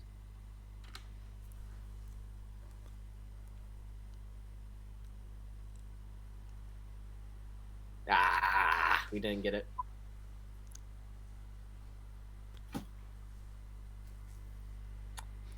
And I would just scoop. I mean, there's only like $80 on the line for you at first.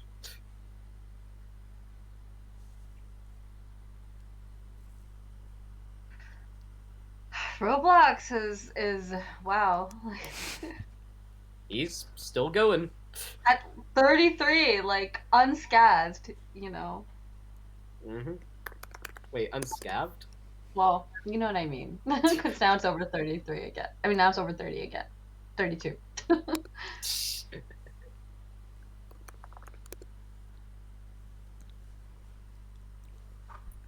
Oh wait, I just now realized ModWaifu actually brought like the trifecta: Axel City Banjo, Wisdom Heart, Heart Int, Wisdom Int. Yeah, that's cute.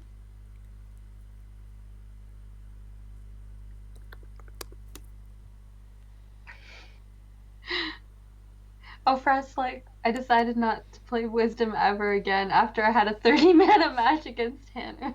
Yeah, happens to all of I us. just like Banjo aggro. There Yeah, was a, fair. one person in the past, who I won't say who it was, who quit the game essentially after playing me in an Axel mirror. They were like, That's I'm over. walking away from this game. They were like, I can't in good faith play Skyweaver when that can happen. It was like, oh.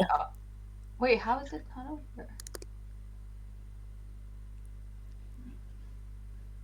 Where did all of Roblox's cards go? What happened? What did I miss? No! Oh my god, what? What? A Jikitsu! No way! No! Prismata?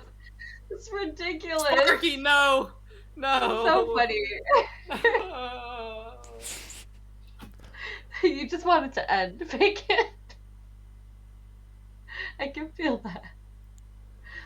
I've never seen that before. The frigid blizzard is gray. Wow. I've seen a lot of gray cards lately. Oh my gosh. Although, I believe y'all are working on that. Yeah. Let's go! Finally! Let's go! Oh my gosh! I would drop the Ghost Sister now. What's the Ghost Sister out of deck? Is it Mermask?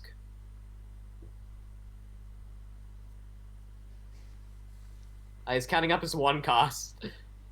We're at 25 mana.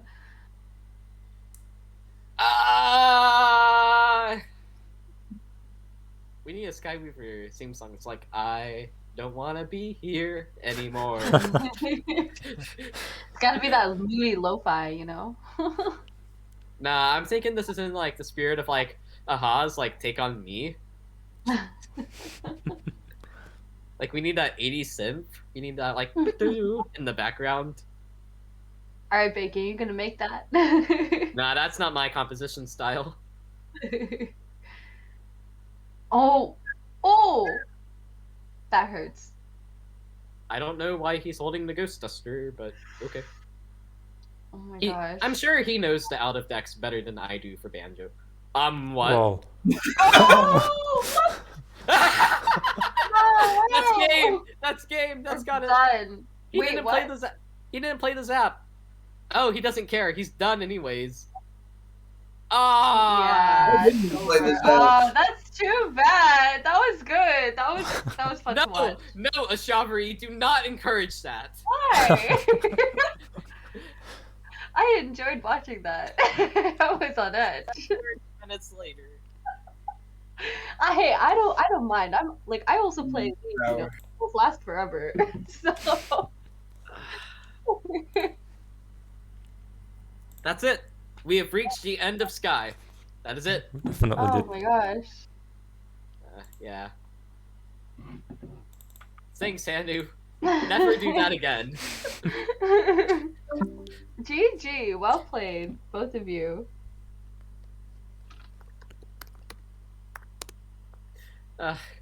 Zygo, I need a minute. Who's next? GoodDog versus GoodDog, but do you need a break before that?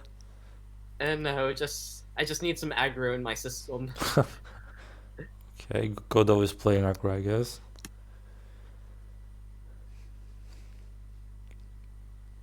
Okay, let me see if they're ready. I bet you ZiaYu's probably finished a conquest run in this time.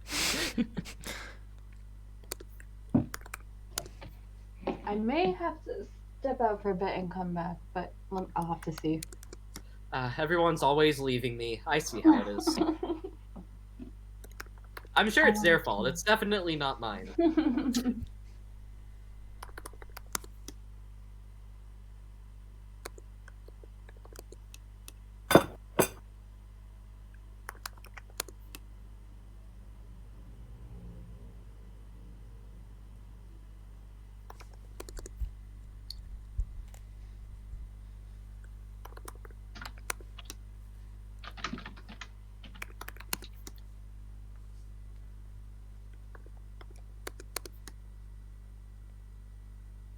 I'm almost done putting together all the decks onto a little thing so I can look at how many of each hero there are. I'm already seeing there's a ton of Iris. Like, a ton of people brought Iris.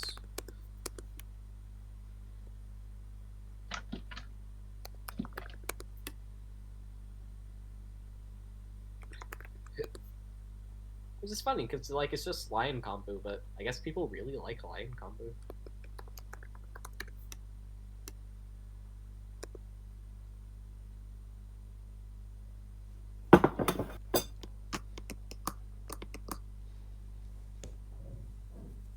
Okay, looks like they're ready. Let's see who's gonna share the screen.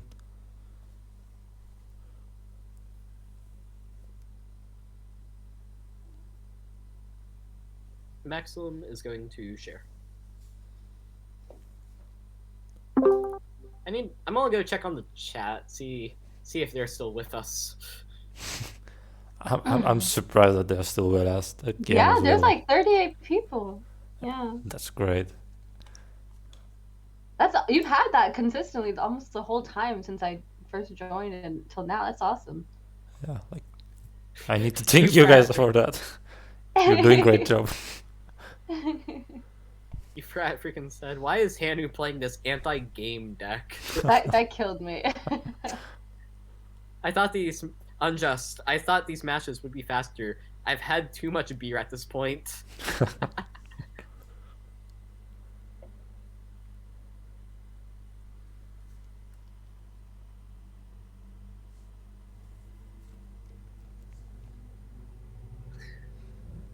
Wow. Okay, GoodDog needs a minute.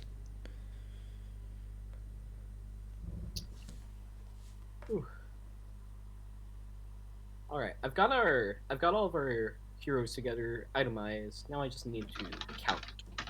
So who do we want to know first?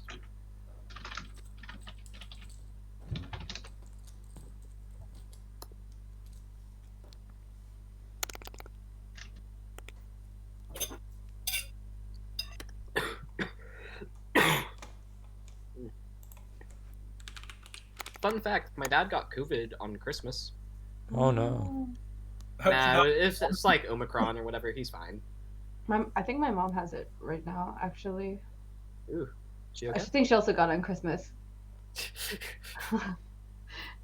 Yeah, it's positivity rate's pretty high here right now.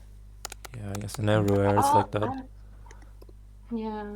It's And like, everyone's a out of pandemic testing or kits. something. Like, dang, why are all these people getting the same virus? I wish there was just like a way to like check though, because all the kits are out. So there's no way of knowing, and like nobody can find any testing kits. Wild. Or book appointments. But it's all good. I spent my New Year's and my Christmas building acoustic panels from scratch so I can treat my room to get Sick. better recordings. It's pretty fun. Yes, I was gonna ask. When's the new music coming out? Oh, probably in January. I have a video coming in a week and another song hopefully by the end of January. That was sick. Should be good. I'm just doing singles for a while, I think. Yeah, that seems to be what a lot of like Mhm. indie artists do. Better for building a fan base and trying different things, you know. And people just don't have attention spans for albums these days. You know? Not a Yeah. lot of people anyway. You listen to Imogen Heap? Oh yeah. She's Yeah. great. She's so good. Straight up when the Spotify Wrapped came out, I was in the 0.01% of top listeners for Imogen Heap. Oh, what? That's crazy. Nice. Yeah, Heap is a goddess. Yes. Best musician. I think she's Ariana Grande's favorite too. She is. Because, Ariana Grande came back and It's like did a impeachment. cover of Good Night and Go, which Yes. was so cool because like it was a great song, but it never really took off for Heap. And then like now that Ariana covered it, like everybody knows it. That's right. Yeah, she's been pretty vocal about being a huge fan of Imogen Heap. The thing about Imogen is that like she doesn't really, for like her level of fame, she doesn't really have too many fans. But people who are fans of her are like really fans of her. Yeah. It's like Die Hard or not at all, or like not too much. Yeah. Yeah. And as people are like, oh, she sang that song with Jason Derulo, right? It's like, no! Oh my gosh. Fox Familiar. Running around at the speed of sound.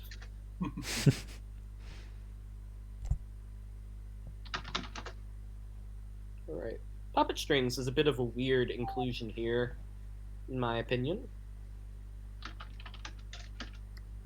Because, like, it draws a card out of your opponent's deck. And that's not always preferable.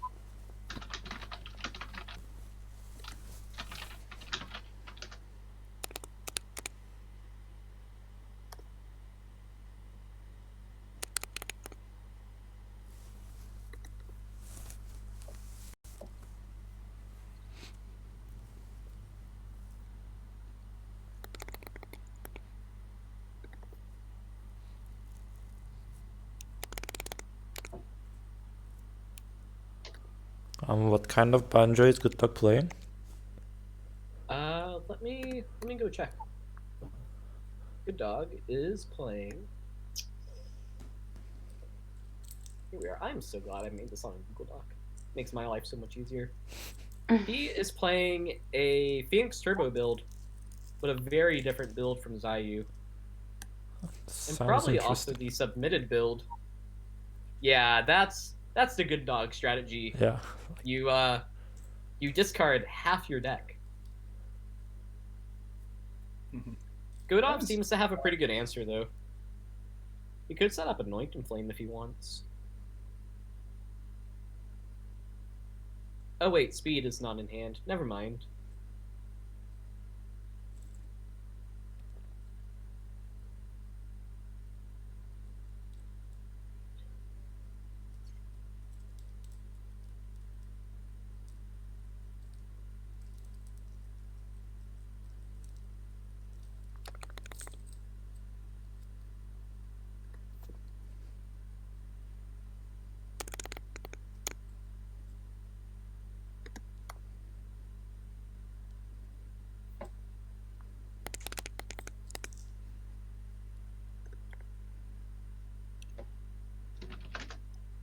Alright, just some good neutral plays. I'm gonna trade away the Fox. I'm not big on that, but purely for personal reasons.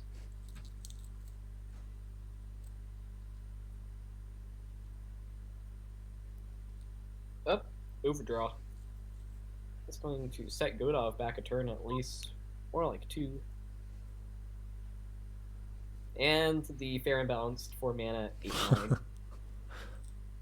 Coulter, this card used to be so much cooler when it was like 5 with banner. It was still broken, but like at least it felt a bit more interesting. I think it was. I'm pretty sure that it was like the worst card in Wisdom when it was like that. I do not care what the stats are. My opinion is more correct.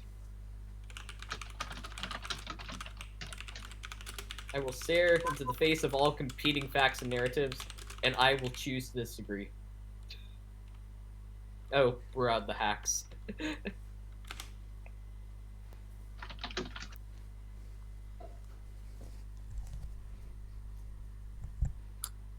Valid Kid in hand can take care of the Giza.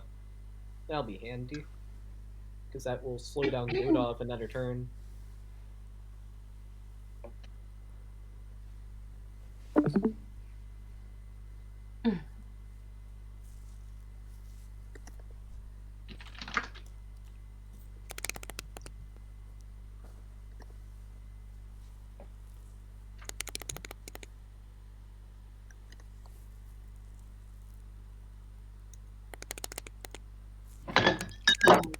Drop class. Okay. That would not be good.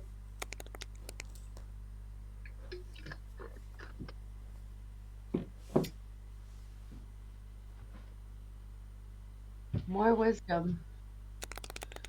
That's how it be. I'm still compiling things. We have a lot of wisdom in this tournament. Like, I mean a lot of wisdom. Why did I ever agree to host this? Oh wait, it was my idea.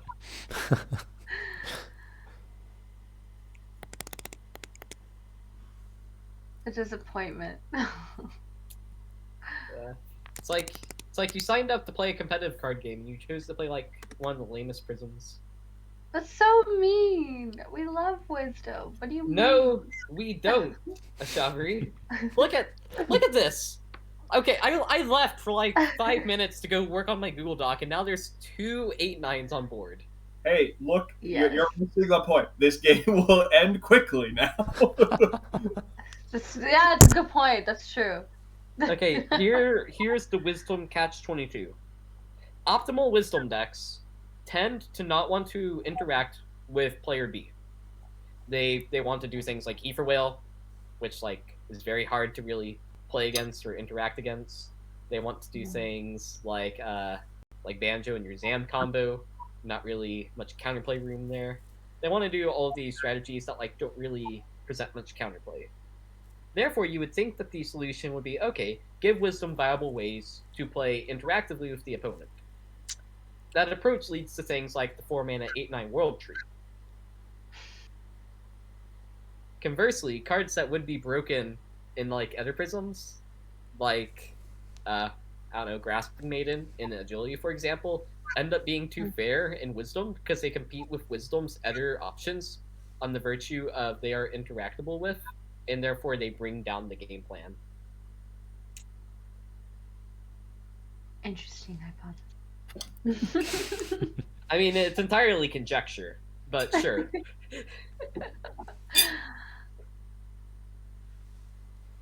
like Mr. Whiskers. Like, I guess the stats must not be too damning on Mr. Whiskers because it hasn't been nerfed yet.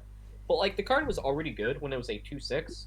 And then we're like, hey, Wisdom units kind of suck. And it incentivizes Wisdom to just be this lame, stall turtle prism. And then Coulter's like, alright, community, I hear you. I want to listen to you, and I want to do what you want. And then we buff Mr. Whiskers up into a 2/7. It's like, look, now it's like a good unit. And we're like, yes, but not like that.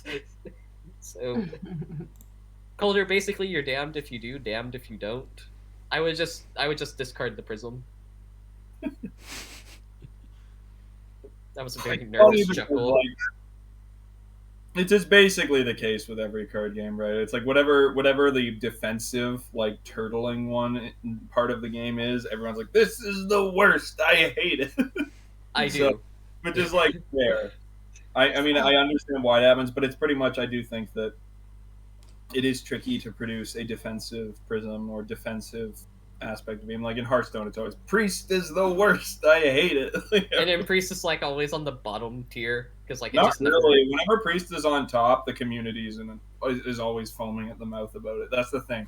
Priest is either bad or everyone is mad. That's like, I feel like the solution then is just let priests be bad. potentially. Has more classes, so they can afford to do that more. Yeah. I played during like the very wacky metas of Hearthstone. Like I was around like at the start of like the patches meta. And like I was not good at card games at that time. So like patches just like ruined me like a card game player. Well, patches was bad. Like the patches design, patches is like a flawed design. Most people kind of agree to that. Oh, yeah. I'm just saying that like that was my introduction to competitive card games. Was like patches to pirate. That's like a meta. And then what else to say? For a while. Yeah, that's kind of racking up the damage. That's not very good for GoodDog. Yeah. And then what else was there? There was Jades with the Jade mask that would just keep going back into your deck. Ah, that was irritating. Yeah, Jade Mask was not the greatest design card either. So by the time I quit the game, it was whenever Shutterwalk was a thing, and I was actually playing Shutterwalk in the Shutterwalk meta because that deck was so stupid easy to pilot. And you would just get such cheap wins with it, and you could totally BS your way into a win too, because like whenever the design, like the animations were all screwed up, and you could just play it and it would take like 30 minutes. You wouldn't even have lethal, but they would just not want to sit there through it, so you would get free wins that way, and they would concede. It took me a long time to figure out what the heck Shutterwalk was saying.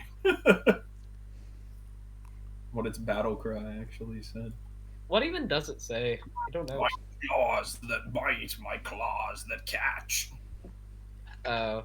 And then I saw one where someone's like, my battle cry that takes up the whole match. Accurate. I think one of the weirdest takes I saw about Shutterwalk was some dude offering a take when he clearly did not understand how Shutterwalk actually worked. Because he was said that like the copies of itself Shutterwalk made would trigger its own battle cry again. I was just like, oh yeah, that was the freaking Austin McConnell video. I remember that one vividly. Yeah, it was like in the whole comment section roasted him, and he was like, but he was like, okay, you guys. It's like maybe you should actually understand the card before you make a video. Yeah, I remember that guy because I watched him prior. Wrong, but it's like, yeah. Oh, that's a good amount of banner. I don't think he should have played that lion there. I think he should have dropped Yakinsu. That might cost him the game if that lion dies. He definitely needs the healing. The healing right now is clutch. Yeah. Well, it's more so that if lion dies, he can't win. I don't think. This keeps happening, is the Iris deck combo decks are just so fragile that they never seem to get there. I think in every game those decks have played, we have watched them play their friggin' lion, and then it just dies. Yeah. See, I think the issue is that these decks are running too many units. See, this is the problem when you try to build like a normal deck or like a fair deck with Wisdom. You should really just be focusing for like as few units as possible to just blink your opponent's removal. And then you just get free card advantage, and then you just win. Instead, GoodDog is going to set up 2 Sky Phoenixes on board because his opponent can't have Touch the Sky. What? Clone Army. Oh, man. It's a killer. How do you get them both out on one turn? I blinked. Oh wait, there was a Soul Forge, I think. And then he sacked one into Lion, and it just rezzed. Oh, okay, that's how they're both asleep, yeah, because the one used its resurrection ability. Yeah. Phoenix, I think, is actually one of the coolest designed Wisdom cards. I love that card. I really like Phoenix, too. I think the thing about Phoenix is that it's powerful, it's interactive, and there's room for counterplay. But if you don't have the counterplay, then it does its job very well. It is definitely a very good actual win con for Wisdom, which is why we buffed it to a 7/7, so they can actually try to end games. Yeah, Phoenix is cool. You need to bring back that one Rainbow Dragon from like the pre-beta that would like shuffle your discard pile into your deck whenever it died. Why not Jikinsu? What? Good question, Ashavari. Okay, the fair. answer is Sky Phoenix will dust to Sky Phoenix. Funny. What? It's game. But it's a game. It's like 1 damage off of like lethal, actually. But that was unironically oh. 1 lethal. They almost I think, yeah, they would have lethaled them if they'd had 1 more damage. That we were all talking, but that was 1 damage off of lethal. Because if the second Phoenix could have been lightning vials, the montage combo was there. He should have dropped Jikinsu instead of Mountain Lion, I think. I don't know if he had the mana to play Mountain Lion that turn. He needed to play everything else, but that was much closer than it looked, actually, to me. Because it did look like it was a runaway, but that was on the razor's edge, actually. So very, very good play there. That was cool. By the way, I'm still compiling the decks. Right now, we've got 8 Iris decks, 7 Banjo decks, 6 Hork list, and 4 people brought City, 3 brought Mai, and 1 soul Unjust brought Titus. There are other decks I have not yet got the numbers for.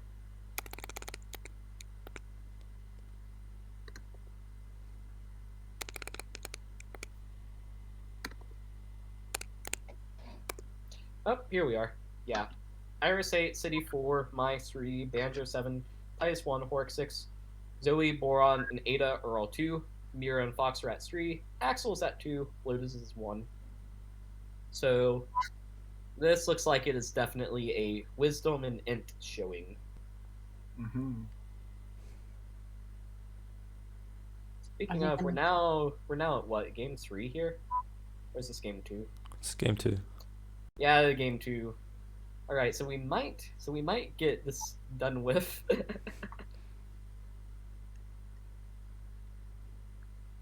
We'll go check in on our loyal chat. Oh, everybody's saying, "Don't drop the lion." This is what happens when you net deck. It's not very polite. Yeah, not really. Especially because I know that Maxim GoodDog was actually here whenever this deck was first being put together.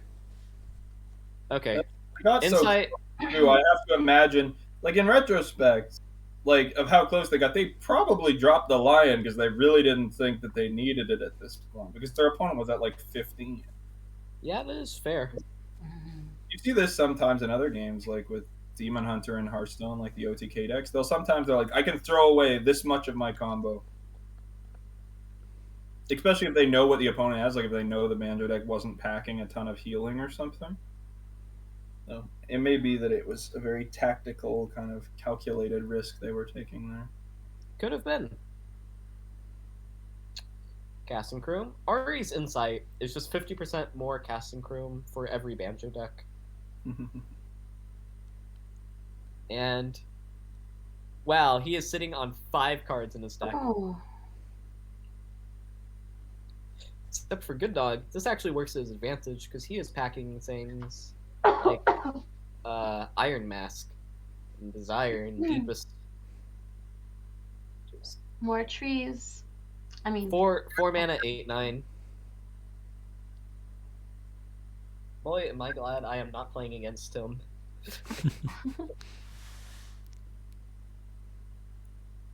Yeah, so the deactivate answer is cool. You probably had to. How are we going to deal with Sky Phoenix?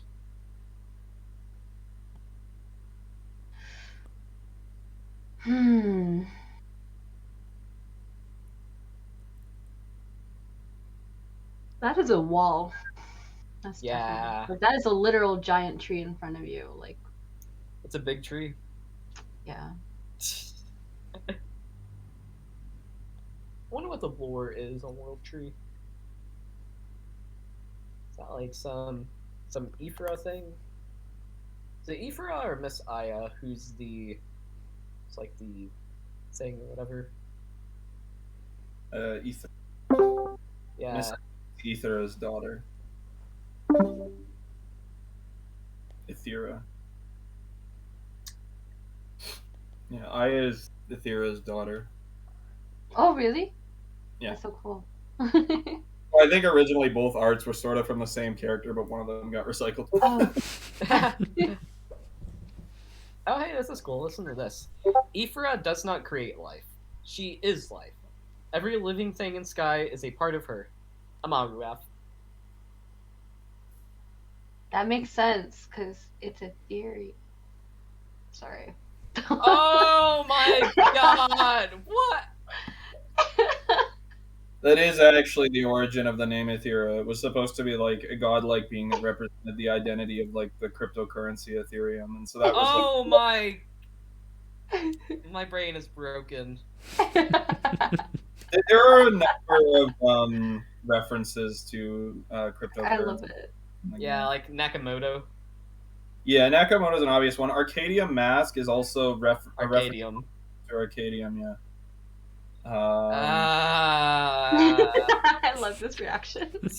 That's too smart.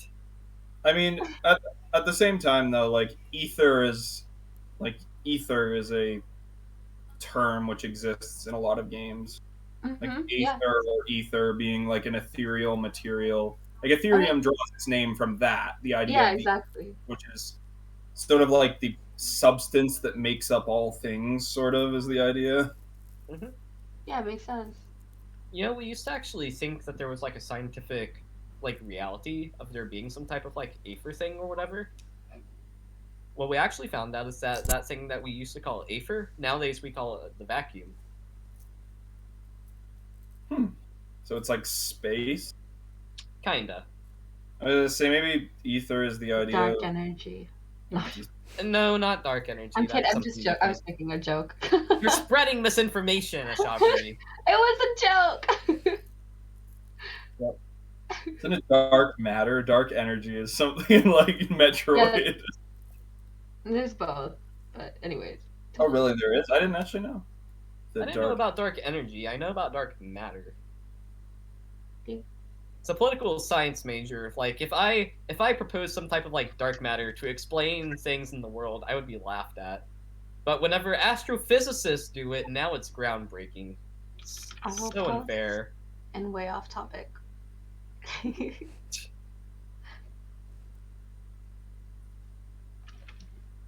I kind of like the forest fire.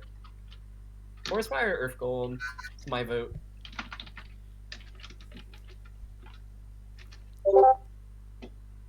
That's me. You can ignore it. I think. Yeah. What if I read it right now? You can. I mean, it's a. I'm actually just dumb. I just never heard of it. So I was just like, isn't it dark matter? Is dark energy what you get from dark matter? No, it's different.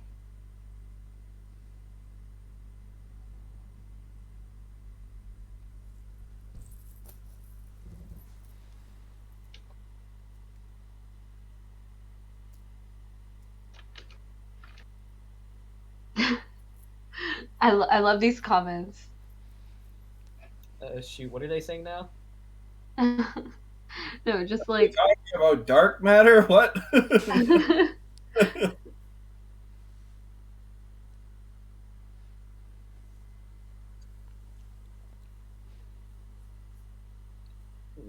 There's ETH logo everywhere. Crypto Skylore. Unjust says this banjo deck is nuts. Hard agree.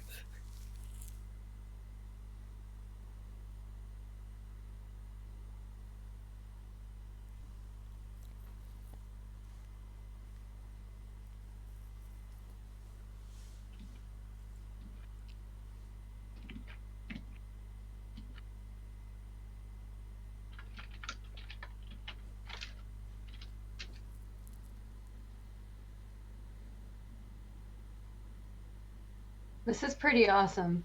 I like this dog rainbow. Oh yeah, this list is nuts. I was That's gonna so say many things. kind of crazy, but at the same time, Wait. If he plays Forest Fire will play Elderwoods before the Yeah, Sky Phoenix is able to resurrect. coming back. Yeah, I do think that's true, but it would need to kill the Elderwood too, like, or no, I guess it wouldn't. Yeah, I think that probably would work. No, yeah, because in Skyweaver, spells, like, you guys rightly opted to completely ditch chain mechanics that, like, Yu-Gi-Oh! Has. So, spells resolve entirely. Yeah. Ooh. There goes that plan. I mean, I think that they do work like that in Yu-Gi-Oh! As well, to a certain extent. I don't know. Ooh. We modeled most of our system off of Magic the Gathering's ordering. It's that. The thing with Yu-Gi-Oh! Is that they have, like, a thing that's, like, missed timing. Just Yes, like, missed timing is a nightmare. It's an actual nightmare. Oh my Like, god. The Phoenix. I'm scared. and that's game. Oh. GoodDog just slaying the competition. What do I do GoodDog if GoodDog slays. wins the Fox Fang tournament? That'd be kind of horrific. hasn't GoodDog won Fox Fang tournaments before? So there was like the Turf Wars thing. GoodDog and Dog Pound won the first two. Fox Fang took the third, and we have so far not had one in the interim. GoodDog has been away for quite a while, but he's back now. Other than that, though, no, GoodDog has not won any tournaments yet. I believe he got to finals with me in Sky Champions 4, at which point we got to finals and we both just went completely potato brain, and I came out slightly ahead of that with first. Was this the big tournament? There was one that I guess was like a big. I don't know if that one was it. It was the one. The banjo, or yeah, the finals match was like Neon Fox with Rave Beats.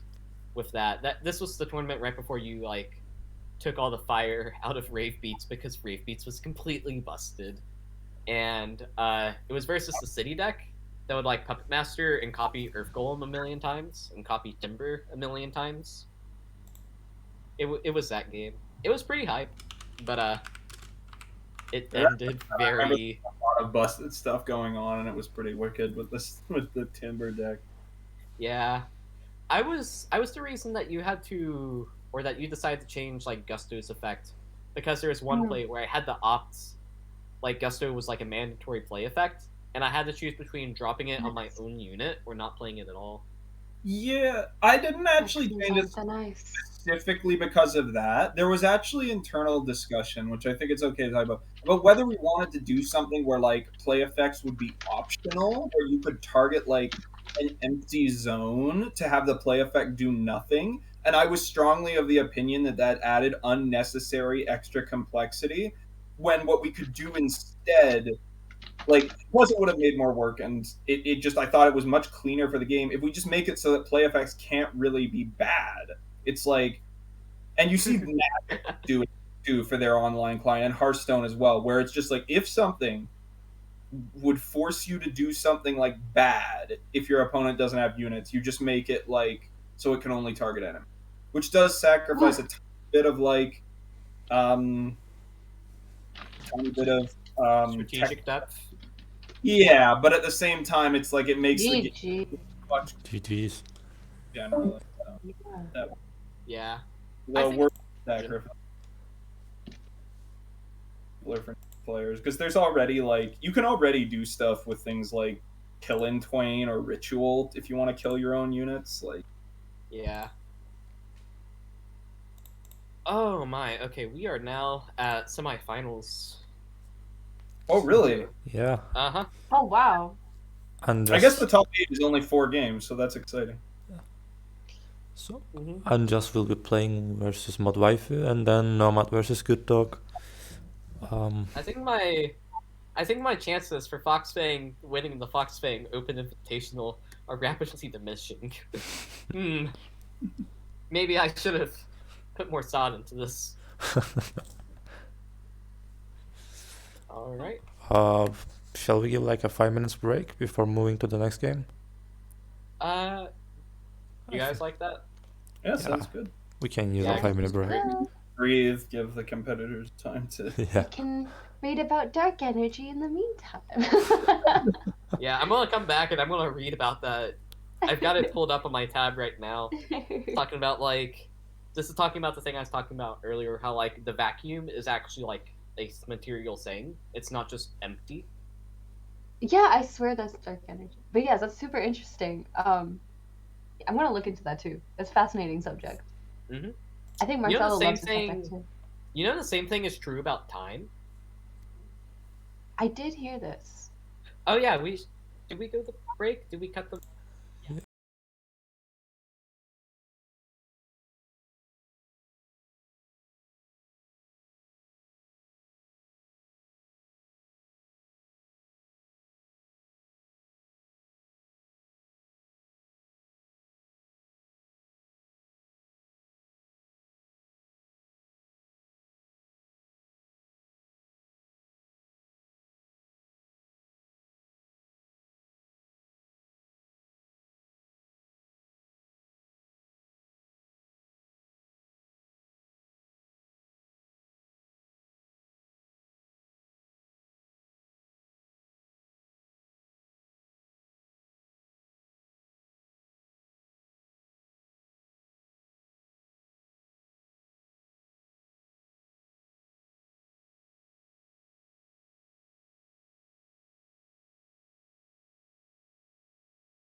Hey everyone, Oh. we're back with the semifinals. So our first game will be Unjust versus ModWaifu. I see that they are ready and we can start the game. Let's let them know. Mm-hmm.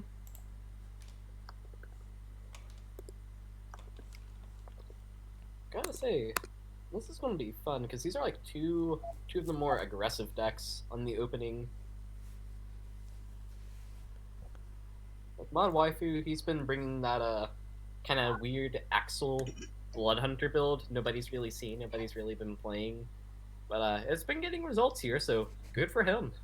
Yeah. Meanwhile, Unjust has the tried and true, disgustingly effective Banjo aggro. Mm-hmm.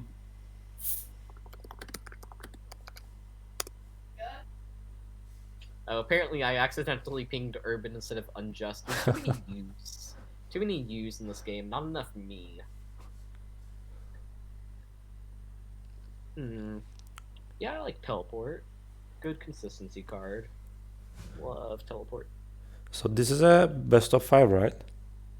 No, this is the best of 3. Best of 3. Only the final is gonna be the best of 5. Only finals. Alright.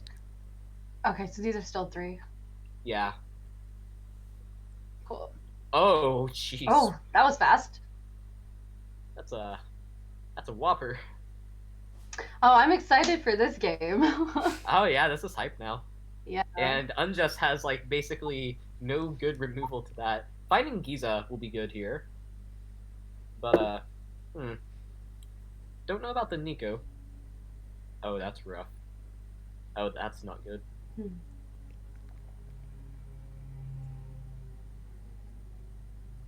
I think, yeah, burn the crisp, punch. What else can you do?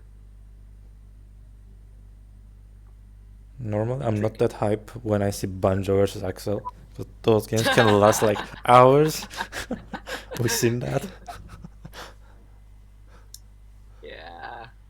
Okay. Trinketeer into Nico is pretty good here. Oh, Refus? Into Star. Oh. Oh, he's only got on that value train.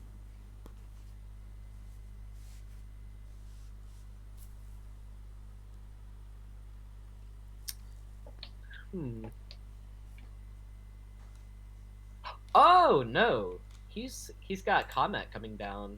If that Refus isn't answered, it will be answered. However, see, let me check the deck list. There's no casting Chrome. You can find Curious Nomad, Manage Memory.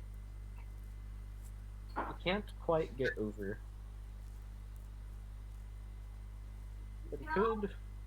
Trinketeer, Nico, Insight, or he's going to do that. Find a 2-cost option.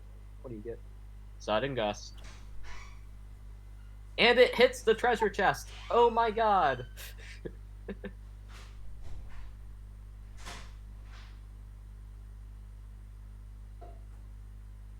Coulter, what do you think of this matchup?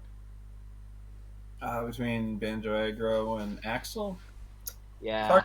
I've always held that like control decks do better against Banjo Aggro decks or Banjo mid-range decks because Banjo's good at trading removal and resources effectively versus aggro, but versus a deck that tends to go for a longer game and have a more sort of drawn-out game plan, it gains an advantage versus the Banjo deck since they don't put on as much pressure as quickly, but do it more steadily.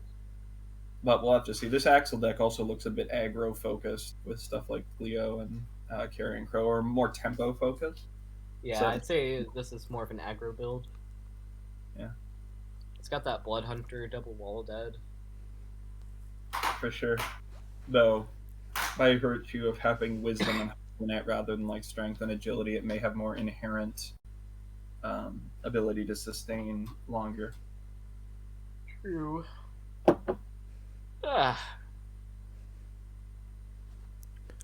There's a question in chat for Coulter from Antivans. He's asking why ether, which is supposed to be a colorless material, is used for gridding references. I'm not. I couldn't say, to be honest. the ether crystals, as we call them, just were something that existed in the game.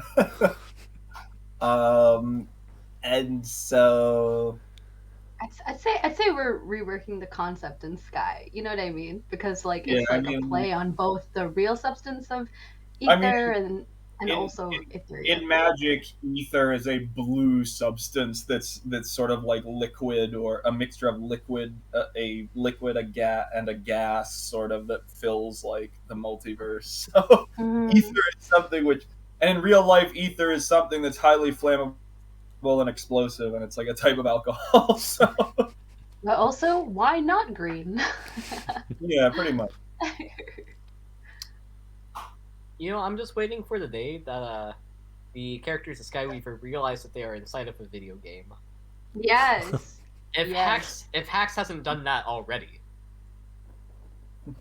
She seems pretty woke. She probably has the insight, you know? Ashavari, you know the theory that like the universe is just a simulation or whatever? Mm-hmm. Mm-hmm. Oh, that ridiculous! Yeah, that thing. Totally. Yeah, I remember hearing that thing was actually, or I heard some video that was analyzing the logical flaws, or not even the logical flaws, but the fact that the original statement that the guy made up wasn't meant to be interpreted that way, and people just kind of misinterpreted what he actually meant. Of course. Where his original one was like, if we assume that maybe at some point people will come up with the ability to simulate universes, and if that were to be true, then it would be much more likely for us to be in a simulation. But he didn't say that was true. He said Yeah. it is true. It assumes more that we are in like a virtual reality, and that there is a higher reality above us, and that within that higher reality, it is possible to simulate a virtual reality that we experienced. Yeah.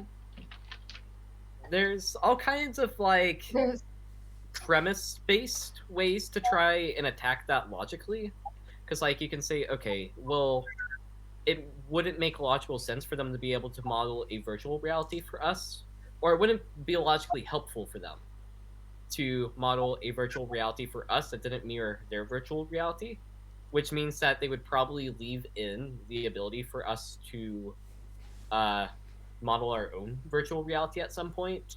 So there's kind of like, there's a potential room for debunking there. I have a better critique, I think. It doesn't matter, like, at all. Yeah. Like, even if it's real, it's like, okay, who cares? It's a fun thought experiment.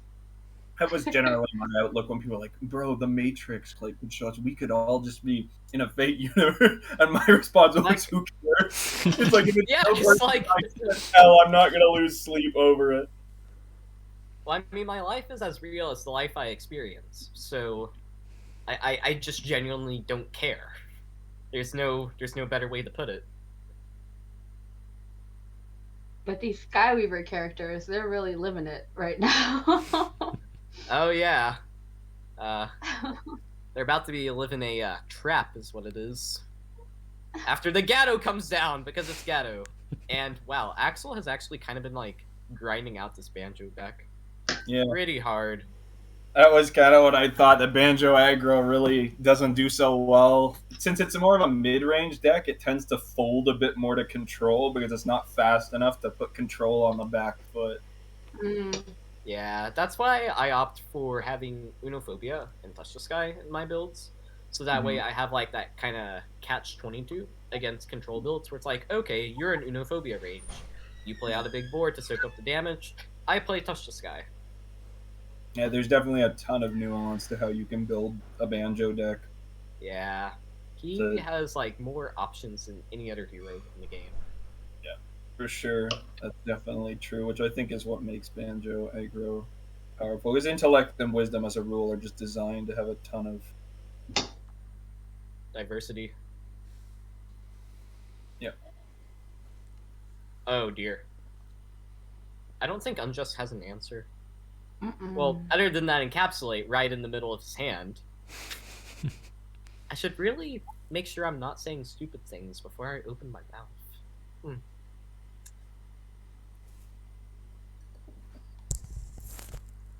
Despite that, I think Unjust may be done, because like Blood Hunter can be coming down. He's about to start burning out.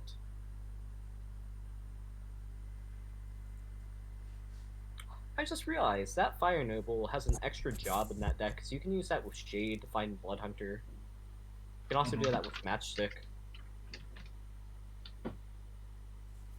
And that's game. There we go. This was GG. faster.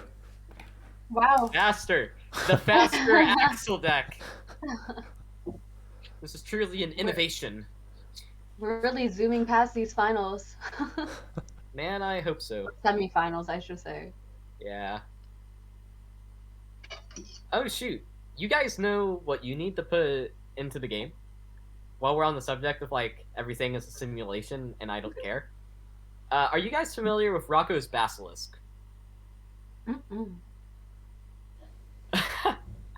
Okay, this is considered, when this was originally published, in kind of like a doomerist, technocratic, like almost cult of personality magazine, the editor for it like basically struck it down and viciously reprimanded the guy who published the article, saying that it was a information hazard. The logic. Huh, oh no! Why are we talking about Rocco's Basilisk? Oh, you know about it too? It's just so goofy. Okay, but what if it isn't? If it isn't, then I would say by its own logic, anyone who even talked about it would qualify as being someone who helped bring it into existence. Like, that's the thing which I don't think people get. Is like, if you talk about it and tell anyone about it, then technically you participated in helping make it. Or how about the fact that like the whole incentive structure from like a political science sense just like does not make any logical through lines at all. Like the game theory of it just doesn't work. Okay, I need to explain this first. So propose hypothetically that in the future there's a super intelligent AI that let's not talk about Rocco's Basilisk because it might hurt someone's feelings in the thing, because it is kind of, for someone with anxiety or something, it could be like something they don't want to hear. Okay, let's talk about it in private for just the people here at some point, because we don't need to inflict it on people, because the response will either be 99% of the time, this is very dumb, or 1% of the time it might make someone anxious. Yeah, just send a link and I'll check it out. Yeah, it's like, For the like best. And plus, there are things happening in this match right now. We gotta see it. It's Unjust versus Roblox. That is true. Roblox That round is 2. true. I have better things to talk about than the wacky AI doomerism. Yeah, I will send it to you, Ashavari. It is an information hazard. So like, if you read it, it might endanger your life. I will say it's about as an information hazard as a creepypasta that claims to be an information hazard. Yeah, it's really stupid.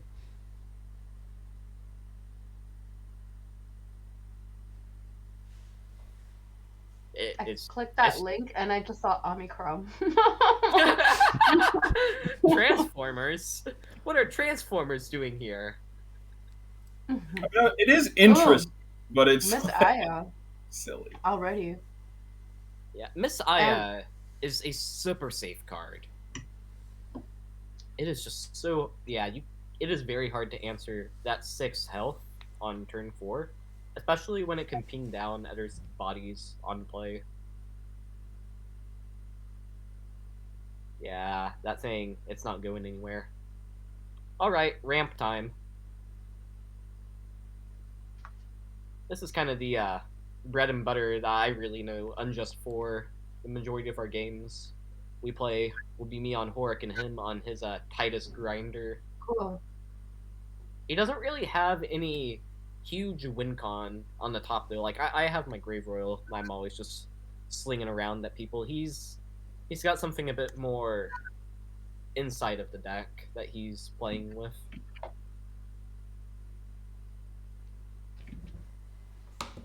Okay, so we've got a nice fat hand right now.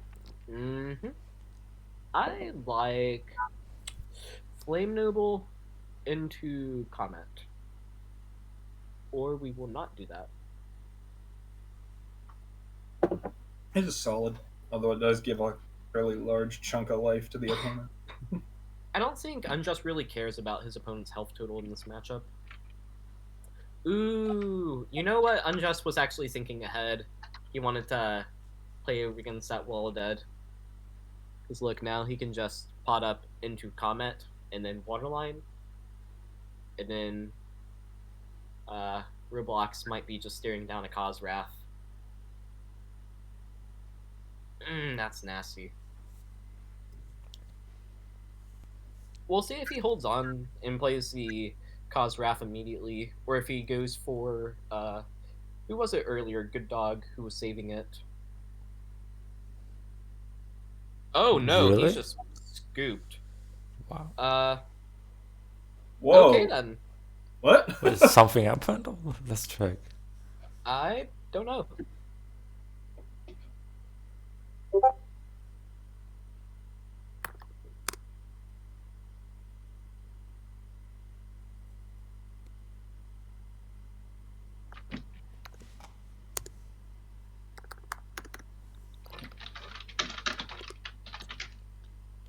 Well, that was fast. Okay.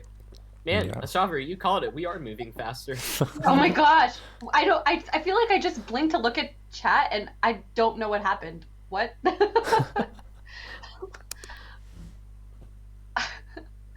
gonna catch up looking at the stream now again. A lot of people in the chat. Axel Aggro is kind of rockin'. Aggro Axel is interesting.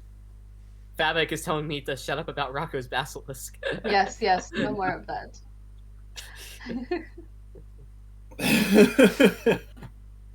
Straight up, like, I met up with one of my college friends over the previous summer break, and I had found out about the whole thing from like the Elon Musk and Grimes deal or whatever, which is like, what a strange causal chain there.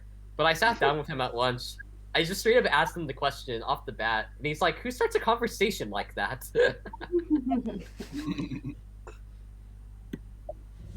I'm just glad I'm not the only one who knows. Yeah, I saw that one time. It's so stupid. It's Wait, what? What's going on? Wait, what? What's going on here? There should be a What's mistake. happening? My Does that Oh. Let's check the ModWaifu is saying that he accidentally picked the wrong deck.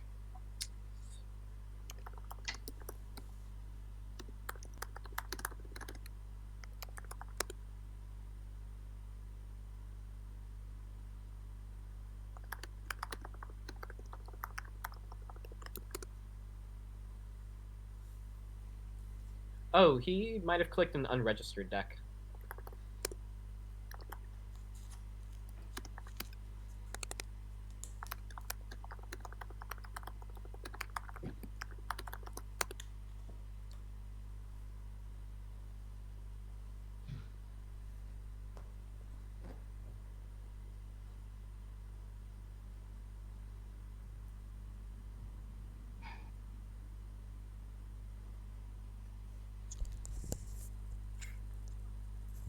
So it's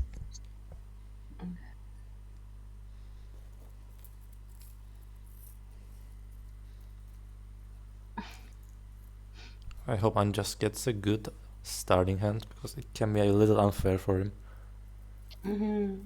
I kind of want Mod to win just because he's playing like the faster deck. Like, I have horses to feed. yeah. This is a good hand, actually. Oh yeah, This is very, very solid. Probably better than the last one. What deck is this? I love seeing Fox Familiar on my opening hand. Bro, I always get the turn 1 Fox Familiar, and it is so good. Ever since you guys put the little secret code into the game.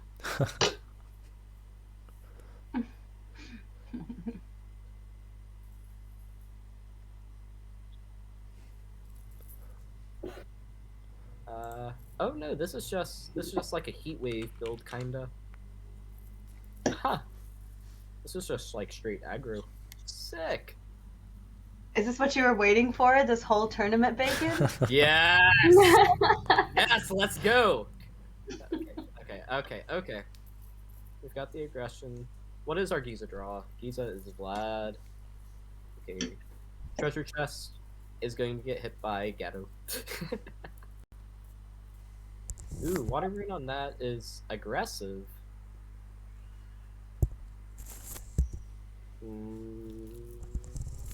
I would honk. Yeah. I mean, honk is going to die from the Glacia freeze, but you'll get 3 points of burn from it. You don't really have any better trade.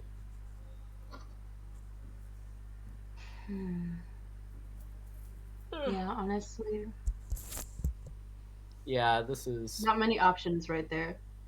I think Unjust overextended whenever he went into the Giza and the Fox Familiar turn 1.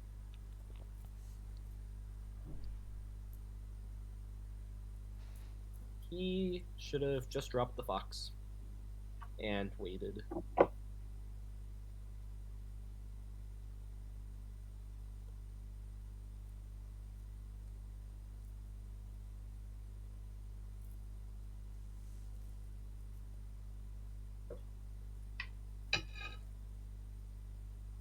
Well, we came back with 50% more JPEG.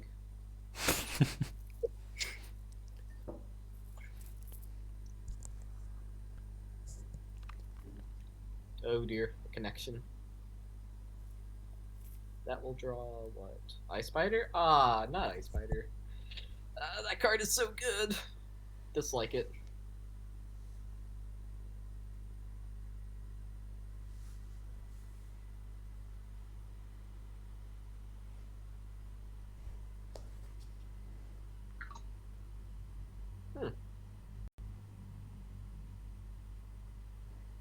Clever use of the banner.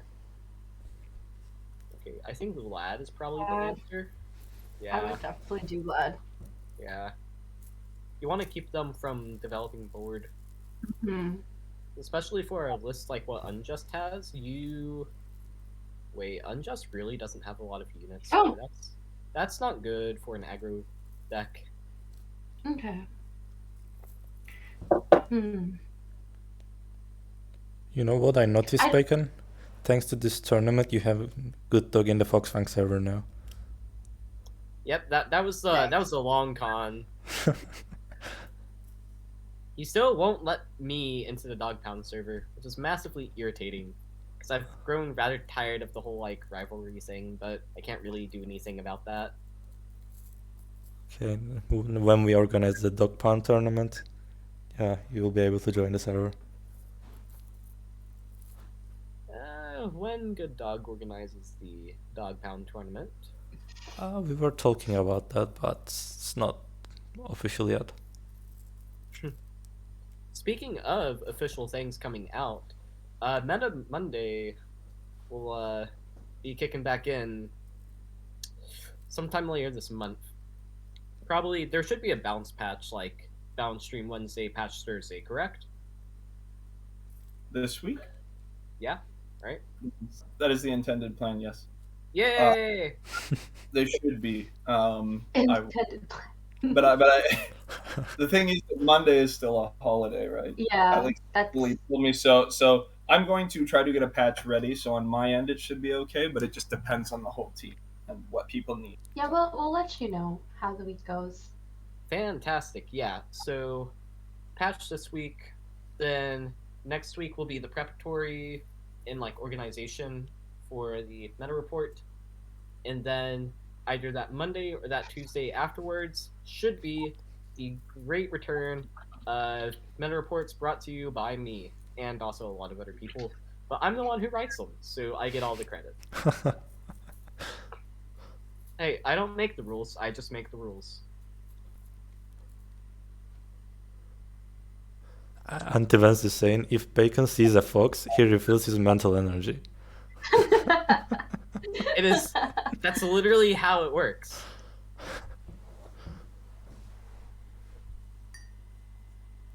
straight up, I got like a Fox like display thing for Christmas, and it's like sick. Oh, that's so Wow. cool. I was getting my dad one for John Wayne because he is a big like fan of westerns and stuff, and I also opted to get myself some while I was there.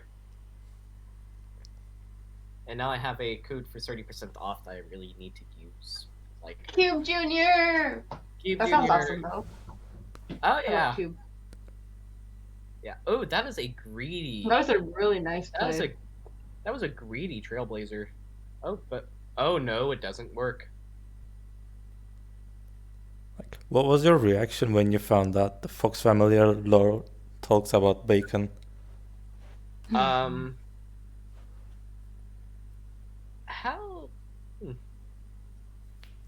If I were, I would like so happy about that.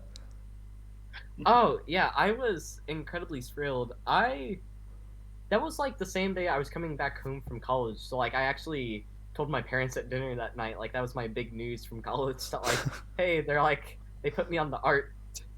Like I'm in the lore now. Like Foxes and Skyweaver canonically like bacon.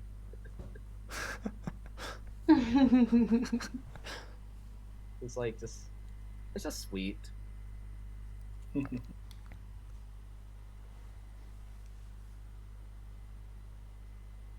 I also really appreciate the fact that like they canonically like it is called out that they like bacon.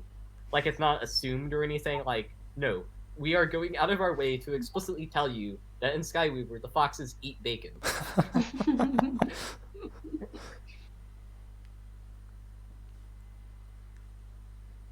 I think he should have played Bird there and probably Flame Volley because you need that montage for lethal, don't you?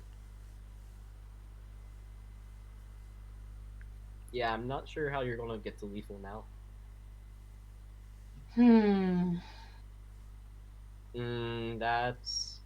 That may seal it for Unjust.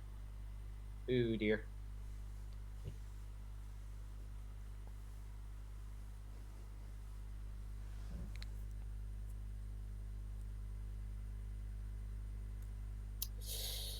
What does Bird find?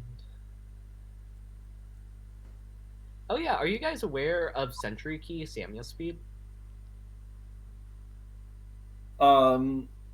Yeah.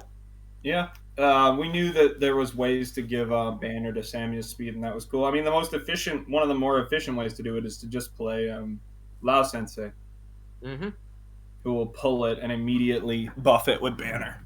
Yeah. Lao Sensei line is strong with it. Yeah.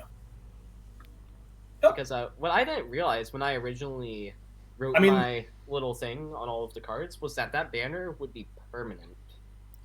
I hadn't considered that. Yeah, that's intended to. All of that's 100% supposed to work that way, and it was known. In fact, the design for cards like Samya Speed in the past actually sort of would often include banner, but it was always seemed way too busted to just have it on there at 1 mana. Like you'd have to make it like 2 mana, which would make the card way less appealing as a whole. Oh, and Unjust finds it. And that's game. Dang. That is game. He came back with a 2-1.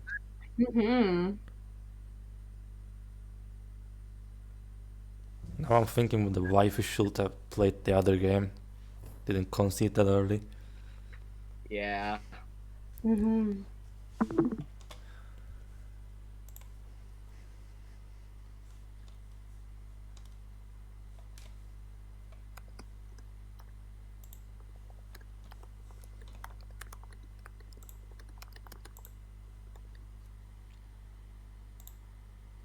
So with that, Unjust is becoming our first finalist. Congratulations to the Unjust. Congrats! Congrats to Unjust. And also ModWaifu really bringing like a deck nobody had really seen and getting there with it. That's cool. And now we'll be moving to the Nomad GoodDog game.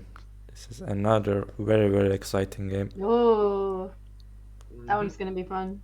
Wow, these matches are really flying by. Yeah.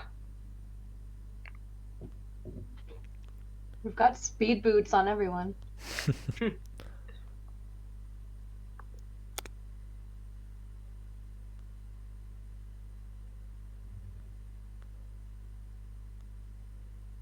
Who are we waiting on? I'm tagging them. We're waiting on GoodDog. We want GoodDog to stream.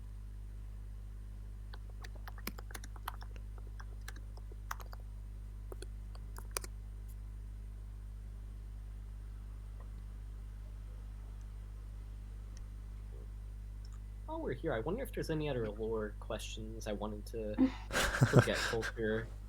Well, You want all the spoilers? Yes, I do. Because I feel like there is a couple mysteries that you guys have left in these cards. Oh yeah, Grave Royal has a person inside of it.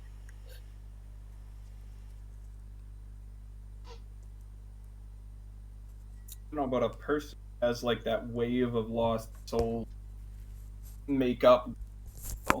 You know what it reminds me of? Have you seen Full Metal Alchemist? The anime? Yeah, the homunculus. Yeah, it's so good. But specifically, Yeah. like in Brotherhood, like at the end, yeah, it was pretty good. I mean, I don't want to spoil for anyone who hasn't seen it, but it's good. It just reminds me of that. It's actually, when I was doing it, I used the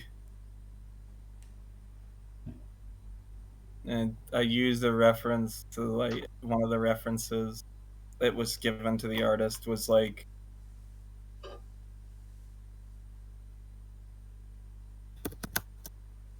so you've ever read Berserk? There's like a soul vortex or a well of lost souls. I've been meaning to. But I know I need to like read Berserk, but like I just haven't done that yet.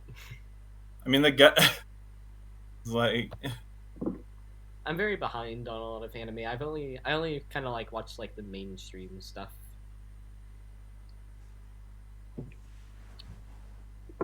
share a picture which was used as a reference for Grave Royal here. Let's keep it a surprise and see if people can figure it out. I'll share it.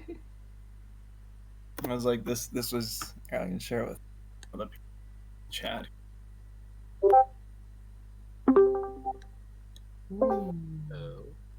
So Nomad will try. What in the world is that? That's so cool. That thing is nasty. Gotta share it All with right. Zygote, so it's not. Let's see if the community can find for whoever's read Berserk.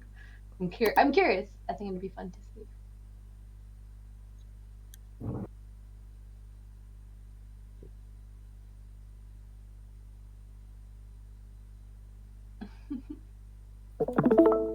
All right, and we have Urban.Nomad streaming. Woo! All right. On mobile. Show the image that Coulter sent. That was just the reference that I shared with everyone. Grave Royal, as Ashavari said. Everyone else should try to figure it out. Well, I mean, we can share it at the end. I'm just curious. I'm curious if someone can find it. If they can find it, that'd be cool. Seems kind of elitist, Ashavari. You want to No, just like... we're gonna give it away after. We just want to see who can guess. All right. Well, this is going to be interesting. Let's see if this can I will stream. post it. Ashavari's like, oh no, I've killed my reputation. So is he going to try to stream from phone? Let's see if that's gonna work out.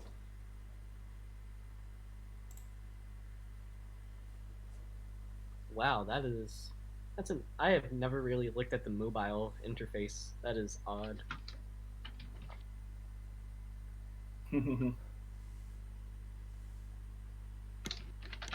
Oh yeah, I remember now. A lot of the dragons seem to have very direct connections with very specific Skyweavers.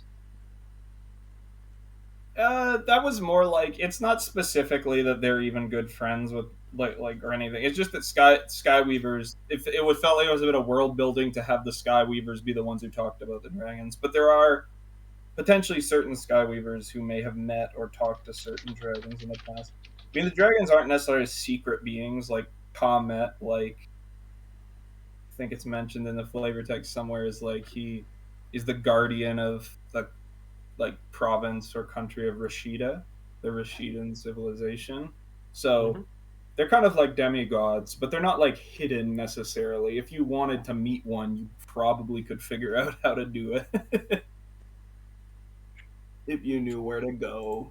One exception might be Gusto, or Meng Wang, but certain ones like Comet, you could certainly figure out where he is. Although he's like a god king, so getting an audience with him would not be easy. I'd like to go talk to Comet. I think that'd be pretty cool.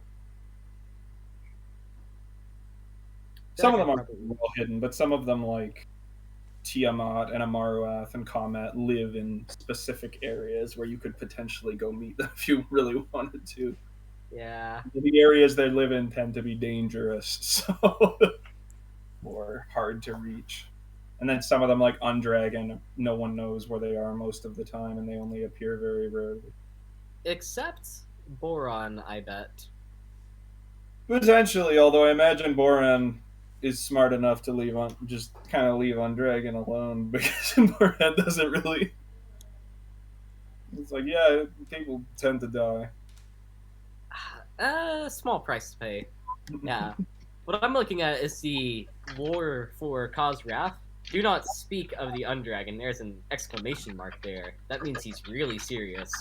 It's an abomination, a blight upon Sky itself, which is Comet speaking to Boron. There's only one dragon in Heart, currently. Yeah. And, well, if Boron has any association to any dragon, I don't think it's really Comet. I don't think that's the strongest link. No, Comet has a real chip on his shoulder about dark element things and does not like them very much. That doesn't seem very wisdomy. It's odd. Yeah, Comet is a bit weird like. Yeah. All right, cool. We got the Mira Metal here. What is this? Huh. Wow, I am glad I play on the computer.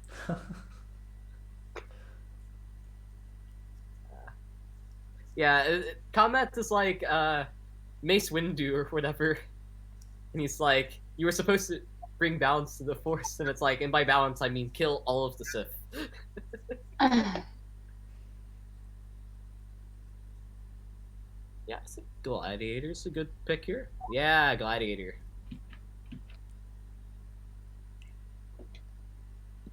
Oh well, I am excited for my Dragon War updates.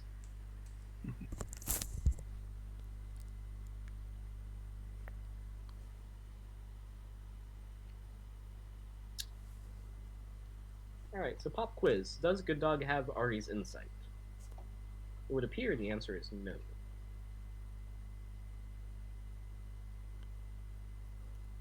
I guess Nomad's stream got stuck. It would appear so. Yeah, I'll let GoodDog if he can stream. Yeah, it seemed to me like GoodDog was capable of streaming and just didn't want to. I mean, it's open deck list, so that shouldn't really... Like, I understand on a competitive side, like, I don't want people seeing my hands. Except me. I like to show off, so it's mutually beneficial.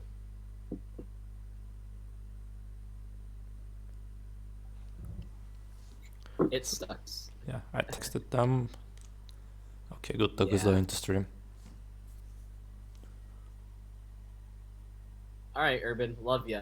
Disconnected. What were we talking about? Yes, dragons.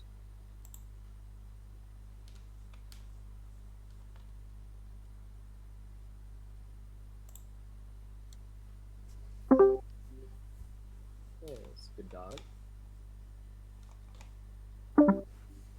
And He's gone, he's back. Yeah. He did that thing dogs do, where like they kind of spin around in a circle before they sit down. There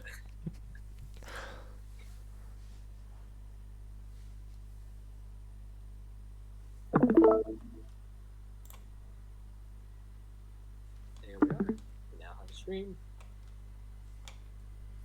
And the game should still be going. I hope so. Yeah, that'd be nice. Urban had a pretty good hand.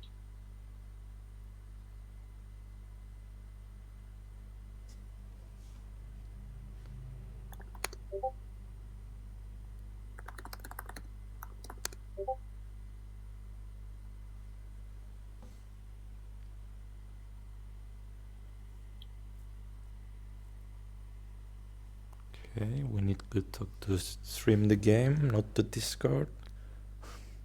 Yeah. Man, amazing play by Urban here. So, he's completely thrown his opponent off balance.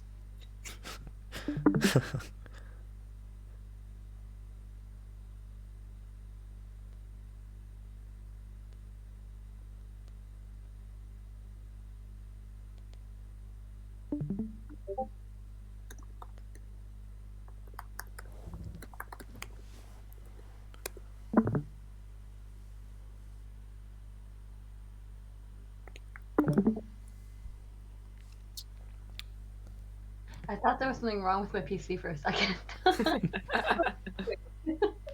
But it appears he's figuring it out. Oh, Yeah. wow, that is...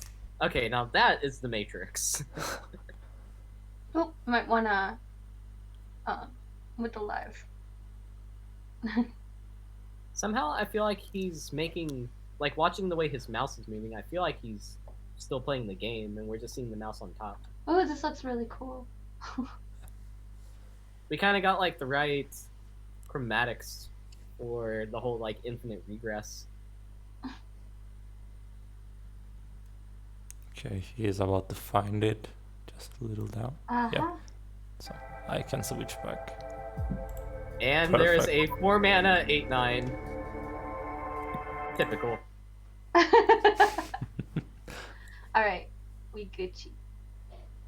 No, there's still a 4-mana 8/9. We are not Gucci. Oh, this should be interesting. Yeah. Mercurial Mimic can copy into that.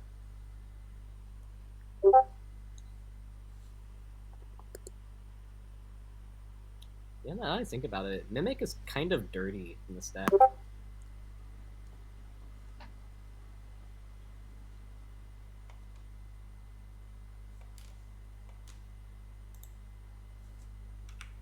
I do know that Urban has that Encapsulate in his deck. So he does have one answer, but that doesn't leave anything to deal with Sky Phoenix. Assuming Encapsulate will even be able to answer Sky Phoenix. Yep, there it is. Band together might be impactful. Yeah. If they don't get it wiped by another spell or another unit that draws a spell on both heroes. Yeah. What is left in deck?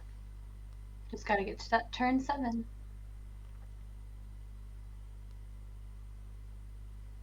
Wait. Whoa. Candy Mask. Play Candy Mask.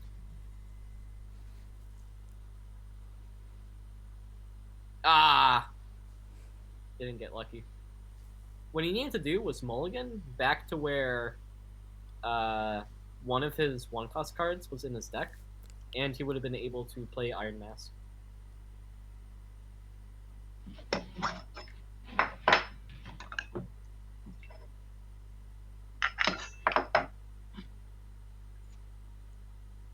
That was a miss. Wait, no, it wasn't. Never mind.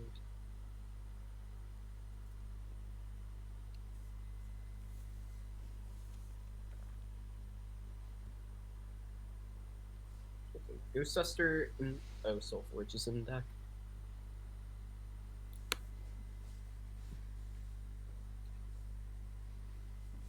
Ugh.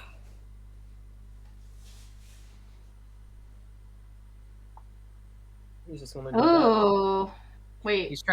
He's trying to avoid overdrawing. Is what Yeah. he's doing. Yeah. And it's proving very difficult. Wow.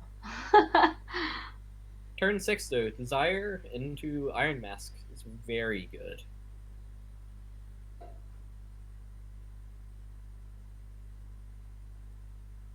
if I was Urban, I would try to go wide here. Threaten a big band together that makes that Desire Iron Mask play difficult.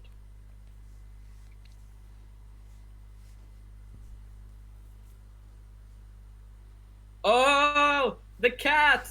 The Gatto! It's been buffed. It's so good! Okay, Gatto is just like this game's equivalent of Bernie Sanders with a chair. It just comes in out of nowhere and just decks you.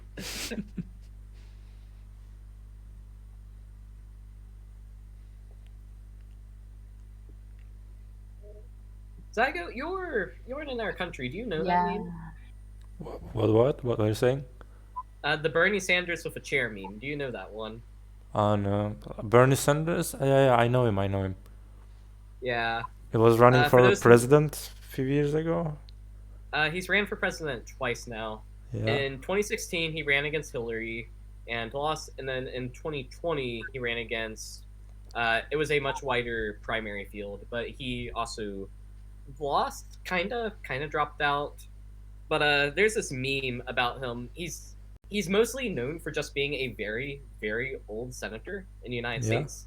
And there's this one photoshopped image of him where he's just like holding up like a chair, like WWE style or whatever. And so like it's just, and what's that out of the corner? Oh my gosh, it's Bernie Sanders with a chair, and he's just about to completely annihilate somebody with a chair. That's weird. We have appropriate reaction.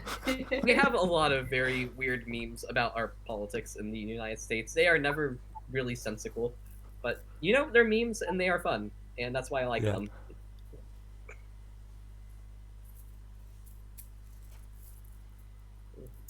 Man, that wing construct is really not doing a lot for a good dog. On the other hand, Deepest, that Gatto, also denied a draw for it. So that was basically a +7 Gatto.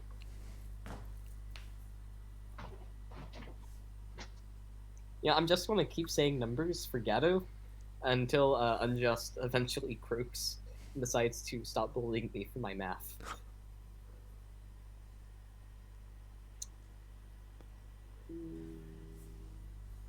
Oh wait, he's got that Phoenix and the Soulforge set up. Yeah, okay, this is a huge turn. Ooh. This is huge.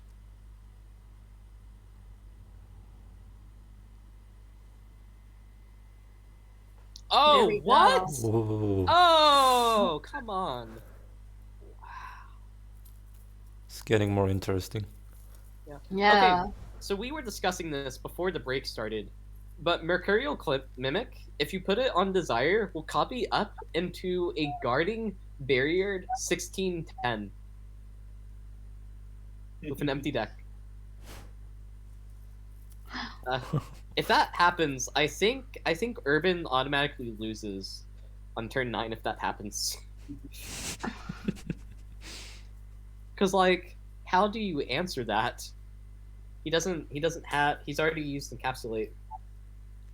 I really don't think that there's anything he can do. Like if you see that, you concede with respect. And it's back. Yeah. Guess who's back? Back again. Oh wait, what's that song that's gonna bother me? It's the Slim Shady thing. Oh yeah. Thank you. Yeah. I am your resident music buff. I got you on lock with everything. I listen to the song so much too. That's why I was like, it sounds like, I don't know, just something I listen to way too much. Yeah, Urban. Yeah, Mecha Bundle literally could not do enough damage to take care of a Yikes. thing.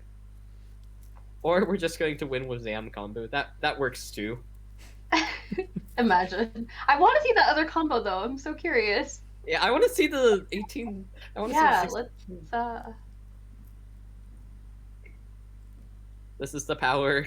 It's like, this isn't even my final form. What a mood.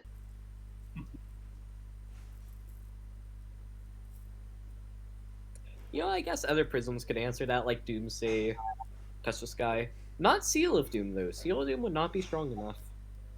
Waterline could clear it. All of our classic wisdom tools. Yeah. Yes, do it, do We're it, gonna do say it. Do it! Oh my goodness. Oh. Oh my god, 60-20! You just, it's like, oh my god. Beautiful. That was amazing. Just incredible. Thank you, good friend. Ah. Wow. I'm so glad I got to experience this. I'm so glad I'm not playing. Okay, next to that crap, Gemini looks super balanced. Oh my god. Oh, GG. Oh my god. Wow. Okay. That was like, yeah, another good clip. Someone, please clip that. It's beautiful. Oh my god. That was Please so... send me all the clips after, by the way. Sure. Yeah, okay. So Let me Urban download can them. swap to a Zam list. I don't think that really works because, like, Iron Mask. But, he could do that.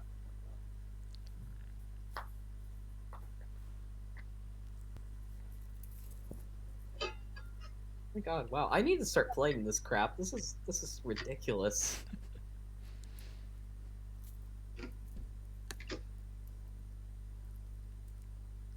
He said we need.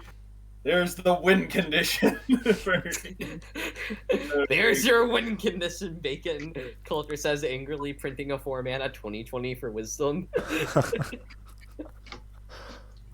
I mean, to be fair, to have those two cards in the end game isn't necessarily like you can hold on to them, but even then, you could still be ousted by any like large scaling board wipe. So Yeah. it doesn't matter if a creature's a 20/20 or a 99/99. Certain like insta kills will just vaporize it off the face of the planet. So Mass Confuse, Defrag, Encapsulate. Well, no, it has Barrier. barrier, so it does actually, for sure, it definitely is more sturdy than a lot of things in the past might have been. So it's definitely not irrelevant, but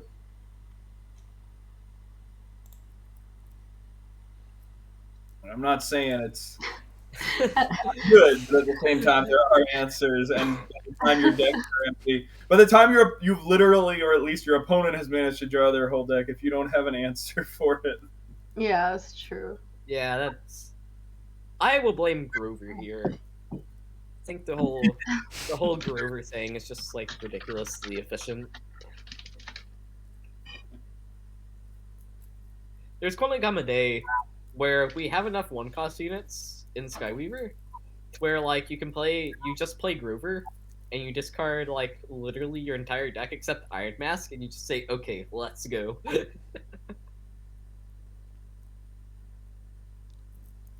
The thing that held me back most was having cards in my deck. Now that they're gone, anything is possible. You merely accepted the out-of-deck. I was born in it, molded by it.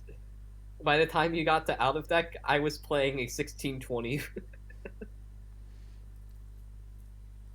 I think after that combo, Nomad left the house. He's not here to fight the game. Yeah, is Urban okay?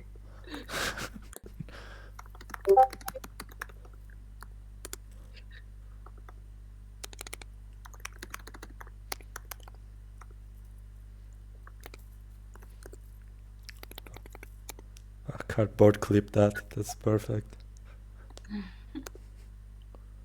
Fully powered desire. What is desire as flavor text? It's like empty your mind of what is merely possible or something, and open your mind to what may be. Or yeah, empty your mind of what is, and open your mind to what. He's saying that the app is stuck. Shoot.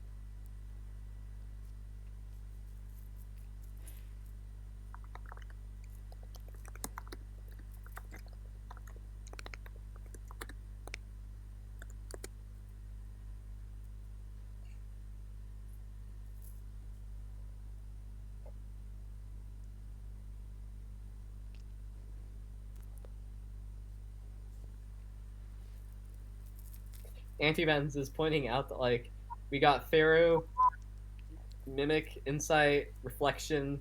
This has been a very impactful expansion we got in the previous before Christmas. Yeah, there's definitely some good wisdom cards in there and end cards.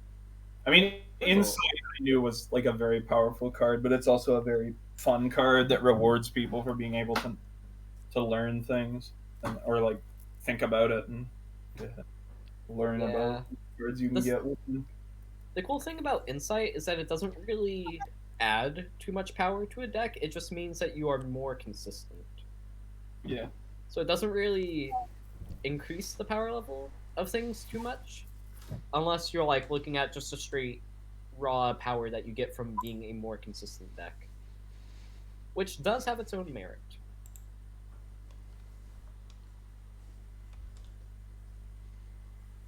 Somebody's pointing out that the only answer to that banjo play was another banjo play.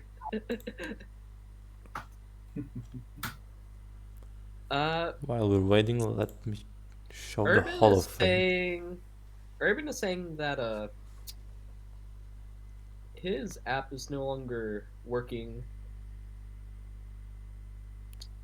Oh, he's taking the loose thing. I'm gonna make sure with him. Ooh, Unjust is saying he wants to scoop finals now. Oh wait, no, he's saying he wants to scoop. Oh, never mind. I thought he was saying that, like, I thought he said sweep, and I'm like, oh, those are fighting words.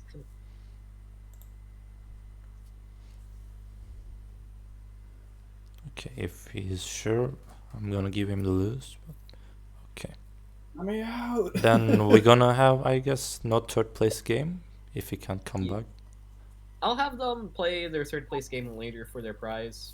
But yeah, we can just move straight on to finals. Okay, then I'm giving 2-0 to GoodDog. Can you let GoodDog know that he's going to play the final now with Unjust?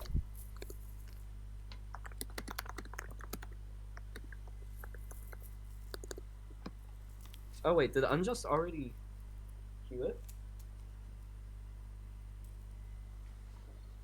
Imagine if Unjust was watching the stream, like, he's like, yeah, I'll just go ahead and play GoodDog. In other news, we finally have something that validates my narrative. Banjo v Banjo finals. Oh my. Let's go over the Banjo meta for a quick second, okay. So in this tournament, we've seen Banjo Ether Whale. That was brought by a couple of people. We've seen Unjust now with like a Banjo aggro list with no Unophobia. So keep in mind, there's also an Unophobia variant. There's also like Zero combo, which we didn't see. Hang on, I'm gonna go.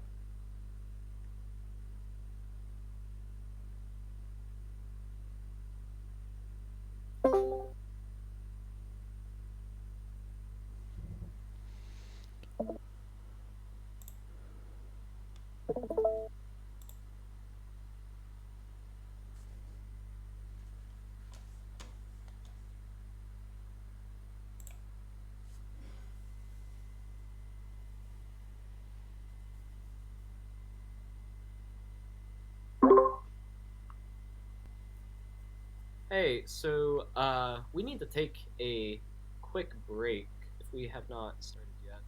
No, we haven't. Yeah. So apparently, whenever I woke up today, the temperature outside was like 83, and it has now dropped to 32. I need to go give animals food, or they might die. Oh no. Saying, no, not really die. Just like Yeah, I know. Freezing in the cold. It shouldn't take more than like 5 minutes, so Alright. we probably need a break anyways. 5 minutes break then. Let the chat know.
Hey everyone, we're back. So for the final game, GoodDog versus Unjust. So I'm letting them know to start.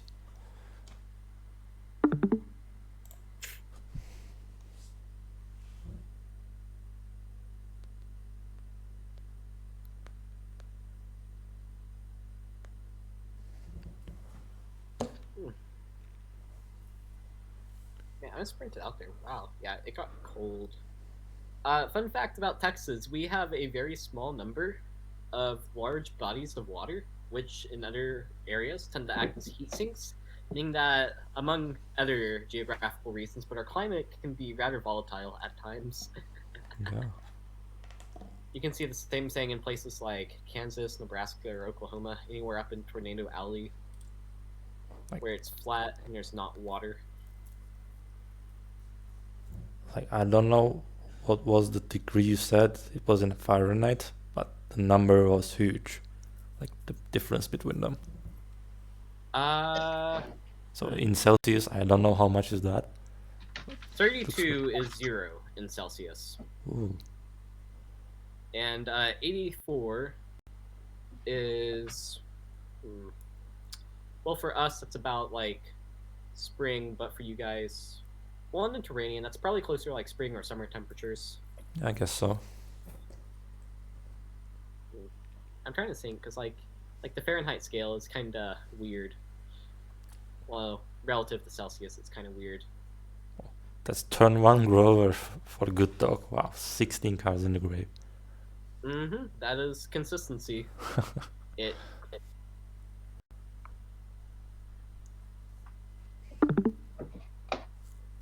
Yeah, no Sky Channel for the Super Draw just yet. Banjo versus Banjo.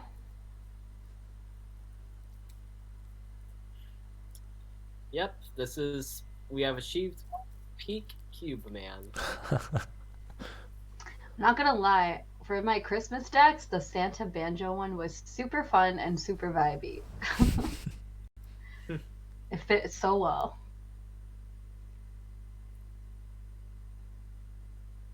No. Ah, that feels awful.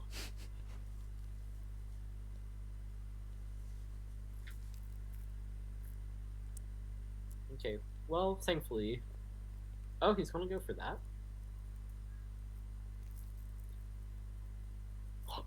Oh! Again on turn 4. Huge! Also, yeah, that's like 5 games now where it's just been the turn 4 tree. The turn 4 tree. Oh my goodness. Well, it's a day's tree now. But let's see how they can get rid of that.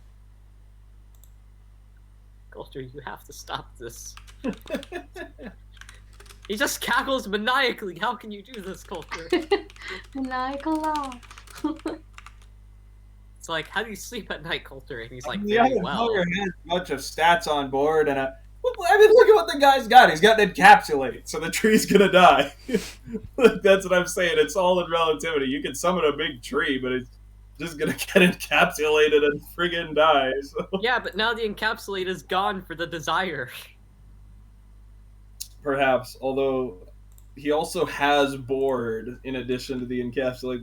Like the tree is defending against this annoying board that already exists for the player. So it's a 4-mana 8/9. I want to die.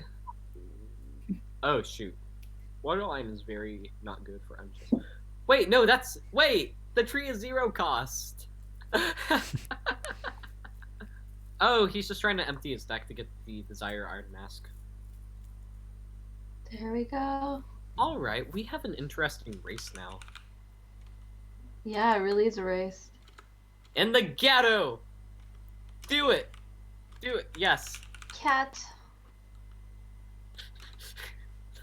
Telling you guys, Gatto is like secretly just like one of the best cards in this game.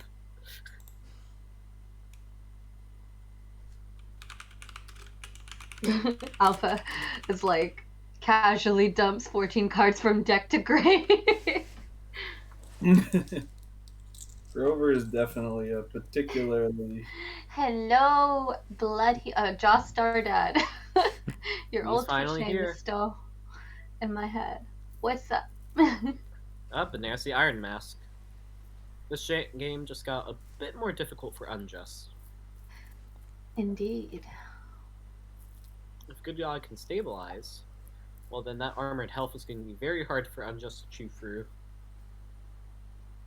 Ooh. He could manage memory up into encapsulate, but he doesn't have a way to play it out this turn, which means Mercurial Mimic would copy. Ooh, if Supermind dazes it, at least it would get rid of the Oh barrier. yeah, Supermind will daze it. That is correct. Mm-hmm. Yeah, sack the Gato. There we go. Sack the Gato and Trinketeer. Yeah, that's better. That's better.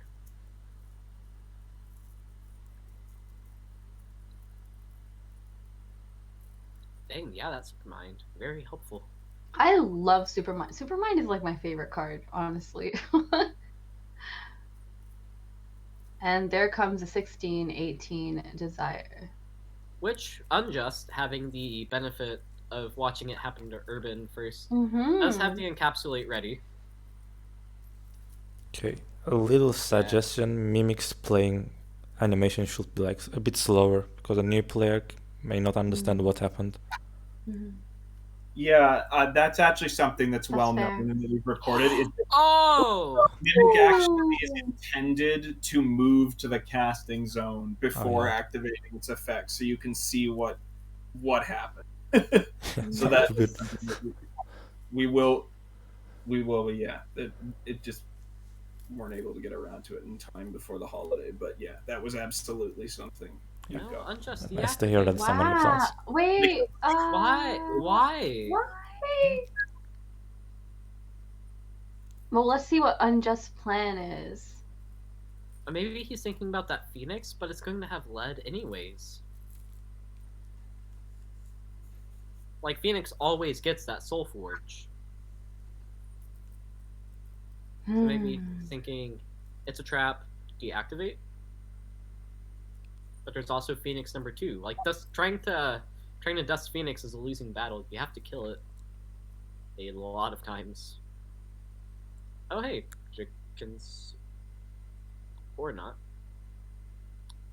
I think in Jikinsu, Sudden Gust, deactivate. 6, 7, 8. Oh no, there wouldn't be enough mana. Well, there's a deactivate. Mm-hmm. Oh, I see. This build is built around Trinketeer and Gato consistency. That's kind of funny. Oh. That's I'm not clever. sure. Yeah. I don't know if that's worth it. That's because like they just redrew it, right? So yeah. And whereas now you could have an Unophobia that would get you the damage. Here you do not. Nah.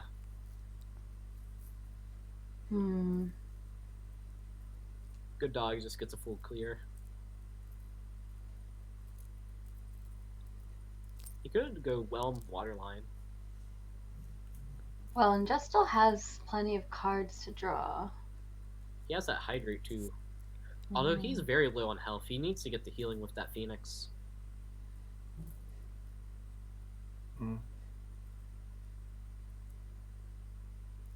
Yeah, like punch the bee. That was interesting. Getting the leave? Okay, that has to be a bait, right?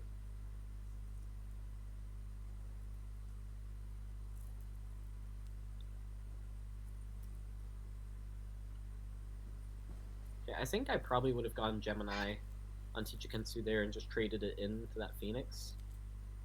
Though I don't know. Oh, Cardboard is asking something interesting. Like he's saying like encapsulate, draw, a metal spell? Because it does that mimic, but it should be right that, or not? Yeah, Mimic turns into a metal copy. Ah, of yeah, whatever. yeah. Metal copy, right. There was a while that Clone Army made metal copies in the deck too.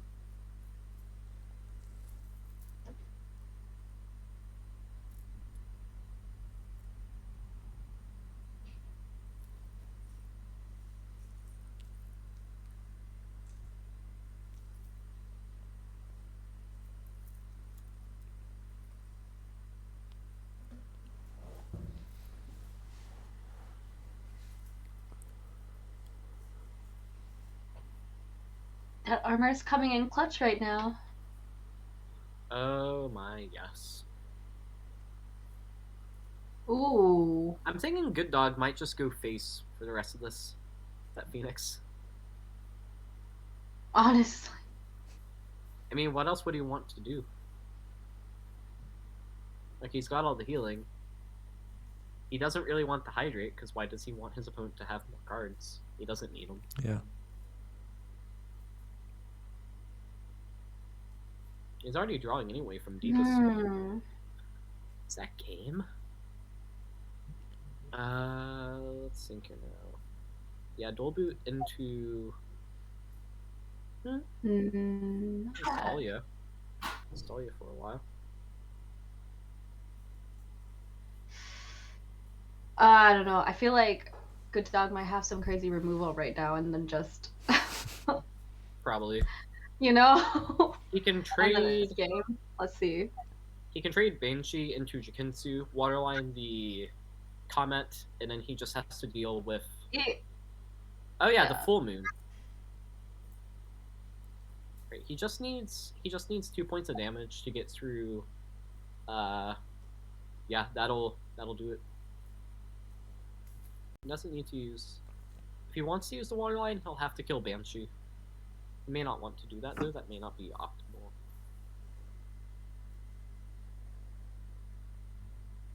Yeah, and there's that Starfield just I sitting mean- in the end. Sad. Wait, did they already attack with the Banshee? No. No, like, No, right? Yeah, isn't that it's legal. GG? Yeah. Yeah. Oh yeah, because he had I Spy. I was thinking he was going to punch the Gemini. Nice. All right, so Wow. game 1 of finals goes to GoodDog. Let's Wow, see if it's Unjust really makes a going. comeback. It's really going to suck if I have to hand over $80 to GoodDog.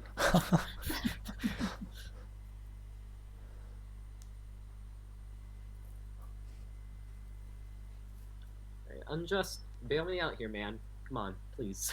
Unjust played really well that match, though. He the way he handled that, like the 2 desires was really good. Yeah, I think the issue is that his deck just isn't prepared to handle that hot mess of Banjo Endless. shenanigans. Endless Sky Phoenixes. Yeah. Although maybe that deactivated a bit earlier.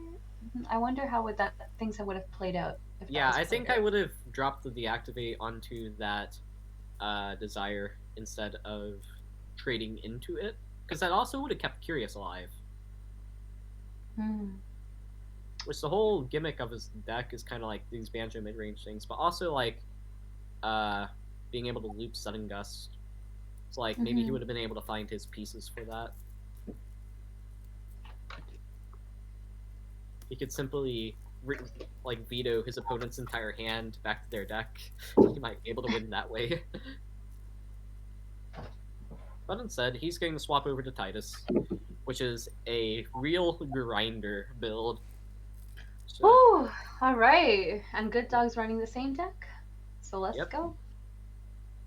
Let's see Coulter, how you Titus saying- fares. yeah, Coulter, you think that Titus is supposed to be better against Banjo here because it's a more control style deck? In theory, yep. I would imagine that a deck with more defensive potential and ability to have staying power, assuming this is Banjo, like an aggro Banjo deck. Yeah, it is. I think I'll have to agree with you here, only for the reason that this build is not running Unophobia. It's like, I think we've seen in a couple of these games where, like, Unjust can start getting tired on his things. Oh wait. What am I even thinking about? This is Titus versus like the Sky Phoenix thing, Rainbow Turbo. Disregard most of that. No, thinking through it, I guess it still holds. Because, like, against Phoenix, you just have to kill Phoenix a couple times. You have to deal with that desire from the Mercury. And then you're going to have to... Oh, come on! Tree. That's every game! Yeah. Oh my god, how... I'm just waiting for that turn 4 Turn world 4 tree. tree! There we go. Yeet. Yeeted indeed. I'm curious how Unjust is going to adapt to this now, considering, you know, he's experienced this already and seen the pattern. So yeah, so The new title the water line was great.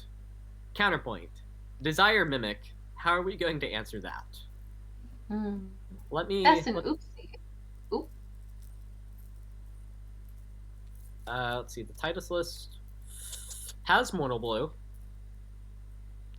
Sunder we'll probably have to use for the other thing. Titanic and Touch the Sky. Alright, he does have hard removal enough to deal with that, like, Desire and the Mimic, hopefully. Yeah. He just needs to... He really has to have Mortal Blow, but he's got quite a few turns before he needs it. Sky Channel. 0 mana draw.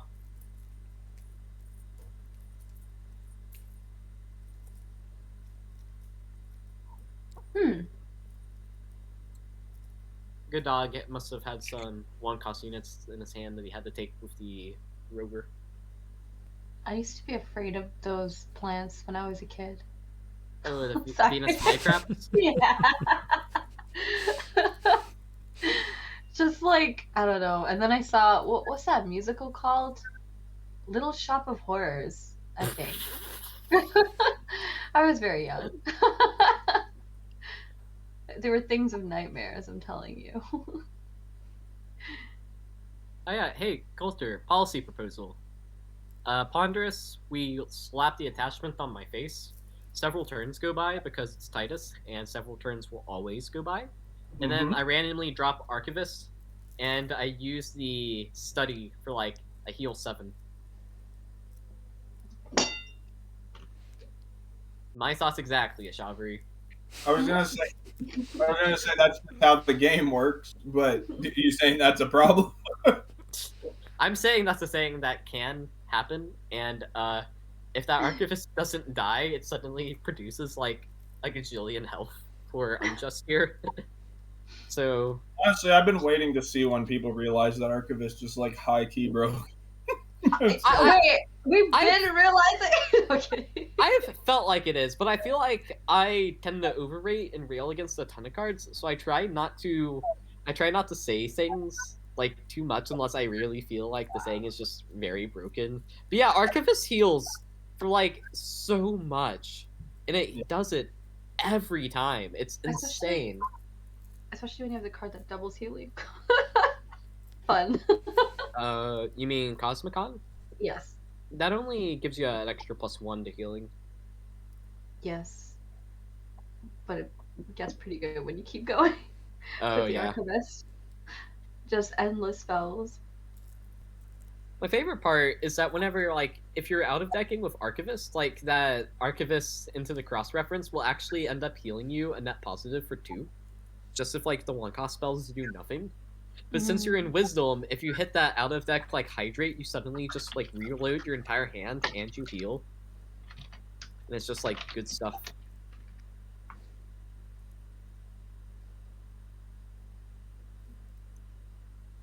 Okay. Mimic. Yeah. Titanic cannot get through that. Touch the Sky. Ooh, what's the answer going to be this time?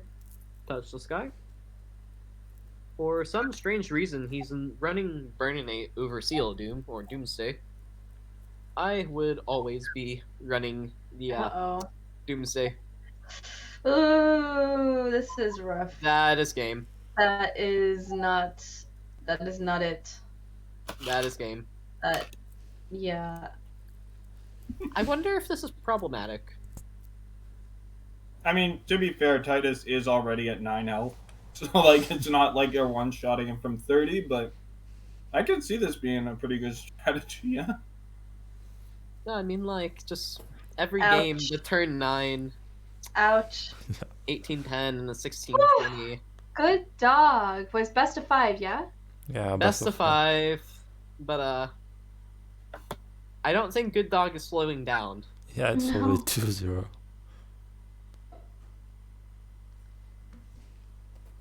Hey, Alpha, are you revealing secrets there? Your secrets?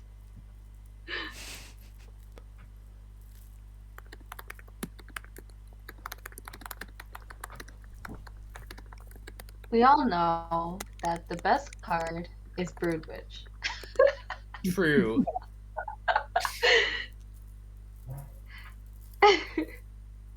So broken.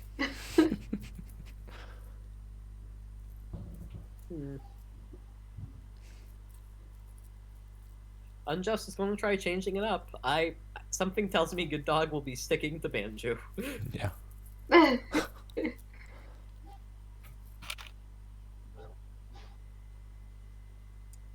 You know, maybe in the future, whenever a new card comes out, I should just cross-reference it with, like, every other card in the game just to make sure I don't miss stuff like this combo.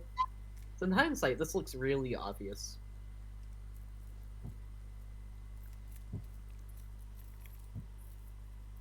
But, like, yeah, wow, if you don't have an answer to that, that's like 24 points just going into your face.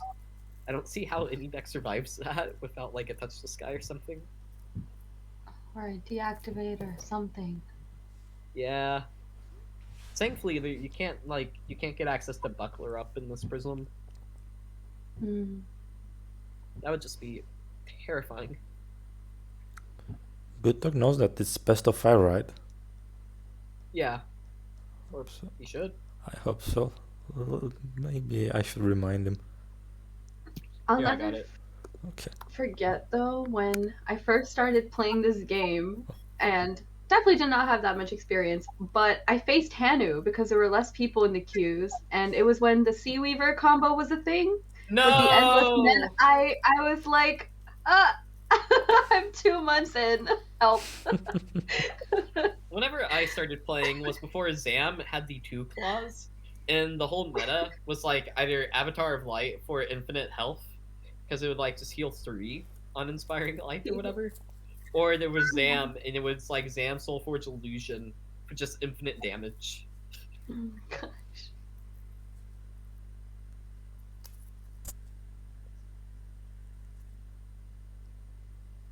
I do not like this hand for Unjust. Yeah, it's So interesting. it's expensive. It's expensive Yeah. and it doesn't curve. Also, Bolt is like... Bolt can be a pretty strong card. Right now, Bolt is peak dying to Grover. Like, that's all it's going to do. Mm-hmm. Oh, come on! They can't. No!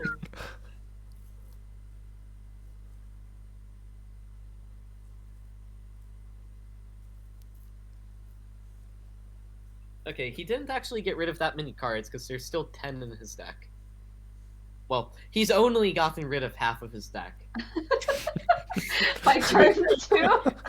He's only got rid of Look, I'm not saying it is one or another. I feel like it's pretty easy to point the finger not at Desire, but at the card that deletes 70% of your deck every one turn. I would rather blame Grover. Yeah, that's what I'm saying. I don't think the finger needs to be pointed at Desire, but at the thing that makes the turn 9 Desire happen, which is Grover. Same way that, like, I nerfed Mountain Lion, but then eventually we went back and nerfed Guru. Yeah, because it wasn't really Hold on. Mountain's fault that all the There's spells... no trees. Oh wait, no, we're not. It's turn 4. yet. Now it's right. time for Tree, Oh, because he hold just on, got hold on. Eldritch Lore. Eldritch Lore. Oh no! He didn't even need it! He didn't even need it, because Double Q, when you find Eldritch Lore with it, Elder Scroller's cost will not increase, so doubling cube literally just becomes 1 cost draw. Unjust is like, yes, today I will lose my entire board to a 4 mana 8/9 on turn 4.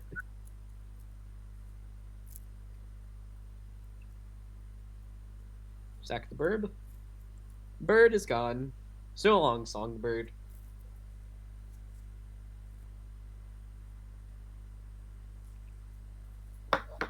Oh no! Already.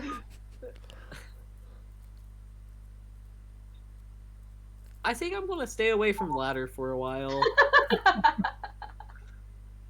Like, what is this? GoodDog, you need to send me this deck. I'm so curious. I want to try. Oh, I have a string. I am totally stealing this deck. I am going to play this I'm before just it gets very nerfed. curious. Nerf the hell. How do you, honestly, I have mad respect for when you all come up with decks like this. It's so creative and funny and like, yeah.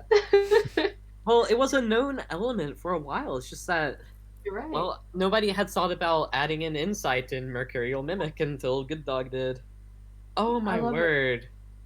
I was gonna say that, I love it. to be fair, I have been honestly known that Grover was like incredibly breakable for a while, and I was like just waiting, thinking someday someone's going to break this card. I love that. I've said Grover was broken in the past, like, but I was making more of like a, at the time I was making kind of like a stats argument, that like getting to Casting Chrome into a 3/5 that sends your deck is a bit too powerful versus aggro. Yeah, it's like just that kind of mass mill is always has the potential for abuse, so. The grass is greener. Yeah, exactly. It's that grass sure looks greener type stuff. Yeah. Jamadon's like, normal wisdom has solid answers to the Grover deck. You can whisk away the tree, waterline the desires, encapsulate or TTS touch sky, or just kill the phoenixes. Encap is a int card. This is a Banjo deck that is exclusively countered by Banjo. Oh, you conceded. I was gonna Game Unjust. Yeah, we probably fight them, but it is definitely incredibly. It is truly scary as a deck. And hats off to GoodDog really for coming up with decks. I don't think I've ever seen anyone use that in the current meta. So really, I hadn't seen anybody play that deck. Yeah, superb brewing stuff on GoodDog's part, but that is remarkably powerful and terrifying. So hats off. Congratulations to the GoodDog. Grover is banned. World Tree it's like that. Some of the most scary cards in the game to me that I'm like constantly thinking about are like Nakamoto and Grover, because both of them have the ability to just blow entire chunks of your deck up, which is always inherently very scary. Yeah. Here, GoodDog is going to join us for just a quick discussion.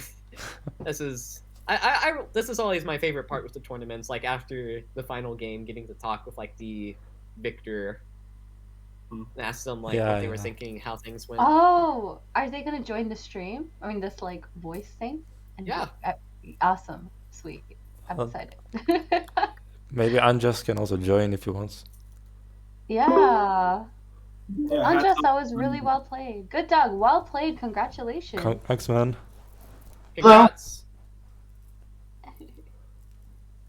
So what? You guys hear me?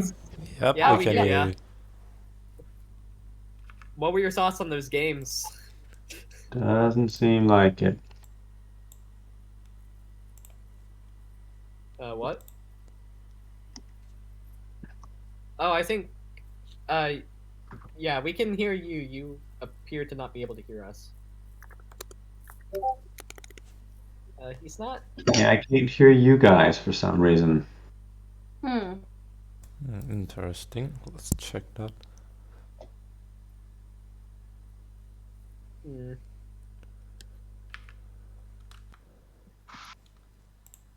Well, maybe the audio settings sometimes going through the wrong one. Sometimes that happens to me. It like Discord like switches the outputs.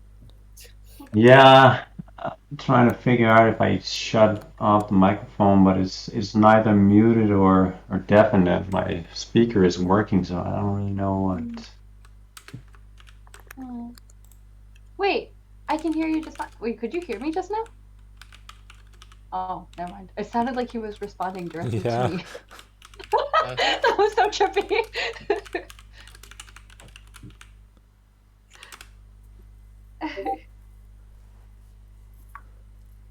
Maybe we could ask him in the chat the questions.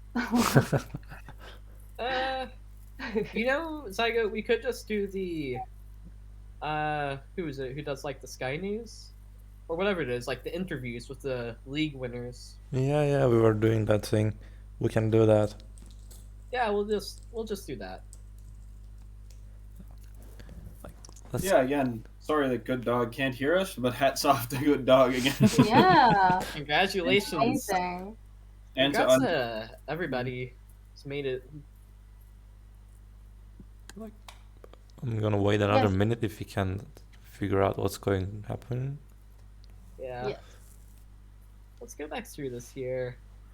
Unjust was absolutely cleaning through all of his games.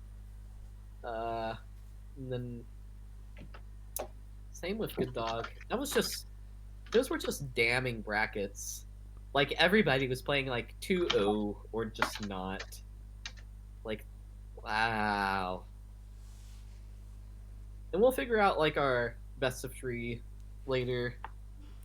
My money is on the Fox Fang member, so keep that in mind as our people compete. But congratulations to GoodDog for just completely dominating those games, and also Unjust because like despite those shenanigans with like Mercurial Mimic and Desire, just like making what's that 24-30 of stats, some board with like no hard removal answer. He was still able to like really handle and control board very well in a lot of those games, which is very impressive to do, especially being able to adapt so readily. That's cool. Yeah, those were great games, honestly. Super fun to watch. A whole slew of games was amazing today. Thank you guys also to our wonderful chat for sticking with us for almost 7 hours. Yeah, it's almost 7 hours. Amazing.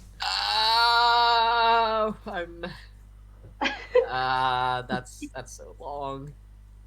I think I'll unwind by playing some Skyweaver and go break the game with GoodDog's broken deck. Alright. And it's like 3 a.m. for us, for GoodDog too. So he won at this hour. It's amazing. GoodDog is a father too, so like he had the child screaming in the background the whole time, I bet. Okay, I can hear you guys now. Can you hear me? Yeah, we hear you. Yay! Yeah, okay, great. Hello. No, I had to switch to my laptop for some reason. I don't know why the desktop wasn't working. But anyway, hey guys. Hey man, congratulations on the win. Yeah. The deck is amazing. Yeah, I was waiting to break that deck in. I was kind of messing around with it a little bit and found out it was like really broken. And then thought, yeah, well, I'll save it for something fun. Oh, so you were sitting on that. Yeah, I have a few decks which are broken that I don't want to, run over the ladder every day. So I just want to kind of save them for something good. And I mean, this is a variation of a deck that I already played the Rainbow Banjo before. Anti-Benz plays another version that is similar. That kind of uses some of the same mechanics, but the main thing that it does different than the older versions is that it drains out the deck like really, really fast. So you get to the good stuff. Yeah, like we were saying, I think that for me, whenever I come back to cards and I think about cards that could be a problem in the future, some of those ones are always like some of the scary ones designed. Again, just to clarify, this isn't any sort of advice or indication of anything that will be changed, just that from a card game perspective, certain cards that allow you to dump large chunks of your deck, like Nakamoto or Grover, are quite powerful. Have been for some time. Yeah, for sure. And I mean, the Mimic, I there's gotta be a lot of potential for broken stuff with that. Yeah. In all kinds of decks. But it definitely works very well in this one. I mean, I saw the deck lists of Unjust. I think the person that actually had the most chance of beating this would be the Urban.Nomad second deck that we never got to play. Oh, Zam. Yeah, but it had like a lot of removal that would work for removing those big units over and over. Frigid, Mass Confuse, Extinction Event, Encapsulate, Doomsday, Deactivate. Yep. Yeah. I mean, it's not that many times that you need to remove them, and then it's really down to... he has to compete with your 10-card consistency. Yeah, for sure. And I mean, adding in that Ari's Insight. Oh my gosh. That just really made everything that more consistent. I remember playing a lot of those rainbow decks earlier that you were just sitting there waiting for Grover, and you had a few tutors here and there, but I mean, now it's just really, really consistent. Yeah, it's so fast. And you can go from one mana, you can insight into Chromecast or what's the other one? Eldritch Lore.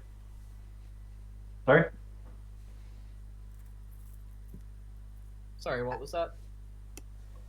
Yeah. Point is that you have about 4 outs, plus you have the draw 2 1-cost card that will draw Ari's Insight, and there's just, or even the Mind card one. Cross-reference, doubling cube. Yeah, it all just feeds. They all pick up what you need, so you're extremely consistent in bringing down Grover fast. Yeah. Just a quick question for you, since you are the one who's been piloting this. Some people in the chat are saying that they actually disagree about the brokenness of this deck. They're saying, oh, I will just play Axel and I'll beat it with like Waterline. I'll kill it with like When Dead or Doomsday or Touch the Sky. What do you think of that idea? Of course, it can definitely be beaten. I mean, everything that it's a whole deck with 0 removal. If it doesn't overrun, then it loses. That is in fact true. It does literally run no removal. It's just a deck that that does very well if people don't know what you're playing. But I mean, yes, I don't think there's a deck out there that you can't beat if you just build towards it. That's true. Takes that everything can be countered, and this one can for sure. And I think if we're going to see this on ladder or in Conquest, I'm sure there's going to be a lot of counter decks that works on just removing few big units. And yeah, Whisk Away is going to be a staple. If it wasn't already. Yeah. Do you think there should be any balance changes to the game after the performance of your deck today? I was talking to Antibents, and we kind of both agree that Ari's Insight is better changing card that can really make everything consistent, make most combo decks consistent. I'm working it in pretty much every deck that I have, and it's every Banjo or Int deck that I have. I think it sounded like Coulter thought it was going to be kind of a trial period for that one too, or is it going to be? I mean, are those 10 cards that you just added, Coulter, if you're still there, are they all pretty safe, or are they on a trial basis? I mean, every card in the game can obviously be changed, so we're monitoring what's happening in them. Like we're never committing to saying that a card is final and will never be changed. So that's. Yeah. But we won't remove cards from the game. We will adjust cards as is necessary to promote a healthy and fun metagame for our players, but we don't remove. No. I definitely think it's very, very fun. I love that type of card. But on the flip side, it does really help making those combo decks a lot more consistent, which was one of the downsides to playing a combo deck usually, that sometimes you just break out and you didn't get the combos. For sure. That definitely makes sense. It's definitely, I mean, it's designed to be a card that can fetch what you need, so there definitely was. It was known that it would synergize well with int combo strategies and stuff. Yeah, So sure. we have to keep an eye on how it goes. There was also an initiative, though, that int was heavily underplayed, so we wanted to make int a little more playable in the metagame. And int did show up a lot in this tournament. Yeah, lots of banjo. Obviously, we also had like Mai and Mira being represented. Mhm. Yeah, all the interviews except for Ari. Yes. And honestly, secretly, somebody get to work on this, but I feel like Ari Floodwater is probably pretty good. I'm not certain. I've tried that. Yes, it's fun. I feel like the only issue for it would be that like it's a healing, or that like it's a control deck kinda, but it doesn't really have healing except for bubbles. But if somebody can figure out a fix to that, I feel like Ari Floodwater is probably like strong. Yeah, I've been playing Mira Floodwater, a little bit of Banjo Floodwater. Mira Floodwater is good. Banjo Floodwater is disgusting. Banjo Floodwater, I feel, is more fun than consistent. Oh, when I want to play Banjo, usually I play Banjo Floodwater. Because like you get on that, you like Angler into Hydrate, you hit that Turtor, you hit the Sea Mage, you just have like a 9-card hand on turn 3, and you just cost reduce it entirely. It's gross. The one that I'm thinking about is Octavian times 3, with endless, mana. That whole mess. Infinite power. Yeah, that one I've played quite a few games with. It's very, very fun, but it's really not that effective. Like after you're done, because you can't. There's no way to OTK, so it's pretty much just building up a huge board and then touch the sky or Doomsday, and then that's over. Yeah. I mean, even if you get, because I'm tried with managed memory, get the Floodwater back, make sure that you can do the move several times, but even still, it's Banjo has a really hard time getting the double Floodwater. Yeah. Because his hand is usually too full. Yeah, definitely an issue. It needed to be the last card in your hand before the Floodwater. Yeah. Well, in any case, I think this is about where we are going to wrap things up with our 7-hour stream. I am blaming Wisdom entirely for that. Thank you guys all so much for coming. Thank you, Zygote, for helping me actually run the stream. I would not be able to run the stream without Zygote because I am on a MacBook Pro. It is great for writing music. It is great for college. It is not great for streaming. So thank you so much, Zygote, for showing up. Also for running the website with Skyweaverleagues.com. Coulter, you're about to say? No, I can't even imagine a MacBook Pro. My computer's ill-suited for streaming, and it's a laptop that's far more powerful than a Mac. Yeah, I got this thing for debate in high school, and I have yet to abandon it. But it's sticking with me. It's faithful, so I won't abandon her yet.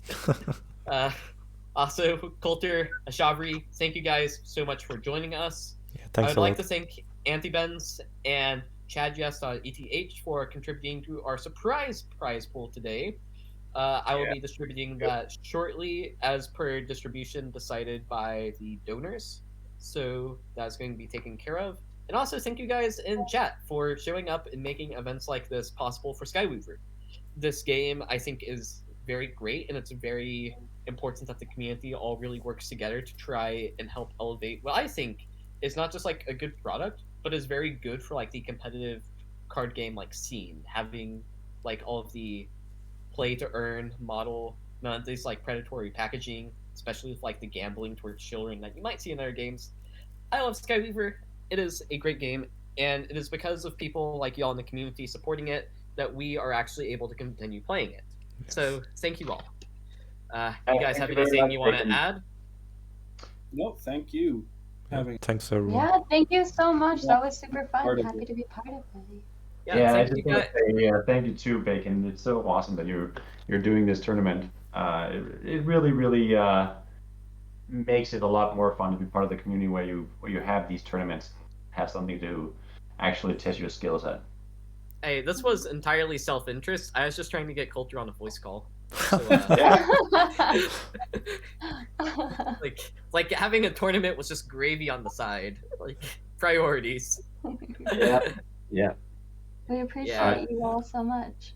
Thank Yeah. you. Now we need Marcelo and Matthew for next tournament. Yes. Yeah, we yes, need to get- absolutely. Yeah, I know- next time I'll get Matt.